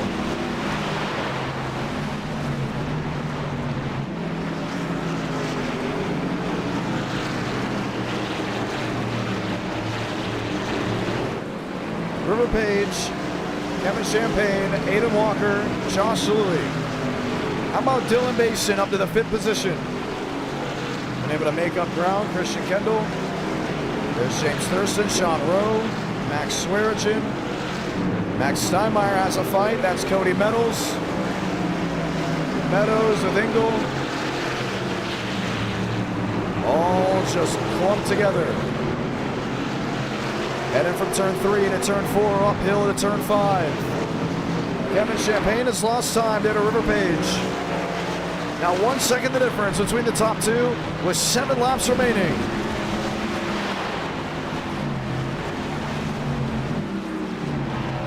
Mason 5th. Kendall in 6th.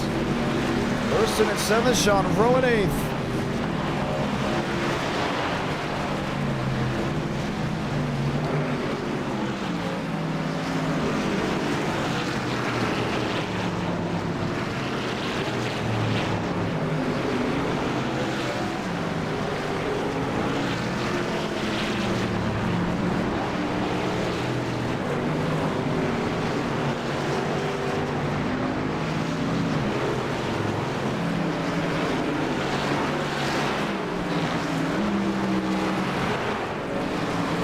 Seven to go.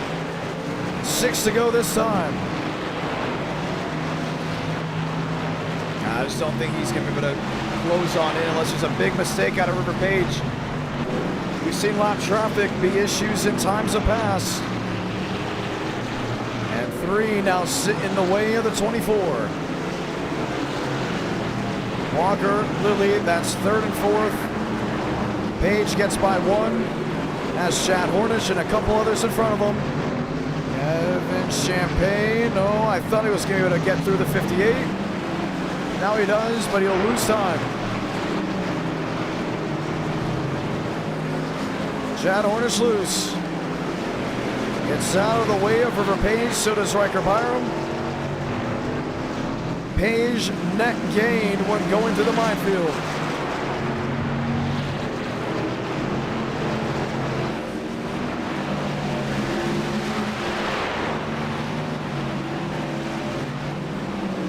Oh, Chad Hornish, Hornin into the inside wall. He comes back across the track, takes out a machine, make it 2. Josh Lilly's involved and the caution's gonna wave late. Wow. Dylan Basin. And what was gonna be a caution-free race ends up with a late race charge.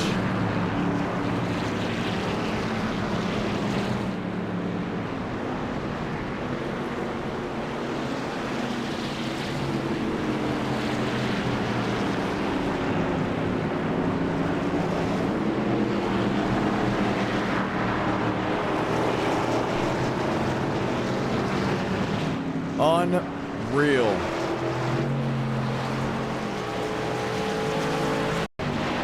Launch back. Man, that was Kevin Champagne that got into Chad Hornish. And Hornish went right back up into the outside wall. That may have been net code that involved them both. You can see the 11 machine of Dylan Basin. He also got a piece of it. What a hit. River Page was on his way to victory. Now he just straight up went right into him. Wow.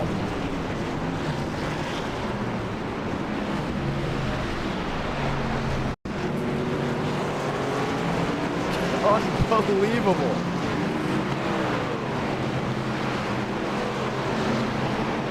There's the shove. I think it was Champagne. Not too happy with... Yeah, he wasn't happy with Hornish. He was losing a lot of time, and it's going to be interesting to see how the admins take it. So he gets out of the way of River Page here. And this is where it was probably the interesting part.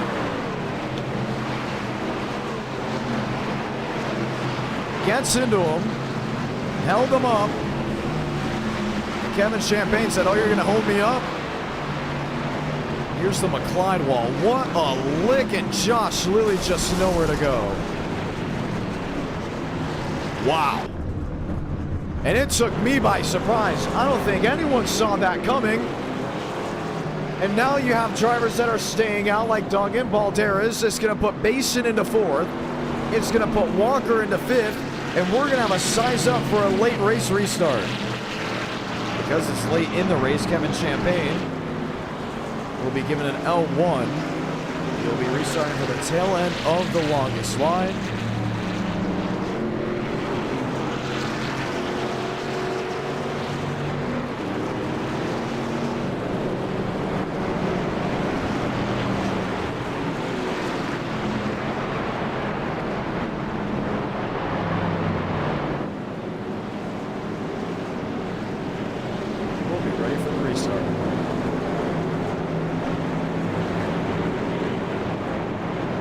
Duggan Balderas, Basin Walker, Christian Kendall, Sean Rowe,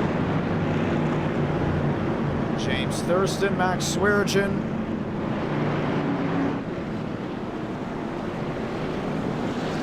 We all get ready to roll.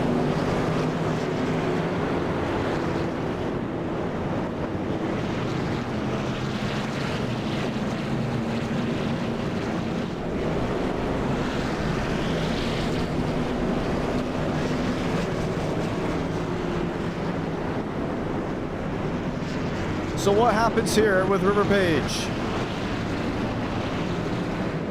Is it another wild restart, another wild run? What does Balderas do?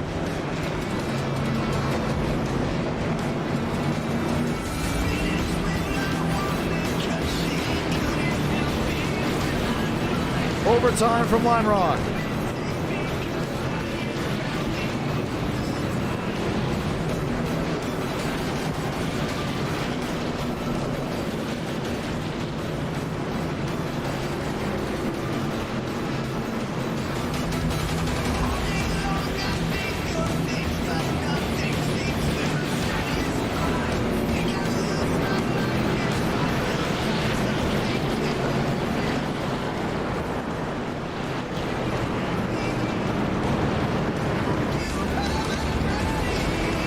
Time to go green.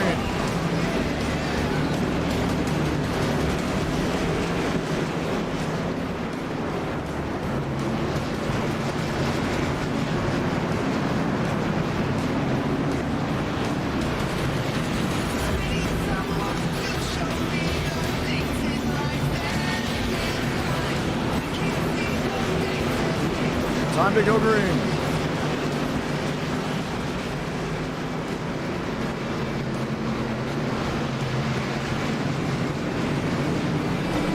Back underway from Line Rock.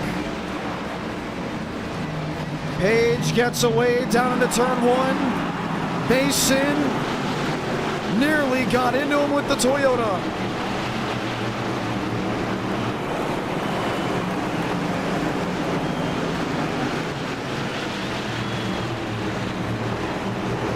Balderas in 4th. Walker jammed up on the inside lane.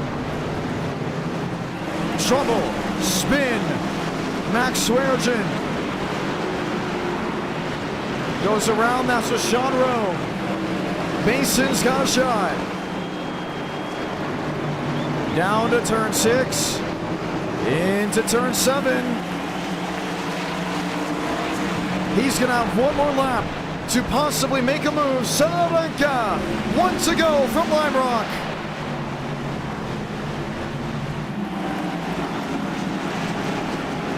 Thurston in 3rd, Walker in 4th. Schmidt, Christian Kendall, Alexander Balderas.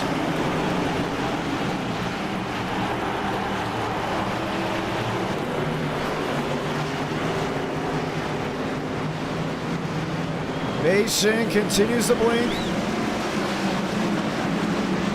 Page continues to pull.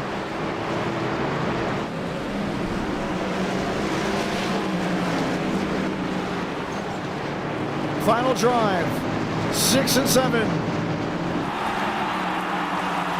Basin will be too far back. River Page will come off turn 7 to win the first truck race at Lime Rock. Page victorious in Connecticut.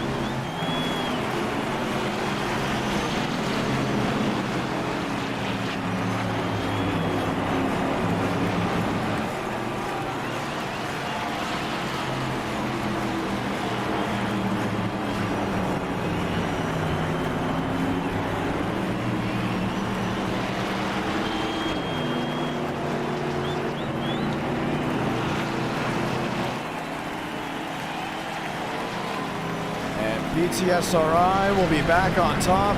Ford another win. After Chevrolet and Toyota went into victory lane earlier in the stream.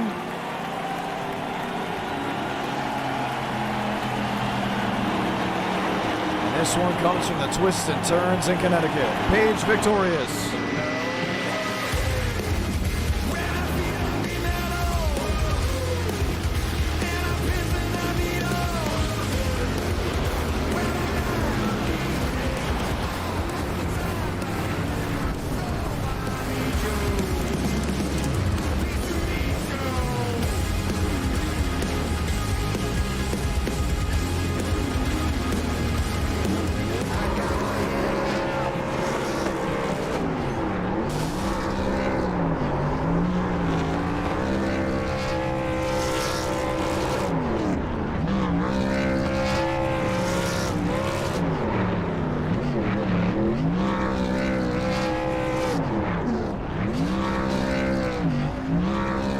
NR Night in America, fueling victories all year long.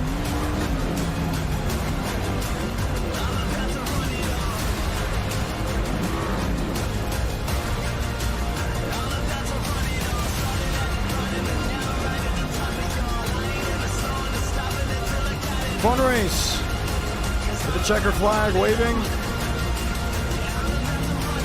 Let's go talk to your race winner. Man, a wild, wild ending.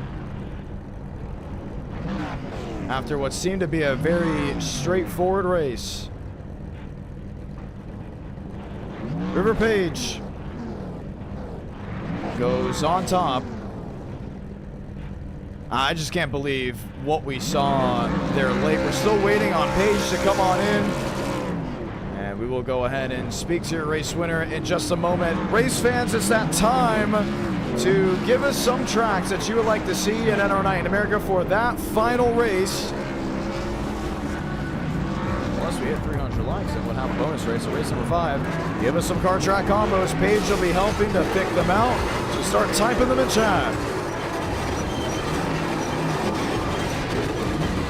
River Page, congratulations on the win. Thank you, John. Well, it was interesting. Talk to me about those closing laps before the caution came out.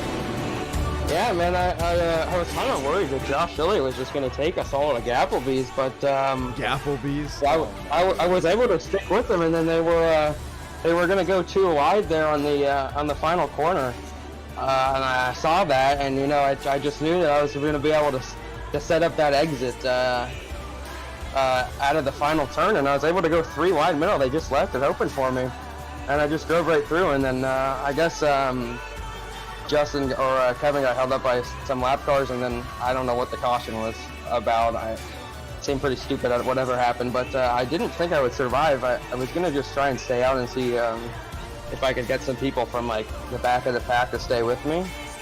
But everyone pit except for Throttle and one other guy, and so we stayed out, and I thought I was completely cooked, but I had to pace. The tire fall off really wasn't that bad, so I was able to stay in front of Basin. He only took 2 tires, but I didn't think I'd survive. But that was really fun. This track is great.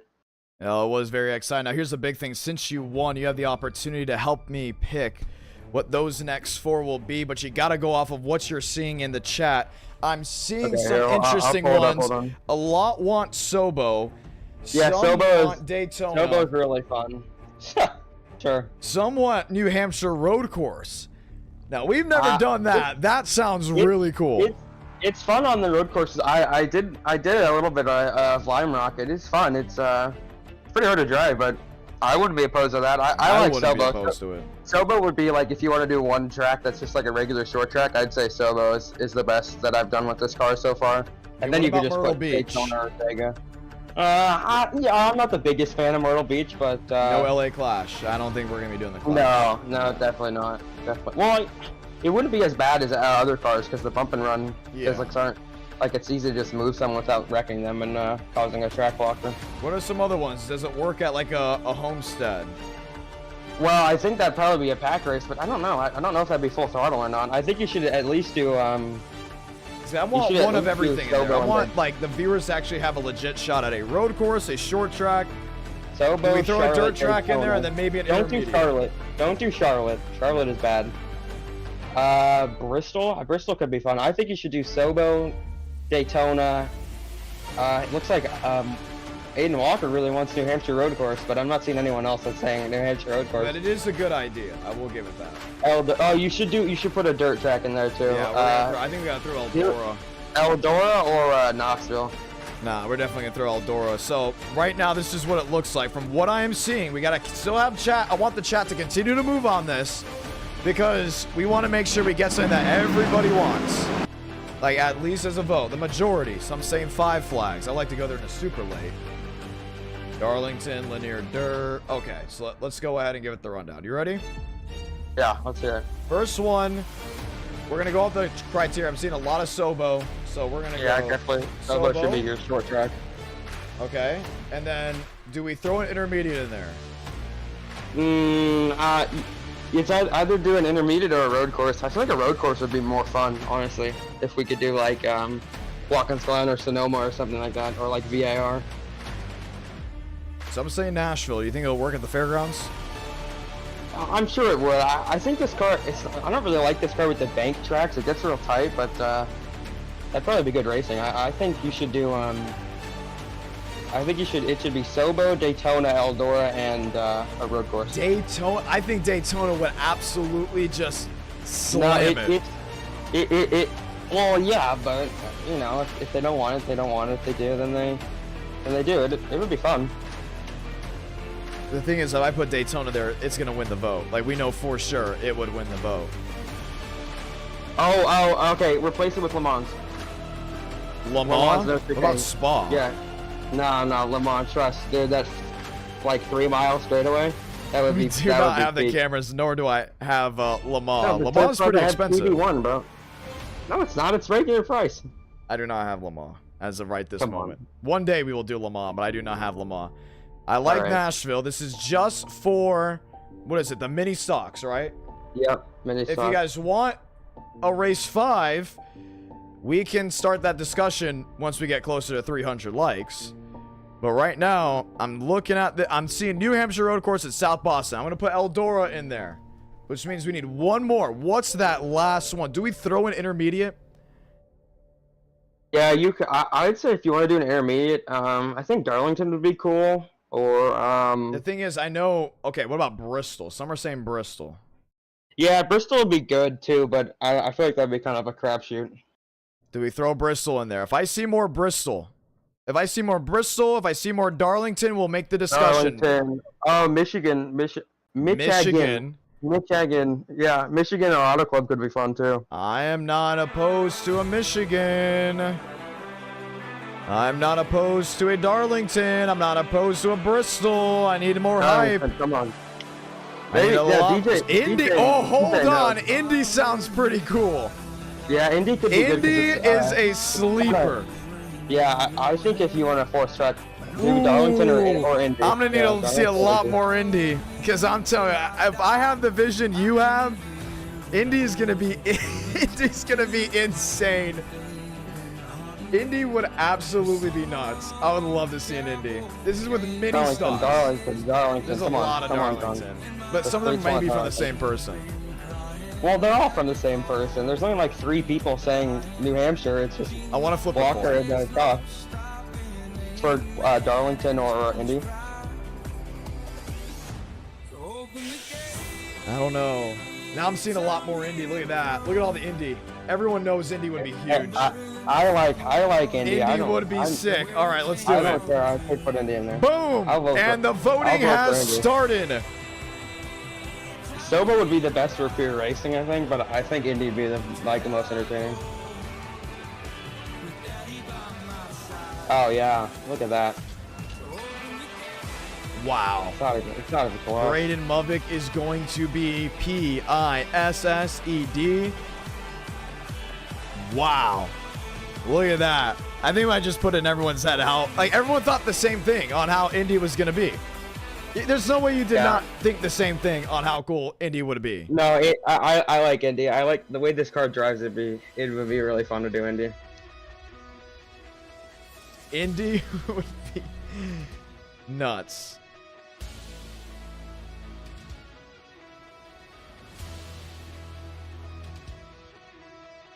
Julie says it's rigged.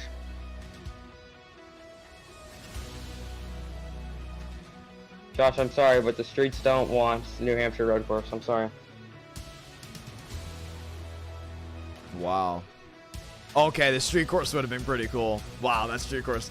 That's also a really good idea. Chicago's good with I'm gonna give them time. But once we get to 100, we have to probably make a decision. But I think this is Yao. Yeah, Sobo. I think if we didn't have Indy there, Sobo would have. No, Sobo wouldn't even have won. I think Eldora would have won. Yeah, it's definitely gonna be Indianapolis. I think you can probably just wrap it up. All right. Well, I don't even know if it can lose now. I don't even know what to think. So how many cars do we allow? 60? I don't think we'll get up to 60. Yeah, I don't think you get 60, but you might as well. I mean, it's a pretty big track, and the cars are pretty small. All right. Well. All right. What's the thought now heading in? What is the game plan? What is there a game plan? I don't know. I have to wait and see how it drives. I think it might just be a pack racing, but it depends. Probably just gonna want to be in the lead, so I don't get taken out. You know, I'm sure there'll end up being one crash on the front straightaway, where we all get stuck. LA Coliseum. Try again. Replace Indy with Chicago. No, we try again. No, this ain't try again because the viewers have come out. You know, you guys should have voted out there. You know, you should have done some fundraising, done some. I'm trying not to get political. Done some more to help out the South Boston cause. But Eldora would have won. That's the big thing. All the people that are for Sobo are forgetting that South Boston is right there and would have gotten the win. All right. Indianapolis. This is going to be interesting. I don't know what to think. Yeah. I actually have not the clue. How many laps do we even put on there? 10? Like 20. Yeah, like 15 or 20. Not very much. It can't be. How fast do they go? They go. I think at Daytona you maybe get them up to like 160, but I don't know which setup you'd even use to get like. Let's do 12 because I have no idea what to expect. We're gonna go 12. Indy, what setup should I use? Well, I don't. Is there like I don't know what setups there are. They're probably all for short tracks. Is there like a Daytona setup? I hear. Hold on, I'll look. I mean, we wouldn't use Daytona because that's meant for high banks and. Yeah. I'm guessing baseline.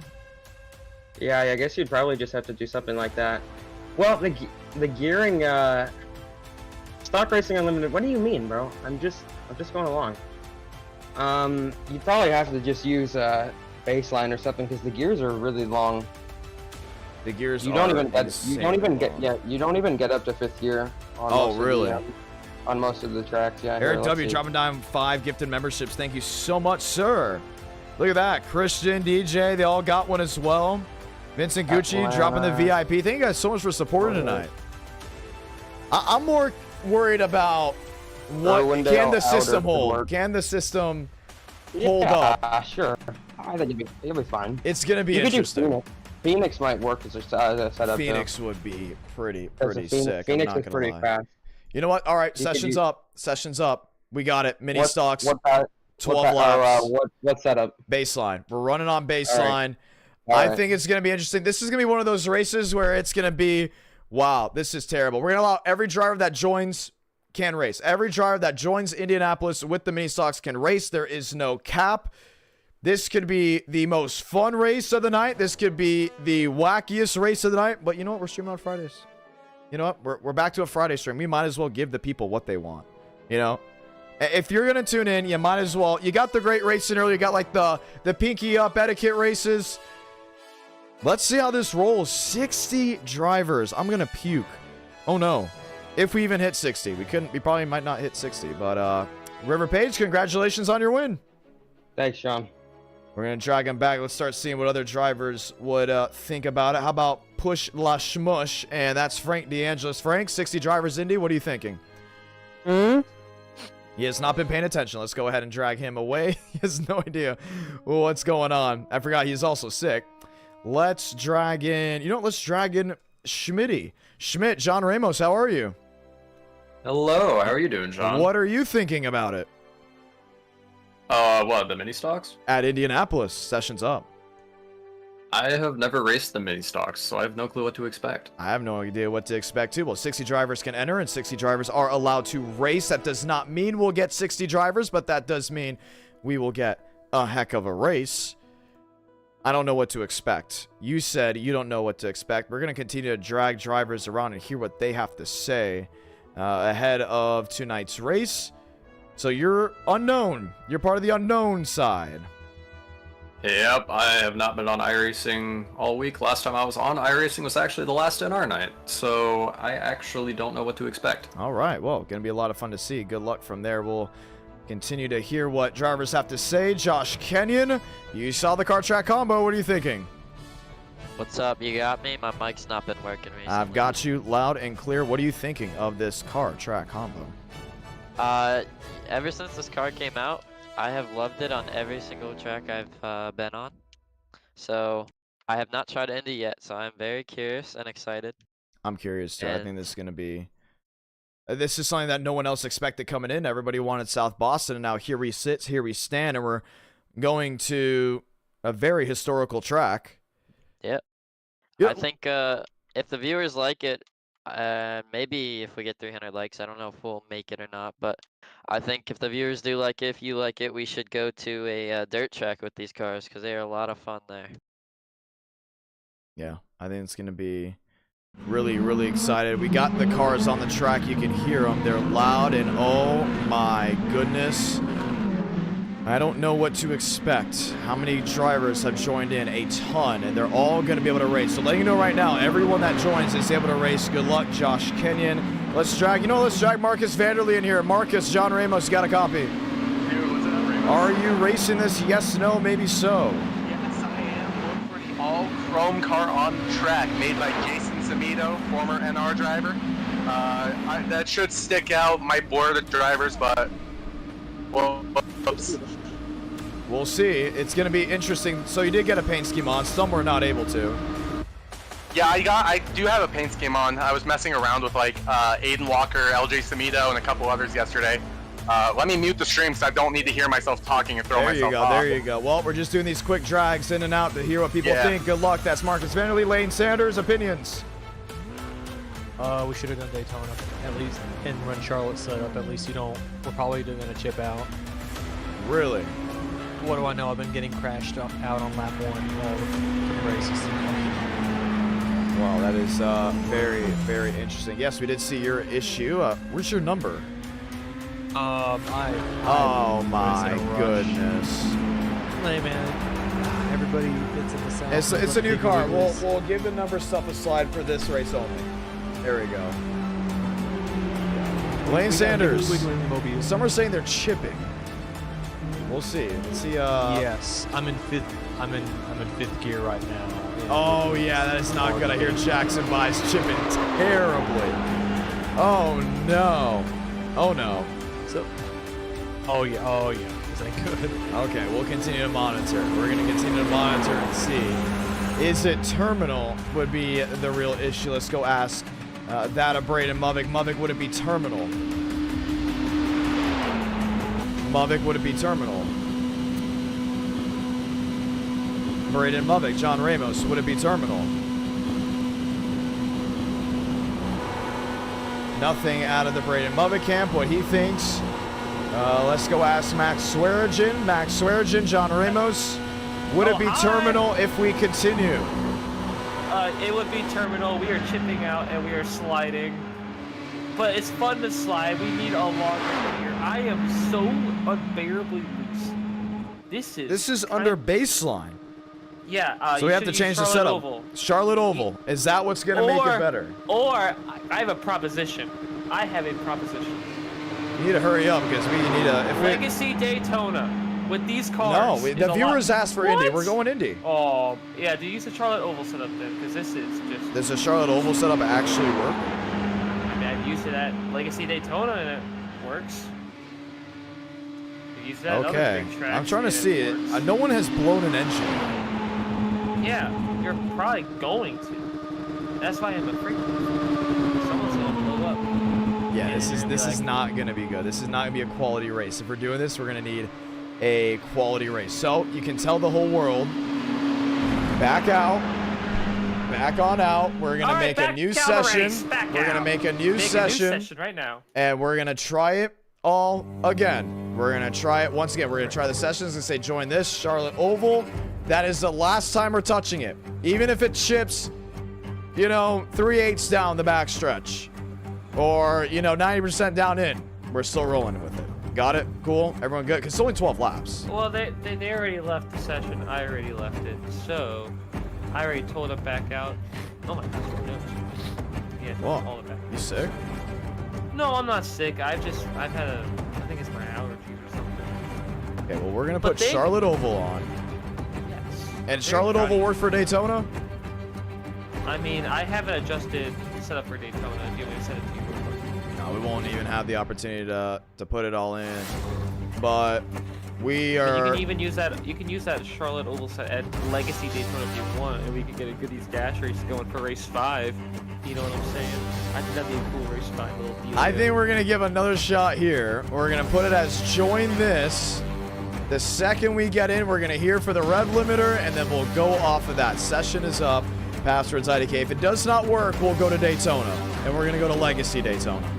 If that is the case, Braden Mummick not pleased. He's saying it's almost like this car is meant for a short track. That is his opinion. Let's continue to chat around. Let's go talk to Christian Delgado. Delgado, John Ramos. What's going on, John? Well, we're putting another session up. What is your opinion on the car?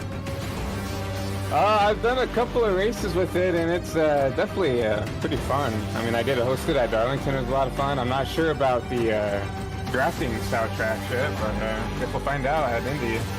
We will. Well, we put a new setup on. It's our last opportunity to see if this will stick, if this will work. What's your favorite track with it, by chance? I did some short tracks with it. It was pretty fun, but I did a hosted with like Dawson Cram, and there's some other IRL drivers in there. And it was at Darlington. It was a lot of fun there, so something I would definitely like it too. But yeah, I really like it. There was a lot of fun at Darlington. Well, the session is up. This first thing we're going to do is we're going to listen and wait. If the car is tight in the corner, that's fine. It's more of, is it chipping out? That's going to be our big worry as we work our way towards the final parts of that race.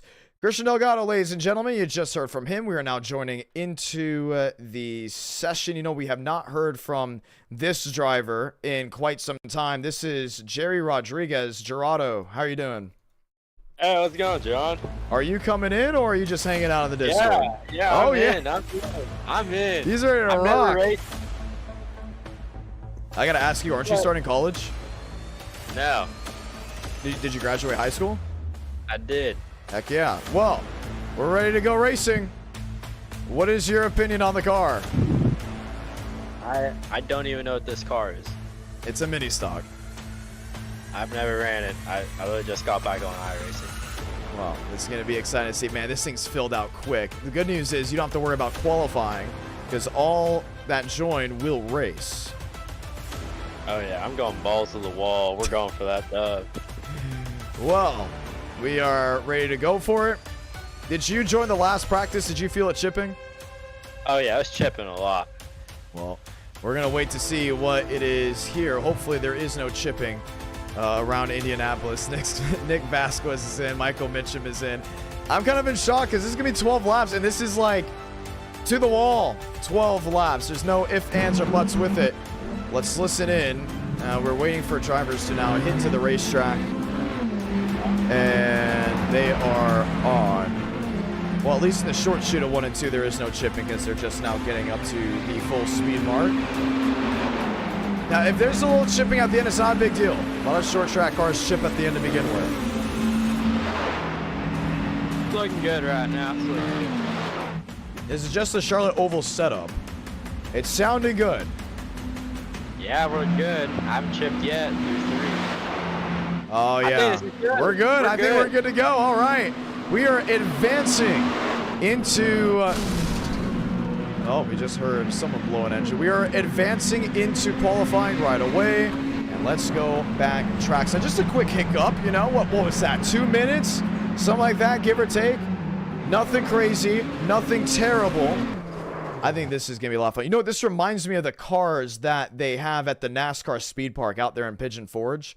That's why I'm excited to see it, because these cars look really, really, really, really cool. All right, let's do it. J-Rod, you're going to be right with us. Do you want to take a lap around this track and showcase to the viewers what is this mini stock?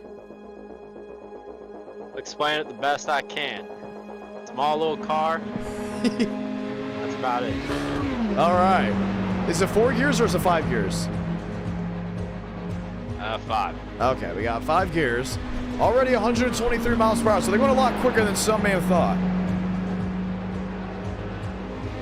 Why this paint scheme? Why the 6? Why the Viagra Mark Martin car? I like Viagra. Oh. Yeah. Oh, wow. Okay. I like the scheme. I like the scheme. Oh, okay. All right. That's what I meant. Did you chip out there? Okay. Is it tight now, or is it loose? Honestly, kind of loose. He kicks back a little. Oh, we got a car. We got ourselves a car. Let's see what else is doing. There's Jackson by a whopping 135 miles per hour. Rolling on in. Let's see who else is in here. Carter Lambert. Ton of machines. Christian Kendall, Nick Vasquez. We're going to continue to chat with drivers. Question, who's avocado in your voice chat? I have no idea. I don't even know who half these people are. Okay, well, we're going to continue to keep you in mind. Good luck. That is J-Rod, ladies and gentlemen. Andres Vargas, how you doing? Vargas, do you have us? I got you, John. Are you in this race or in this qualifying session currently? Yes, I am. What do you think of the car? A little bit loose, but fine. We're not shipping, so it seems so. So, yeah, I think we're pretty much gonna have a race now. Yeah. Well, we're allowing 60 drivers in. Not sure we hit 60, but we're somewhere. We are somewhere.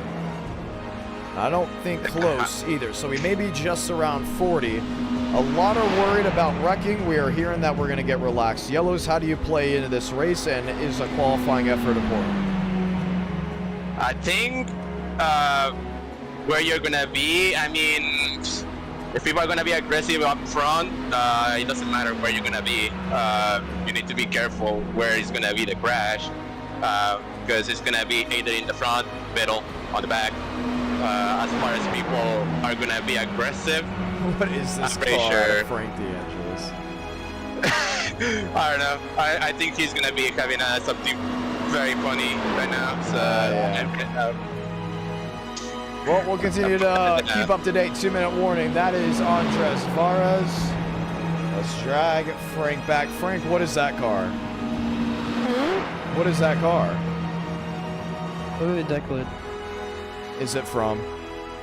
Look at the deck lid. I can't see it from this angle, but I see a smiley face on it. On the deck lid? On the nose. Oh, yeah. It's Bob. Yeah, Bob's on the side. Okay, who's I have to promote. Okay, it's from on the top, on the I have the to hood. promote season 3. What's on the deck lid? I don't know. Well, you made this car. Find out.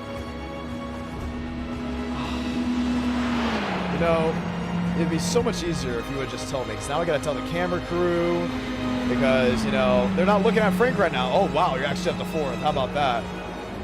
I can't see from this angle. Oh, nice. I almost spun it into 1. I cannot see from this angle. How about from this angle? I don't know. It's someone failing a burger challenge. Oh my gosh, there's no way. There's no way you put me on your decklid. I never said it was you. I just said someone failed the burger. Because I have a white shirt on. Someone failed the burger challenge, and I just thought it was funny. Did you think you could beat the burger challenge? No, because I didn't want to eat a whole burger that probably weighed like 10 pounds.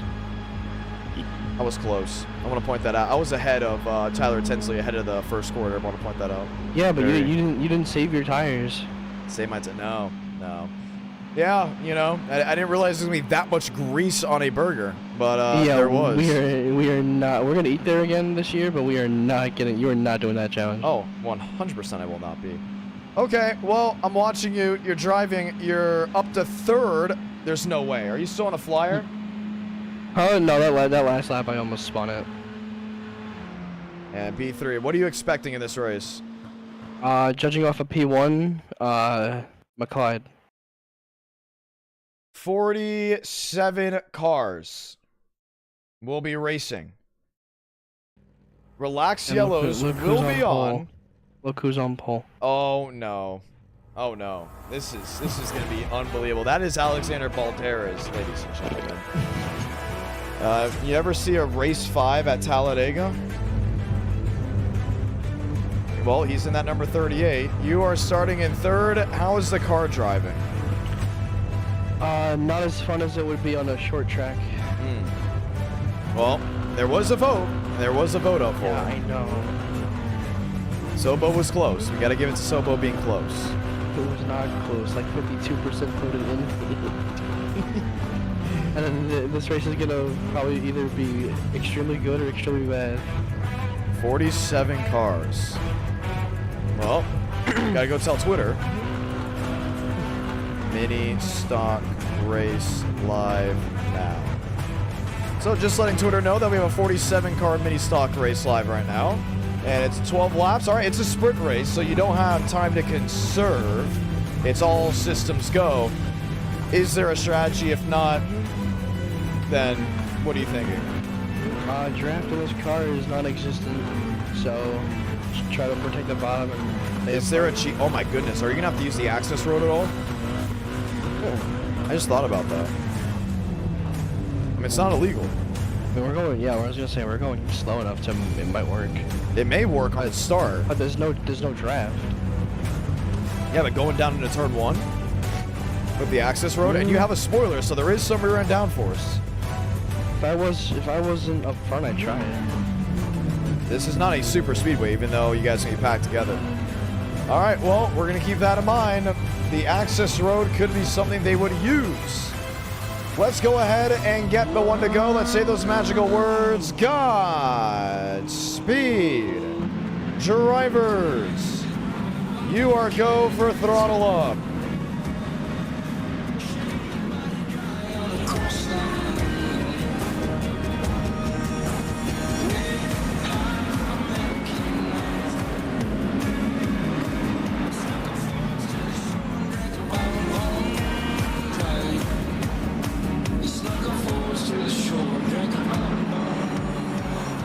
Seven drivers. Relax, yellow's on.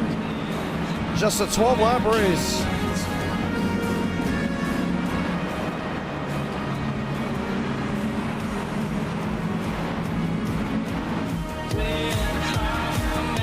Well, something's gonna happen.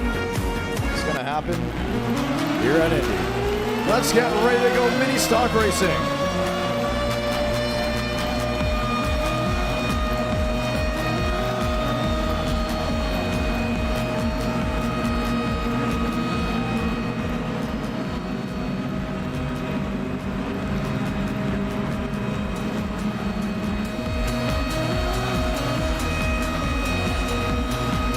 You know what, at our night, you can always expect something new. We always say it's great racing, but who knows what's in store for this? Alexander Balderas, Dylan Mason, Frank DeAngelis, James Thurston, lead the field coming down off turn number 4 for the first ever mini stock race in NR Night in America. Let's do it. Let's link the fuse from the Hoosier State as we're green from Indy.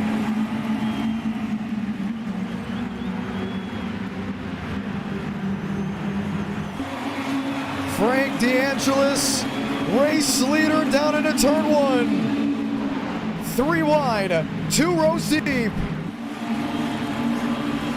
Oh, contact. 1 up and into the wall. That's Dylan Mason. 1 machine turned high. They mostly make it off turn 2. We have a race. River Page into the Frank DeAngelis machine. Make it twice. Kenyon trying to make the move under the wall. That's the 78. James Thurston gets tagged. Marcus Vanderlee gets tagged. Now they're wrecking even more. This is towards the back half of the field. River Page, Braden Movick. Movick led that lap, 11 to go. Unbelievable. And they all spread out. Page into second, shoved by the 69.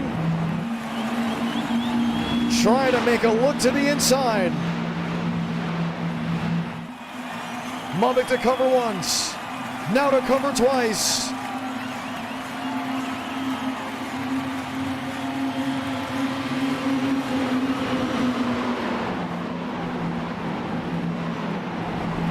Page is there. DeAngelis. No change. 3 wide. Saviano. Kendall. William Schmidt. Ahead of those machines. Down towards the attenuator, 10 laps to go for the Movick Ford.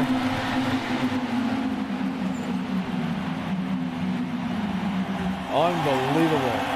And out of all the cars that made it through, only 3 are out. Michael Mitchum, Pollock, and Gentry. Leaving 44 drivers left racing.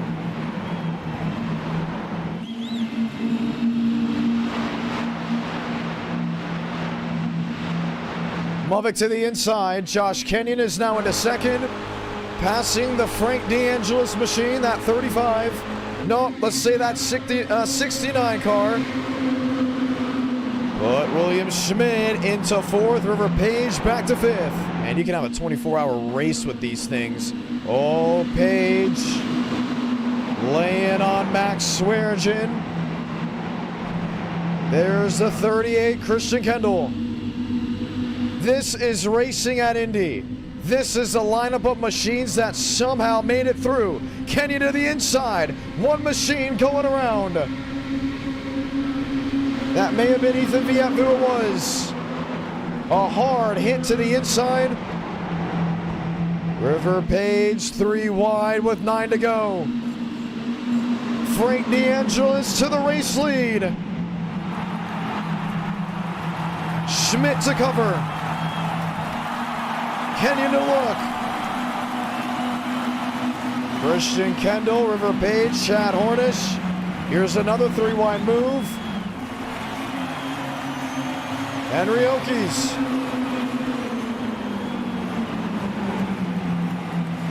Toe to toe. Wheel to wheel. 3 wide, some looking for. Schmidt on the inside lane uses the strips. Help from Braden Movick. Schmidt gets tagged.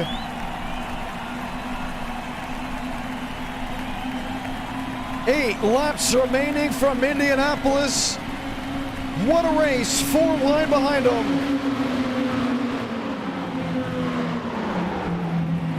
Swearengin turning the 38 into the outside wall.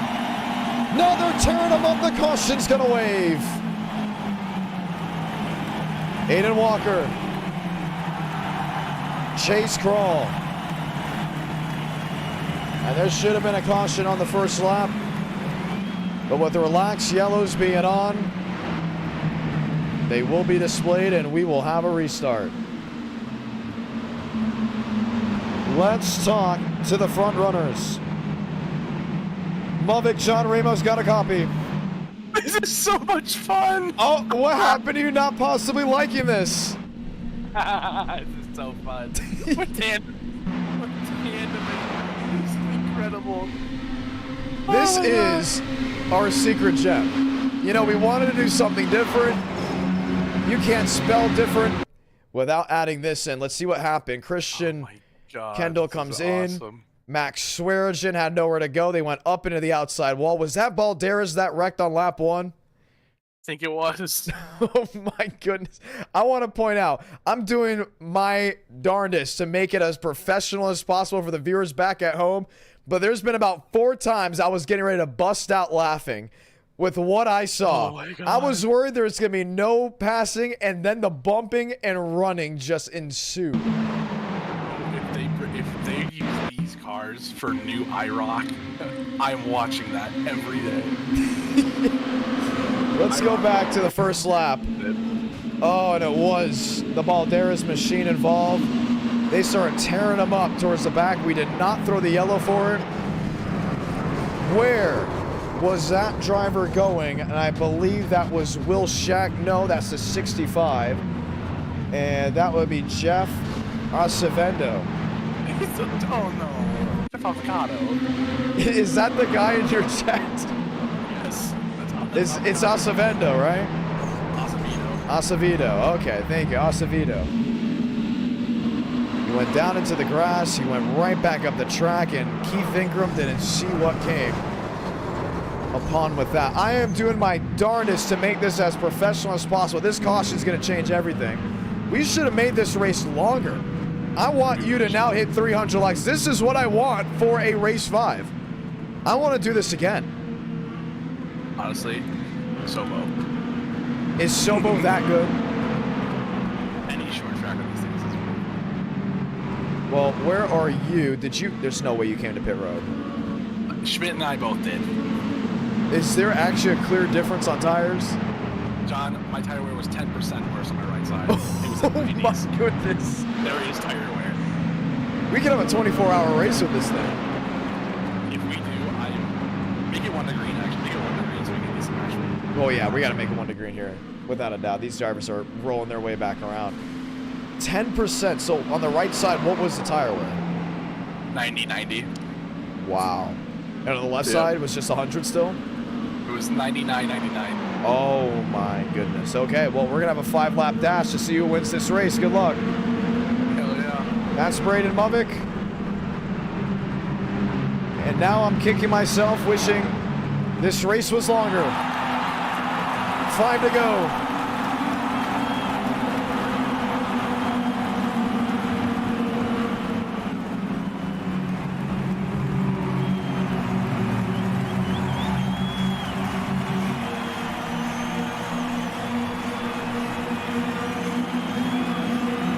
Pace car, the hard left.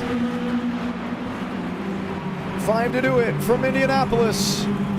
This is what you've come to see, trouble. What a save by Josh Kenyon. They race to turn 1. River Page, Savaiano, Henry Okies.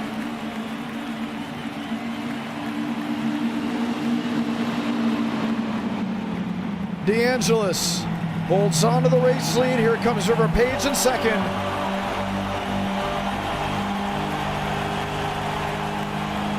Gets all over the front machine. Salviano into third. Henry Okies back to fourth. Josh Kenyon, Chase Kroll, Josh Lilly there in 6. 4 to go. And the thing about Indy is it's not a high bank track. It's flat. You have to tandem. You have to draft. You have to bump and run if you have the opportunity.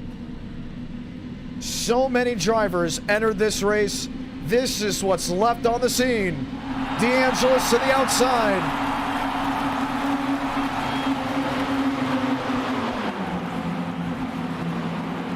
Page inside, Sabayano looking, wondering. Page inside of DeAngelis. DeAngelis gave way too much on the daylight.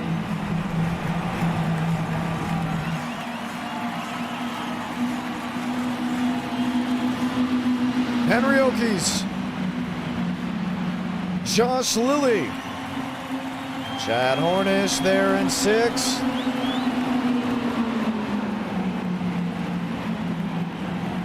Three to go this time by.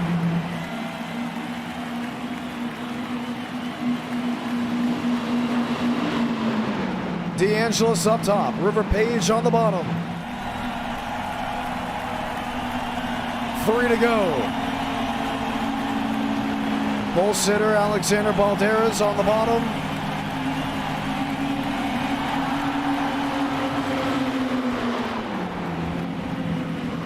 Page, the race leader, 3 wide for second.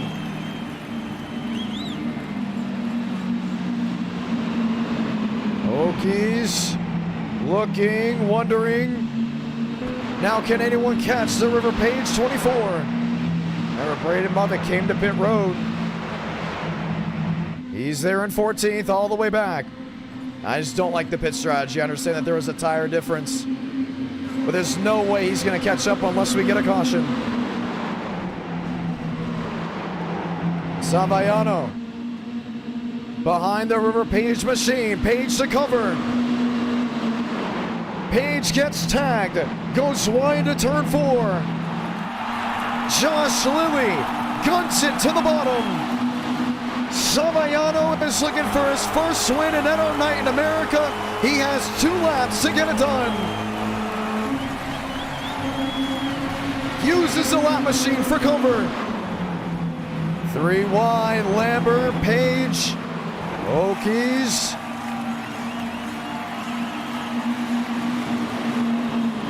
Josh Lilly up the gut.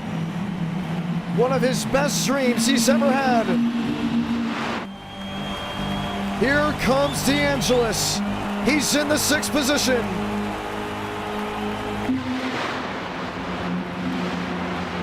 Lilly defend. To the wayside. Page gets into him. Oh, they're wrecking. Okies jumping into the outside wall. Sabayano's involved. They wreck down to 3 and 4. The caution will wave. We will see overtime in Indy.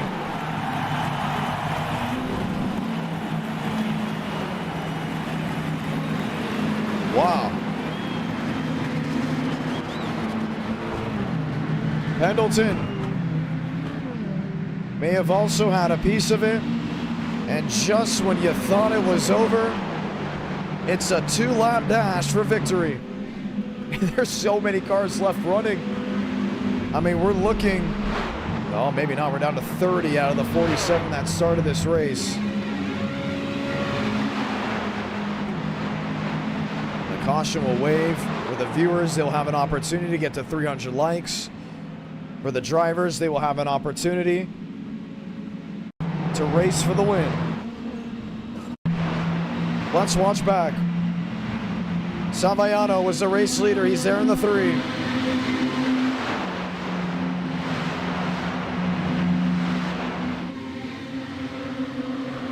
Oh, River Page, Josh Lee, they got involved, and just look at the hit.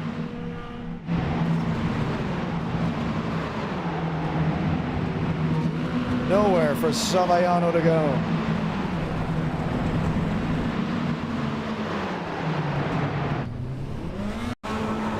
Watch again.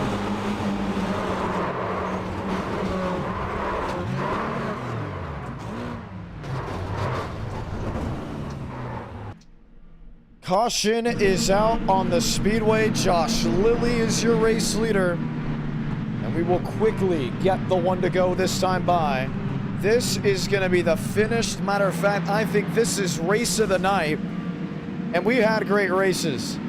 But you can't tell me, as a race fan, as a viewer of NO Night in America, you don't think this is absolutely COOL, because I have no idea how to call it. I have no idea what we're looking at. But iRacing has absolutely delivered with this car.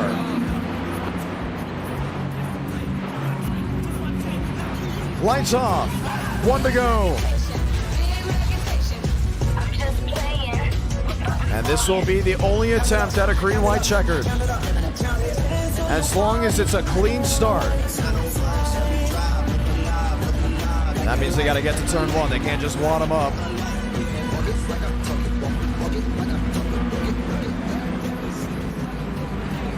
Lily, Page, DeAngelis, Byram, Kenyon, Schmidt, Lambert, Movick. All lined in with another opportunity at hand.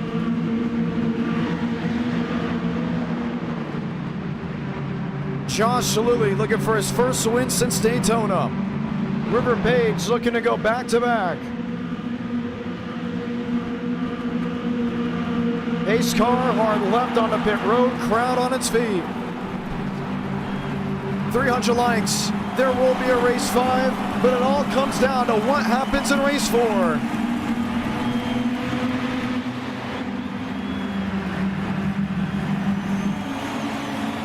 Lilly, race leader, 3 wide, back half, Jackson buys.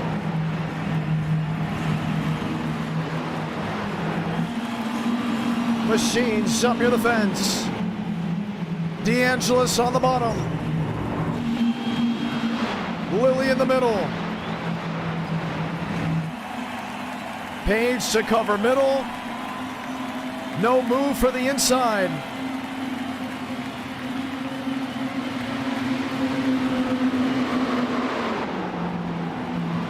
Three wide for the lead. Toe to toe, that's for 4th. Blanker Byram on the outside in the 41. Page in the middle with the 24. DeAngelis will lead him back to see the white flag. Salamanca, 1 to go from Indiana. Something has got to give. It's got to give in this moment. DeAngelis thunders to the lead in turn 1. He's got company on all ends. Page to the inside. Schmidt in 3rd. Lilly in 4th. Frank DeAngelis covering on the inside. He's mirror driving. Who would have thought a mini stock race would come down to this? Lilly in the Red Bull. Page gives the bumper. River Page will be toe-to-toe with Frank DeAngelis coming to the checkered. Schmidt is there, is gonna give the bump. Last drive off turn 4. Schmidt to the outside, to the inside. Gets to the bumper.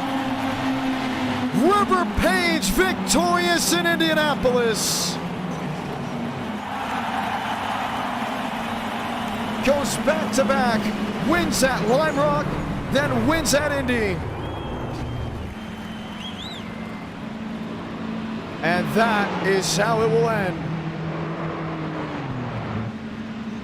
River Page back in victory lane. Wow. Can you believe how fun that race was? We got to do it again. I think we have to do something like this again. Different track. I don't know what they did with these mini stocks, but that was incredible. Absolutely incredible. River Page has won at Indianapolis.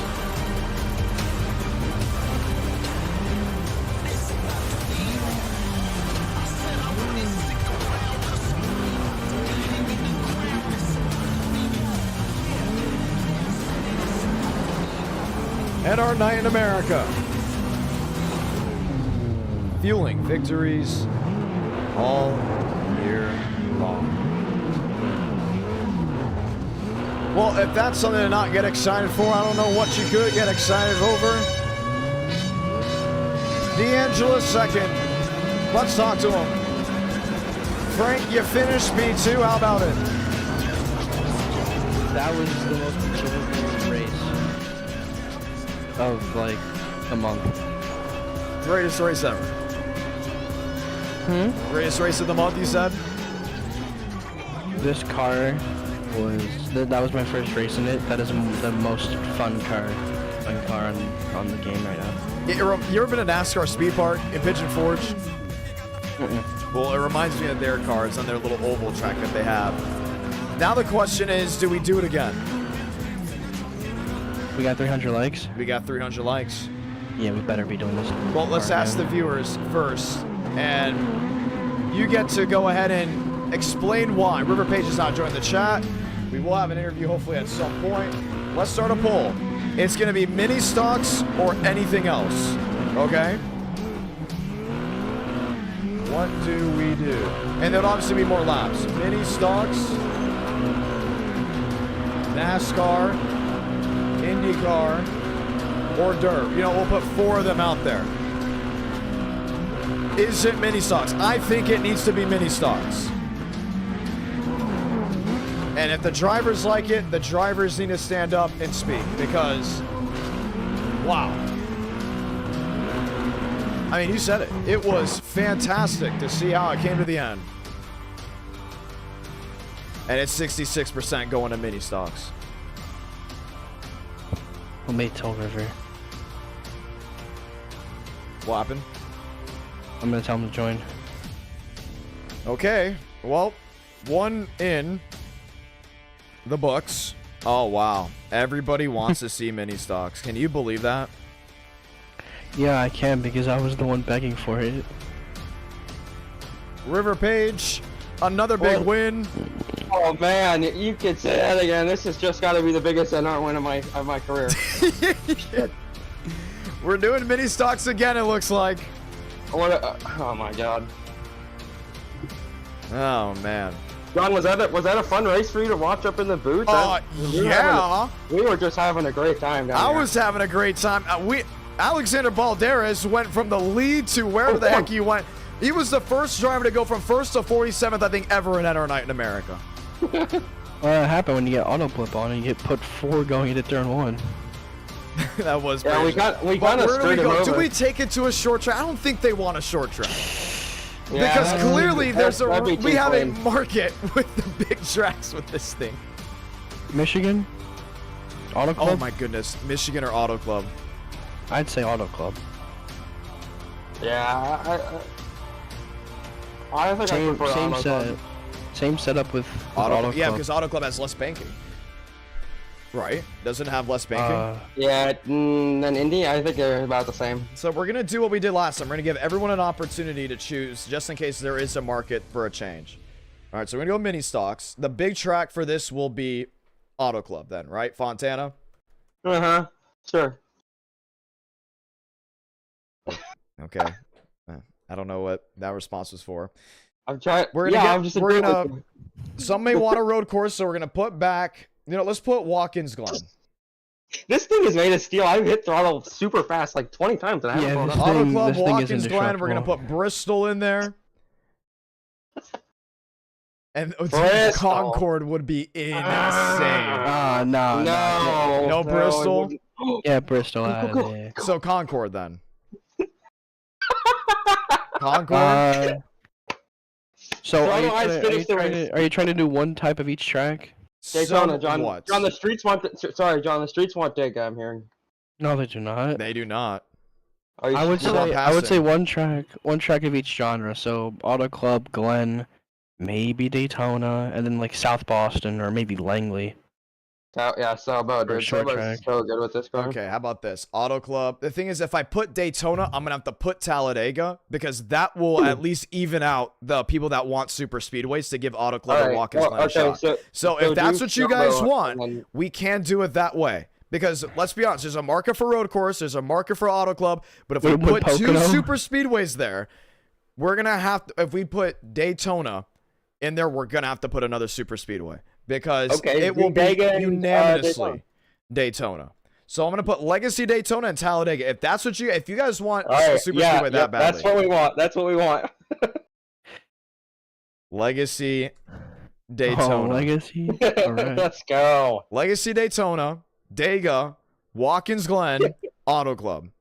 Frank, every time you got behind me and I look into my mirror and see Or do those we change stupid, Watkins like, Glen? Do we eyeballs on change the Watkins headline. Glen for Concord? Did you see what it was? No, It's the Roblox. John, where are you getting Concord from, bro? No one wants Concord. Braden Movick No wants one. Concord. No, he doesn't. No, he doesn't. All right. You know, I think this is that what the viewer? I want to make sure the chat. I need to see what the chat's saying. Yeah, of course the chat wants that. They want entertaining racing, not Concord. Okay. Well, let's see. Let's see what happens here. It's up, so it goes Watkins Glen Auto Club, Legacy Daytona Dega. This is gonna just change everything. Watkins Glen took the Auto Club took the lead, which we kind of expected. All the super speedway fans have to get behind one track. Last? How is Dega last? What? That is pretty insane. That's crazy. That is wild. The fall off of Legacy Talladega is Daytona. nuts. Auto Club's coming back. It's Legacy Daytona by a wide margin. If we do Legacy Daytona, it's going to be a 20-lap race with the most amount of drivers. We'll allow 60 on the track. If we do Auto Club, we'll also allow 60. I think Auto Club's going to win this thing. It's coming back. Hold on.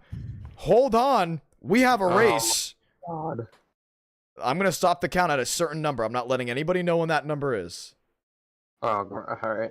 But it's going to be close, and it's already close. Auto Club, oh, wow. Never mind. Whoever has the ability to iRacing Driver 9 in YouTube chat will get $5 from me right now. Whoa, what did you say? Whoever mutes iRacing Driver 9 first gets $5. No, why? What happened? This kid has spammed any stock at New Hampshire Road. Okay, he can't spam that. He can't spam that. How did he even get in here is beyond me. But that's Braden Movick, ladies and gentlemen. Not very happy with iRacing Driver 9. Hi, iRacing Driver 9. I love New Hampshire Road. I would love to see it. J-Rod just got $5. You know, that was a good scenic track for the broadcast. Do not time him out. Do not time him out. 104 votes. What are we seeing? John, we're seeing Legacy Daytona in the lead by a whopping 5%. I don't know, man. I just do not know. I mean, there's still more votes to be counted. There are more votes. Oh my goodness. Now Gavin Austin's he's gonna bring a controller to do this. Braden Movick. We apologize to the viewers for the Braden Movick break-in. We're not very pleased about that. But I think it's gonna be Legacy Daytona. We're gonna end the night not just with a bang, but a shebang. Legacy Daytona, 20 laps. Do we have duels? No. No way. That's River Page. 60, just leave it how it was this time. We want more than 43 John, drivers. I have returned. I went to tag in Movick. Okay. I just came back. We are going to Daytona. 20 laps, or do we do 15 laps? 15. Because the thing is, what made that good is because we didn't know what was going to happen, right? It was really tight racing. 15? We're going 15? Yeah. Are you good on that, Frank DeAngelis? 15? Yes, I am very well with that. Okay. Well, that's what we're going to do. And we're going to see how it rolls. Well, good luck to everyone. We'll continue to monitor as things go. Let's hear what other drivers thought of the race. Lane Sanders, John Ramos, what'd you think? I'm glad we're doing Legacy Daytona. Did you think it was fun? Did you have fun? That's the real question. I got wrecked on lap 1 again, but other than that, I think we had a good time. Eric W. dropping down the 5 gifted memberships. Absolutely supporting tonight. Thank you so much for it. I missed there's something about Friday night streams, right? There's just something about it that when things go right or things go wrong, everyone just gets very excited. The session is up. 60 drivers may... First time we've had like 2 streams in a week in a long time. I know. And once again, for the ones that are wondering why we have not been doing that, been broadcasting in person, and usually the broadcasts are on the weekends. I've had Friday night broadcasts. I've had Saturday broadcasts. I've Sunday. I've had triple header weekends. I've had double header weekends. And trust me, I have not forgotten about you. We got the first scheduled day off without rain delay, like not including rain delays. I think we had one since late May. And some of those streams, I got it on a Friday quickly before heading up to Indiana or into other places before Has it really going been May? and locking in. Excuse me, what happened? Has it really been since May? Scheduled. Wow. So we did have 2 that had overturned because Battle of Broadway would have been closer to one of the events. So they asked me to not go to that event to help market Battle of Broadway so we can, promote the event. But that whole weekend was promoting the event. So I was basically at a track doing stuff, just not commentating. And then it was, yeah, I think so, all the way through. Yep, all the way through. All the way through. And that was June, but scheduled. The last time I had a day off was the 3rd week of May. I'm trying to remember. Yes, 3rd week of May. And then we had a rain out at Owasso that they scheduled for the next week. So that was the impending rain delay. The only rain delay or rain, postponement, rain postponement to another week. But that was the week I would be with the NASCAR Craftsman Truck Series at Milwaukee and ARCA Menard Series at Milwaukee. And then I had Birch Run that Friday for the Jeg Series All-Stars Tour Pro Late Model feature event. Session's up. It's a mouthful. It is. It is a lot. And yes. So John, I got a question for you, John. Oh, okay. So I've heard rumors that they're already making plans to add Bowman Gray to the game. Are you excited to see the Madhouse get into the game? It's going to be interesting. I like what the Clash did for NR Night in America. I think the Clash was a staple of that January run. And we never did well with the Clash. The viewers didn't really like it outside of leading into the actual Clash with the Coliseum, but it did its job. I think it did its job in NR Night in America. I had a lot of great races. The highest viewed stream ever was 31,000 with the Clash. Gonna be honest, I'm excited to see Bowman Gray. I hope it lives up to the hype that is expected to be. I'm also really excited to see Winchester being added to iRacing. That is one to look at. I think Berlin needs to be scanned. It is yet to be scanned, but there are talks and a lot of push by the track to get that scanned. What's another one coming? Is Florence coming? I heard they're thinking about adding Florence as well. I think they're looking into that. They're also, I think they're rescanning New Hampshire. Oh, it's going to be fun. Oh, New Hampshire is going to be a blast. New Hampshire on its own, when we modified. Like We've always had good races at New Hampshire. It's unfortunate. What's really unfortunate is when some people come in, they think, oh, we're going to Texas? No, I don't like Texas. Texas is that bad track, right? That is the stereotype, but Texas is amazing on iRacing. New Hampshire is amazing on iRacing. There's a lot of tracks that you would think that are super solid in person that give us subpar races on the sim, and then the ones that give subpar or lackluster events in person that may be your opinion give just the greatest racing you could ever find. Absolutely. So, what was the last stream we did? COT Texas? I think we have 60 drivers. Hate to cut you off, but I think we're at 60. Which is going to be interesting. 15 laps. Texas, that was a blast. We should have done CO2 Atlanta, if you ask me, but I digress. COT Atlanta's always been good with us too. We probably should have done it. And we had a lot more cars too. So that's something that we are keeping in mind, but it's time to open the gates and talk to more drivers about their machines. Lane, question for you. Are you ready for qualifying? Oh, yeah. And that is Lane. Kenny Reel. If you don't know Wheel, you must not know Kenny Reel. He got his first win today in NR Night in America. Are you ready for this mini stock feature? Oh, yeah. I'm excited for this one. We got 60 drivers, it looks like, going for the big time. What do you think? I think it's going to be fun, and I think it's going to be chaos, but it'll be a fun race. It will be. I'm wondering how many people are going to miss their shifts because they got to use a clutch. Ooh, that's going to be interesting. And we're going to allow all 60 to race. If it breaks the system, it breaks the system. Why not? Let's have some fun with it. All right, we're going from driver to driver. Good luck. Appreciate it, bro. Let's go talk to Ethan Vietvu. Vietvu, I love your last name because so many screw it up, but I got it right. I want to point that out. I have had it right for a while. Are you joining this race? I think we do not have Vietvu in here, so we'll keep him in mind. He had a quick mic lag. Let's get Delgado. Delgado, 60 drivers. What are you thinking? 60 drivers. It's good. I mean, we'll see. Do you think your PC can handle that? You know what? We got it all taped up. We got no airflow in the grill, but it's a green light checkered.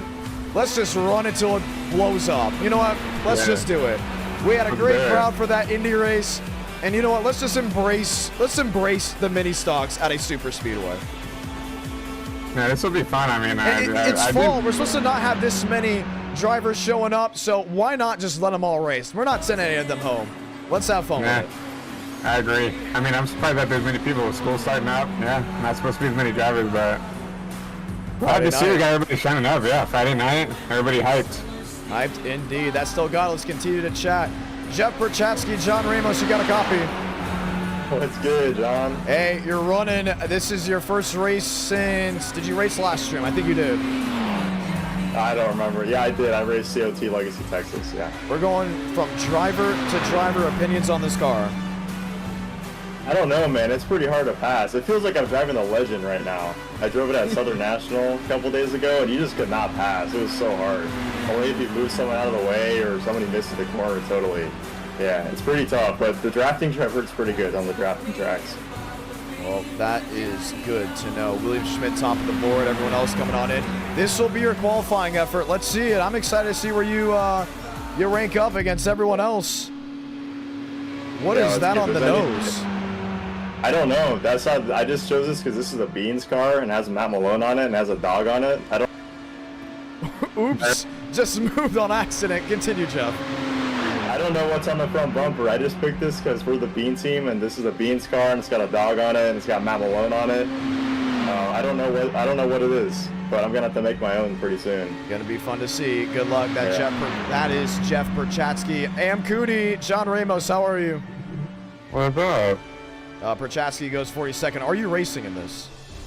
Yes. Opinions? Did you watch Indy? I am currently. No, I did not. I was playing the Black Ops 6 beta, but I scrolled back and I saw the end, so it looked pretty good. That's the only reason why I'm running this.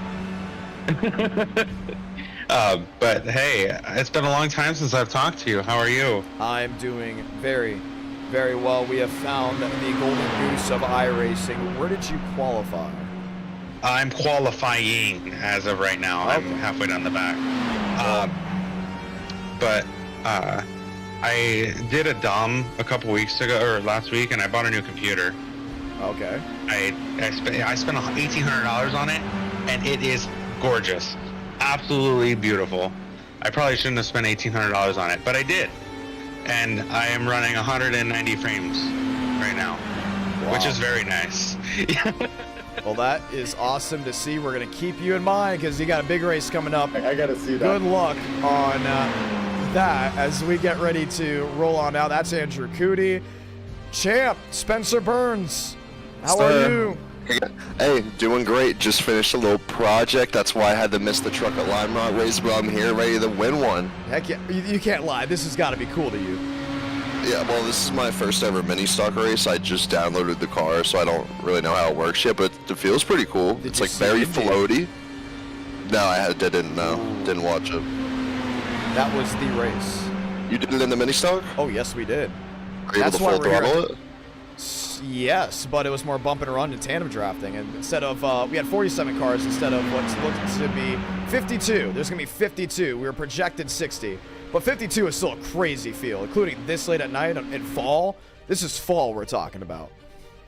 Yeah, so I didn't even know the mini stocks went this fast. I thought they were just like a really weak street stock. They just kind of went around. I was surprised they even got above 100, if I'm being honest with you. All right, the real question is, do we see Burnsy in victory lane? If draft matters, and I don't know how the draft model is, but if there just takes any skill, I'm gonna win. Looking guaranteed. Through the field, where are you starting? 28th, so mid-pack, right in the smack dab in the middle, so I think it's pretty fair. I'll probably get wrecked, but yeah, so I think here's the game plan. I'm going to get up there pretty early. I'm probably going to get spun out, but I'm going to make it back through the field and finish top 3. Like an adventure. Sure. Okay, there we go. I like that. Well, we're going to keep it all in mind. Good luck. That is Spencer Burns as he gets ready to rock and roll. All right, let's get ready to go racing at our night in America, fueling victories all year long. Let's talk to the driver leading us to green, Anthony Burrows. How are you? I'm great, man. How about you? On a scale of 1 to 10, how cool is this? Oh, easily a 10, man. I love this car.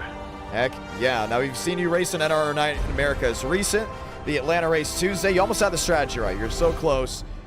Earlier today, you got involved in an incident, destroyed the right side, but this is where you make up that ground with a 15-lap mini stock race with 52 drivers. Can you avoid all the wildness that's soon to come about? The plan's to stay ahead of it, so hopefully I avoid it, but we'll see. It's gonna be insane. Well, it's gonna be fun. This chat is excited. It's hyped. Well, it is midnight, so good morning on the East Coast. And for the ones hanging out with us all around, it's gonna be fun. What is your expectations? I don't know. Expecting a lot of wrecks, probably. This thing's pretty hard to drive even on its own, so I'll probably be wrecked out at some point, but I don't know. If I can come home in one piece, that'll be a dub. Well, you roll it off. Do you want to say those magical words to the viewers back at home? Forever, start your engines. That was not it. Yeah. I don't know what you're saying. All good. Don't worry about it. That's Anthony Burrows, ladies and gentlemen. Godspeed, drivers. You are go for throttle up. Let's get ready to go green. The final race of the night. This is round number 5. As we get ready to transform into what is to come. What a night we have had.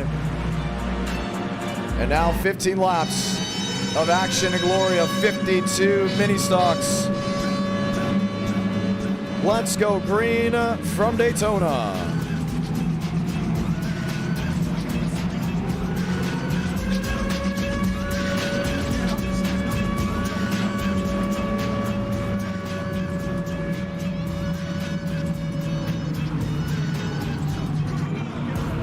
Time to go green.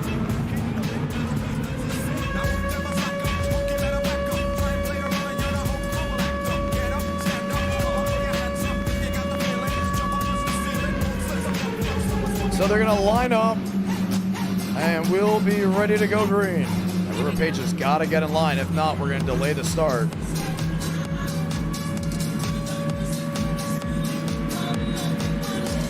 Time to roll.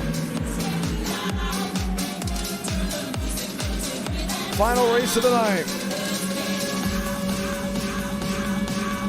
52 drivers. 15 laps.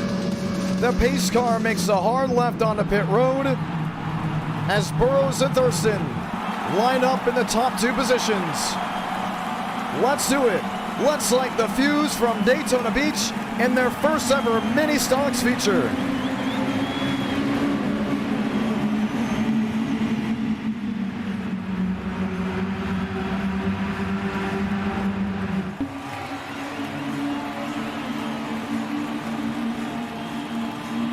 Slow roll down into 1 and 2. Burrows on the inside, Thurston on the outside. Page, Wilkerson, DeAngelis, Lilly, Parenti, Sanders, Lambert, Barbagallo.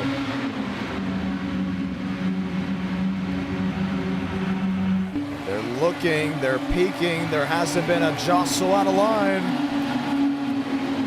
Page inside of DeAngelis.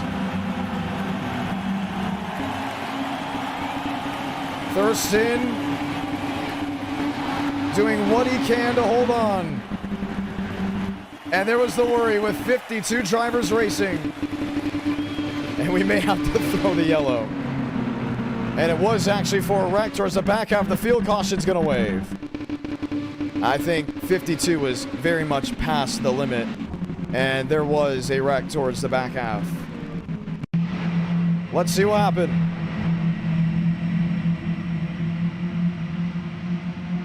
Well, that's just part of it when you allow as many mini stocks in as you do. The question of if the PC will hold up, that answer was no.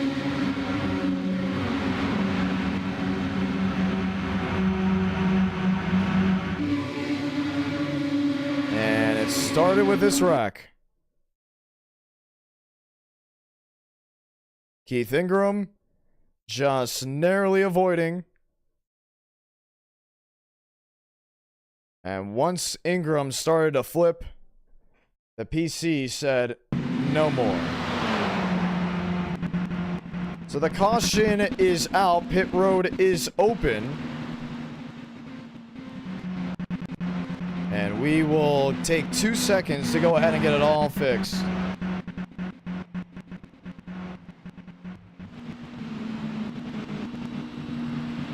So what they're going to do is they're going to take the drivers who wrecked and get them out of the race. We will reset and we will be ready to go. So we're coming back to just me for the time being, and we will be ready to complete this race. We knew there was going to be an issue. Come on, we knew.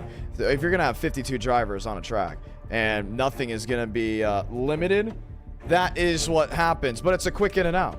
It's a completely quick in and out. The admins have been let know to kick the drivers that were involved in the incident, and we will be ready to rock and roll. Balderas, Nettle, and others as we roll in and get ready to complete the final race of the night. Now, there was a wild wreck towards the back half.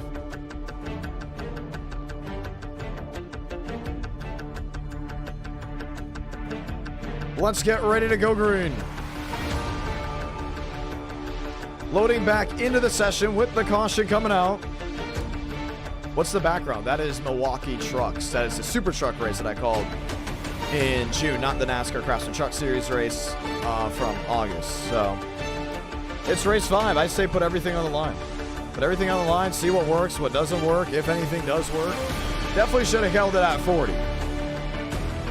That definitely was it. We put the servers to the test. And 52, I think 52 was pretty much past the limit. So, caution did wave for that wreck. We are back, which is good news. And we'll be ready to go back racing in just a matter of moments.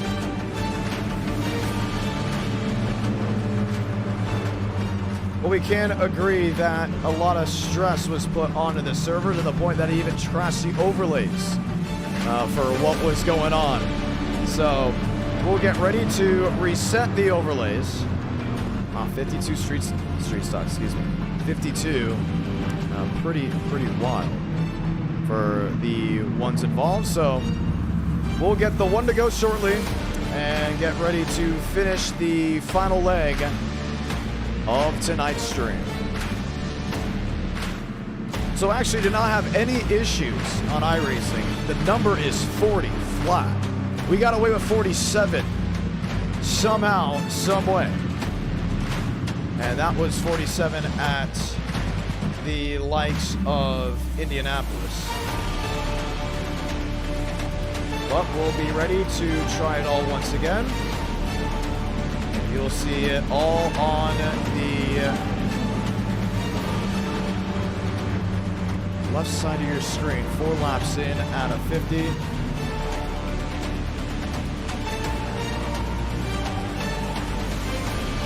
The mini stocks are ready to go green. Let's get them back out, the one to go.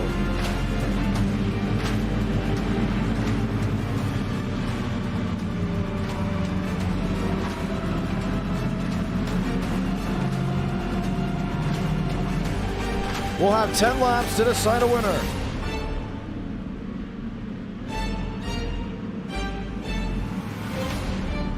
And it's even the hardest part is the admins are struggling to control the session from what's going on towards the back half.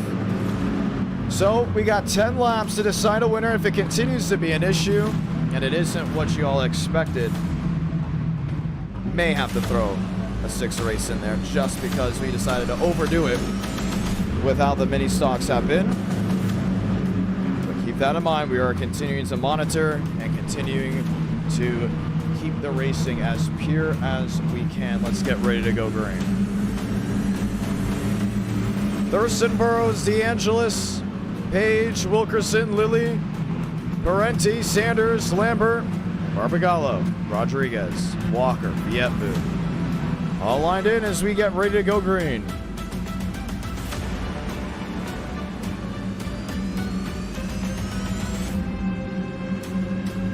Time to roll. So the caution does come out for a flip. That was a flip towards the latter half of the field.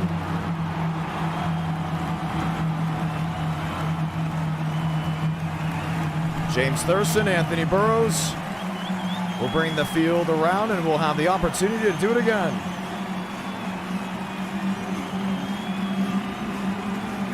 Thurston, Burrows, DeAngelis Page, Lily Wilkerson.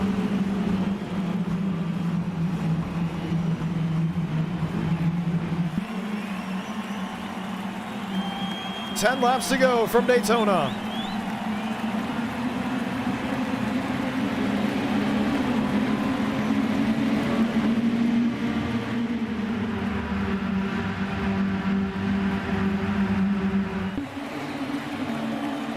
Burrows top end there with River Page.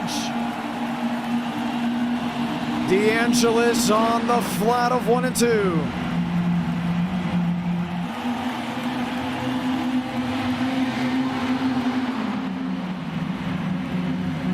Burrows inside. Lined up, lined in. Oh, Page into the 20th Thurston. Now they're tearing them up.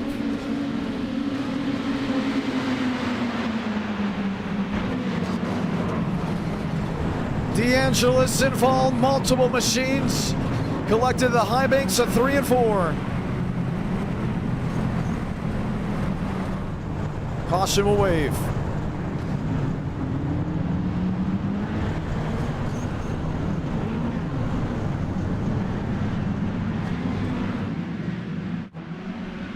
We will have a restart. Let's see what happened. Quickly looking, there could very easily be a penalty for what we just saw. River Page there in the 24 machine. Oh, it started with the 43.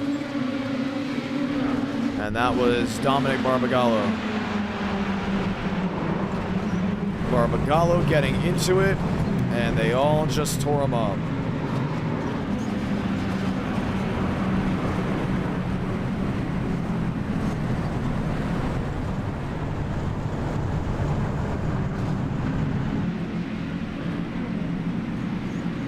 Wow. Bumper hooked. Let's watch back again. Watch Dominic Barbagallo. No, check that. It was not Barbagallo. We will see exactly who it was. It was with James Thurston. It was Jacob Wilkerson that turned the field sideways and there was nowhere to go.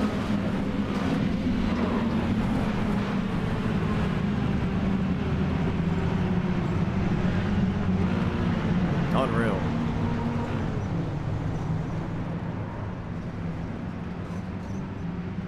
Watch it again.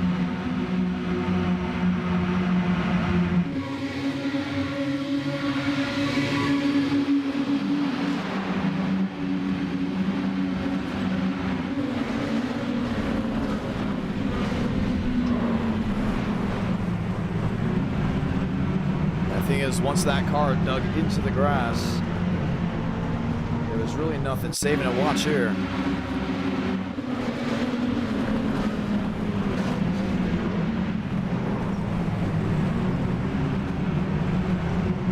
So the caution is out for a second time. Relax yellows are on. Jacob Wilkerson has been given an L1 penalty. Barbagallo will restart where he is on track.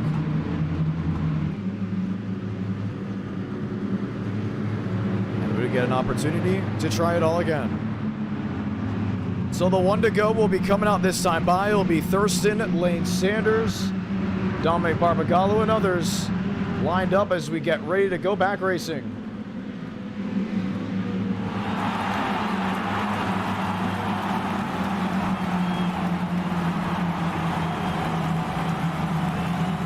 There'll be 7 to go from Daytona. If you wanted a reason to stay up late on a Friday into Saturday morning, this is it. Very rarely we get to do Friday night NR because my season and how the broadcasting season has been. So when the opportunity looms, it's always great to put on a show.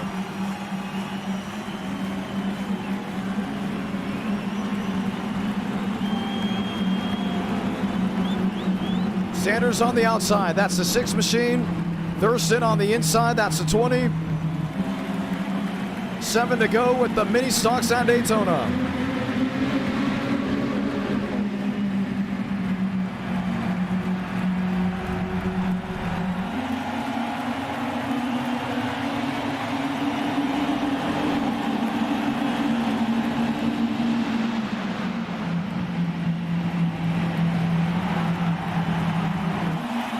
Thurston, Sanders, Barbagallo, Parenti.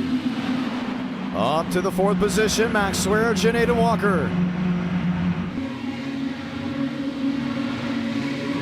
See Sanders trying to crowd. Down to the inside, Braden Movick, 3 wide for the race lead.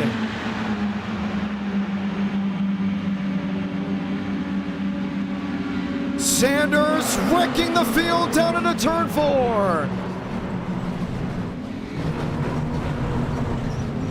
Oh my.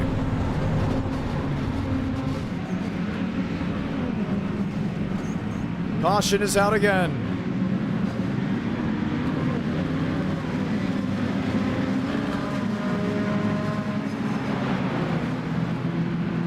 Wow.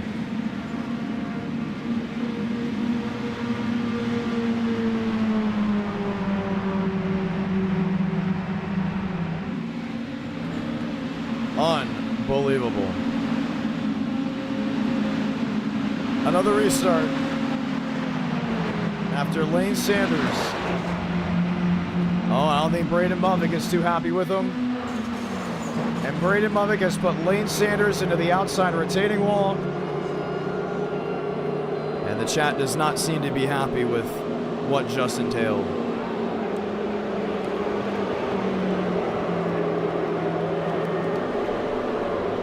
Wow.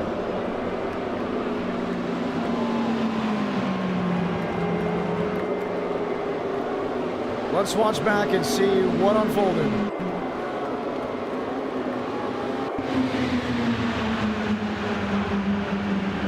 Lane Sanders in the middle, comes up into Kenyon, down into the 35. And there was just nowhere else to go. Look at this field.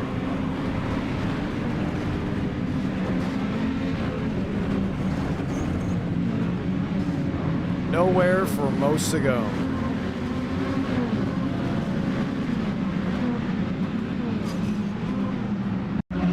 This is towards the back half. You'll watch it again. And the crowd not happy with Lane Sanders. He will be given an L1 penalty. They came here for mini stocks after the craze from what we saw at Indy. You can see why. Look at all those drivers. William Schmidt. So we will get a restart. It will be Aiden Walker, James Thurston, Jackson Byes, Will Shack. This will now be a 4-lap dash to see who wins. And there goes Lane to the inside. As the will have him drop all the way back. Caution is out here at Daytona for another incident.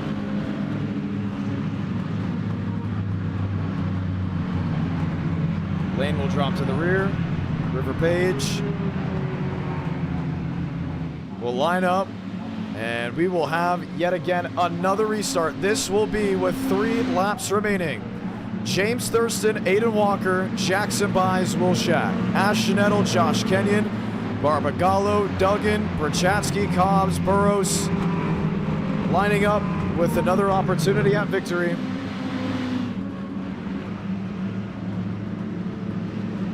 Let's get ready to see who will win in this final 3-lap dash.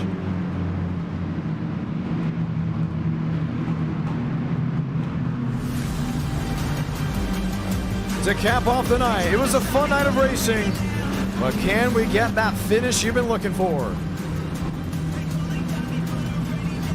Started with 52.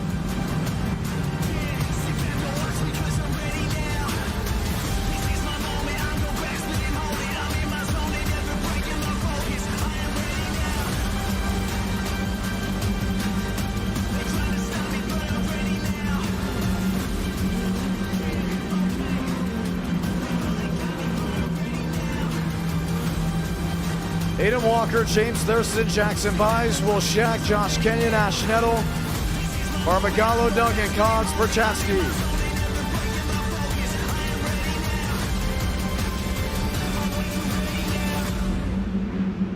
Lined up as we get ready to bring out the green flag just one more time. Walker, Thurston, Buys, Shack. Lined up, that's the top four. Can Nettle do something? What is up with the Josh Kenyon machine? How can that get ready to roll? Matt Green from Daytona.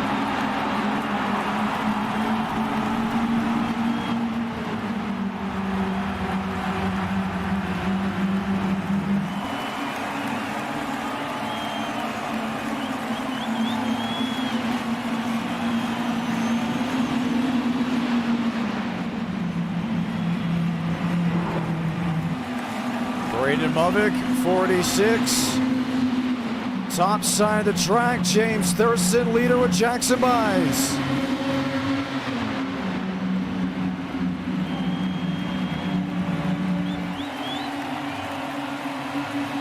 Walker to the bottom. Buys to cover. Walker to the lead.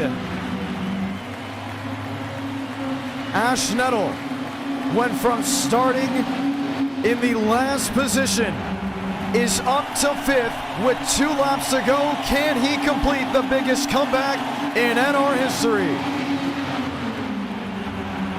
2 left. Thurston, Walker, Buys, Shack, Perchatsky in the fence.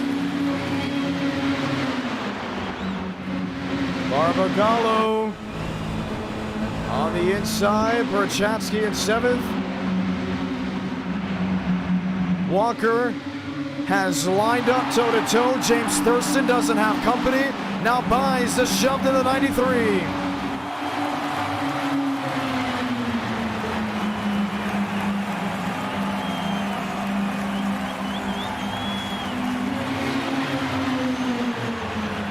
Movick on the bottom. Shove the Buys. This race is gonna be official. Salamanca, 1 to go from Daytona.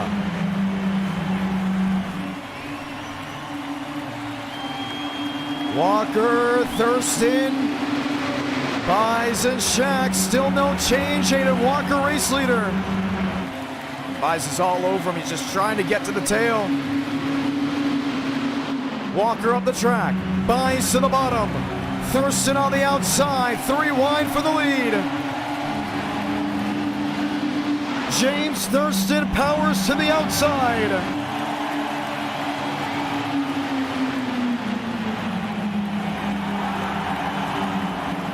River Page up and into the wall. This is gonna be the finish in Daytona. Thurston top, Walker in the middle. James Thurston, did he get it? He did not. Aiden Walker wins at Daytona with a last-ditch touch. No, they're calling it James Thurston wins. Scoring showed Walker, but after review, Thurston is credited with the win.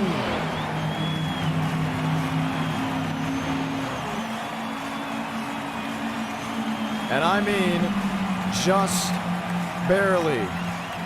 Cooper Glick goes up and over, and the flow-grown driver wins from the World Center of Racing. Wow. I think that's how we have to end the night.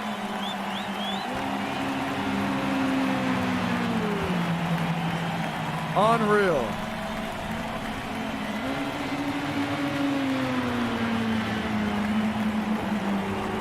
NR Night in America, fueling victories all year long.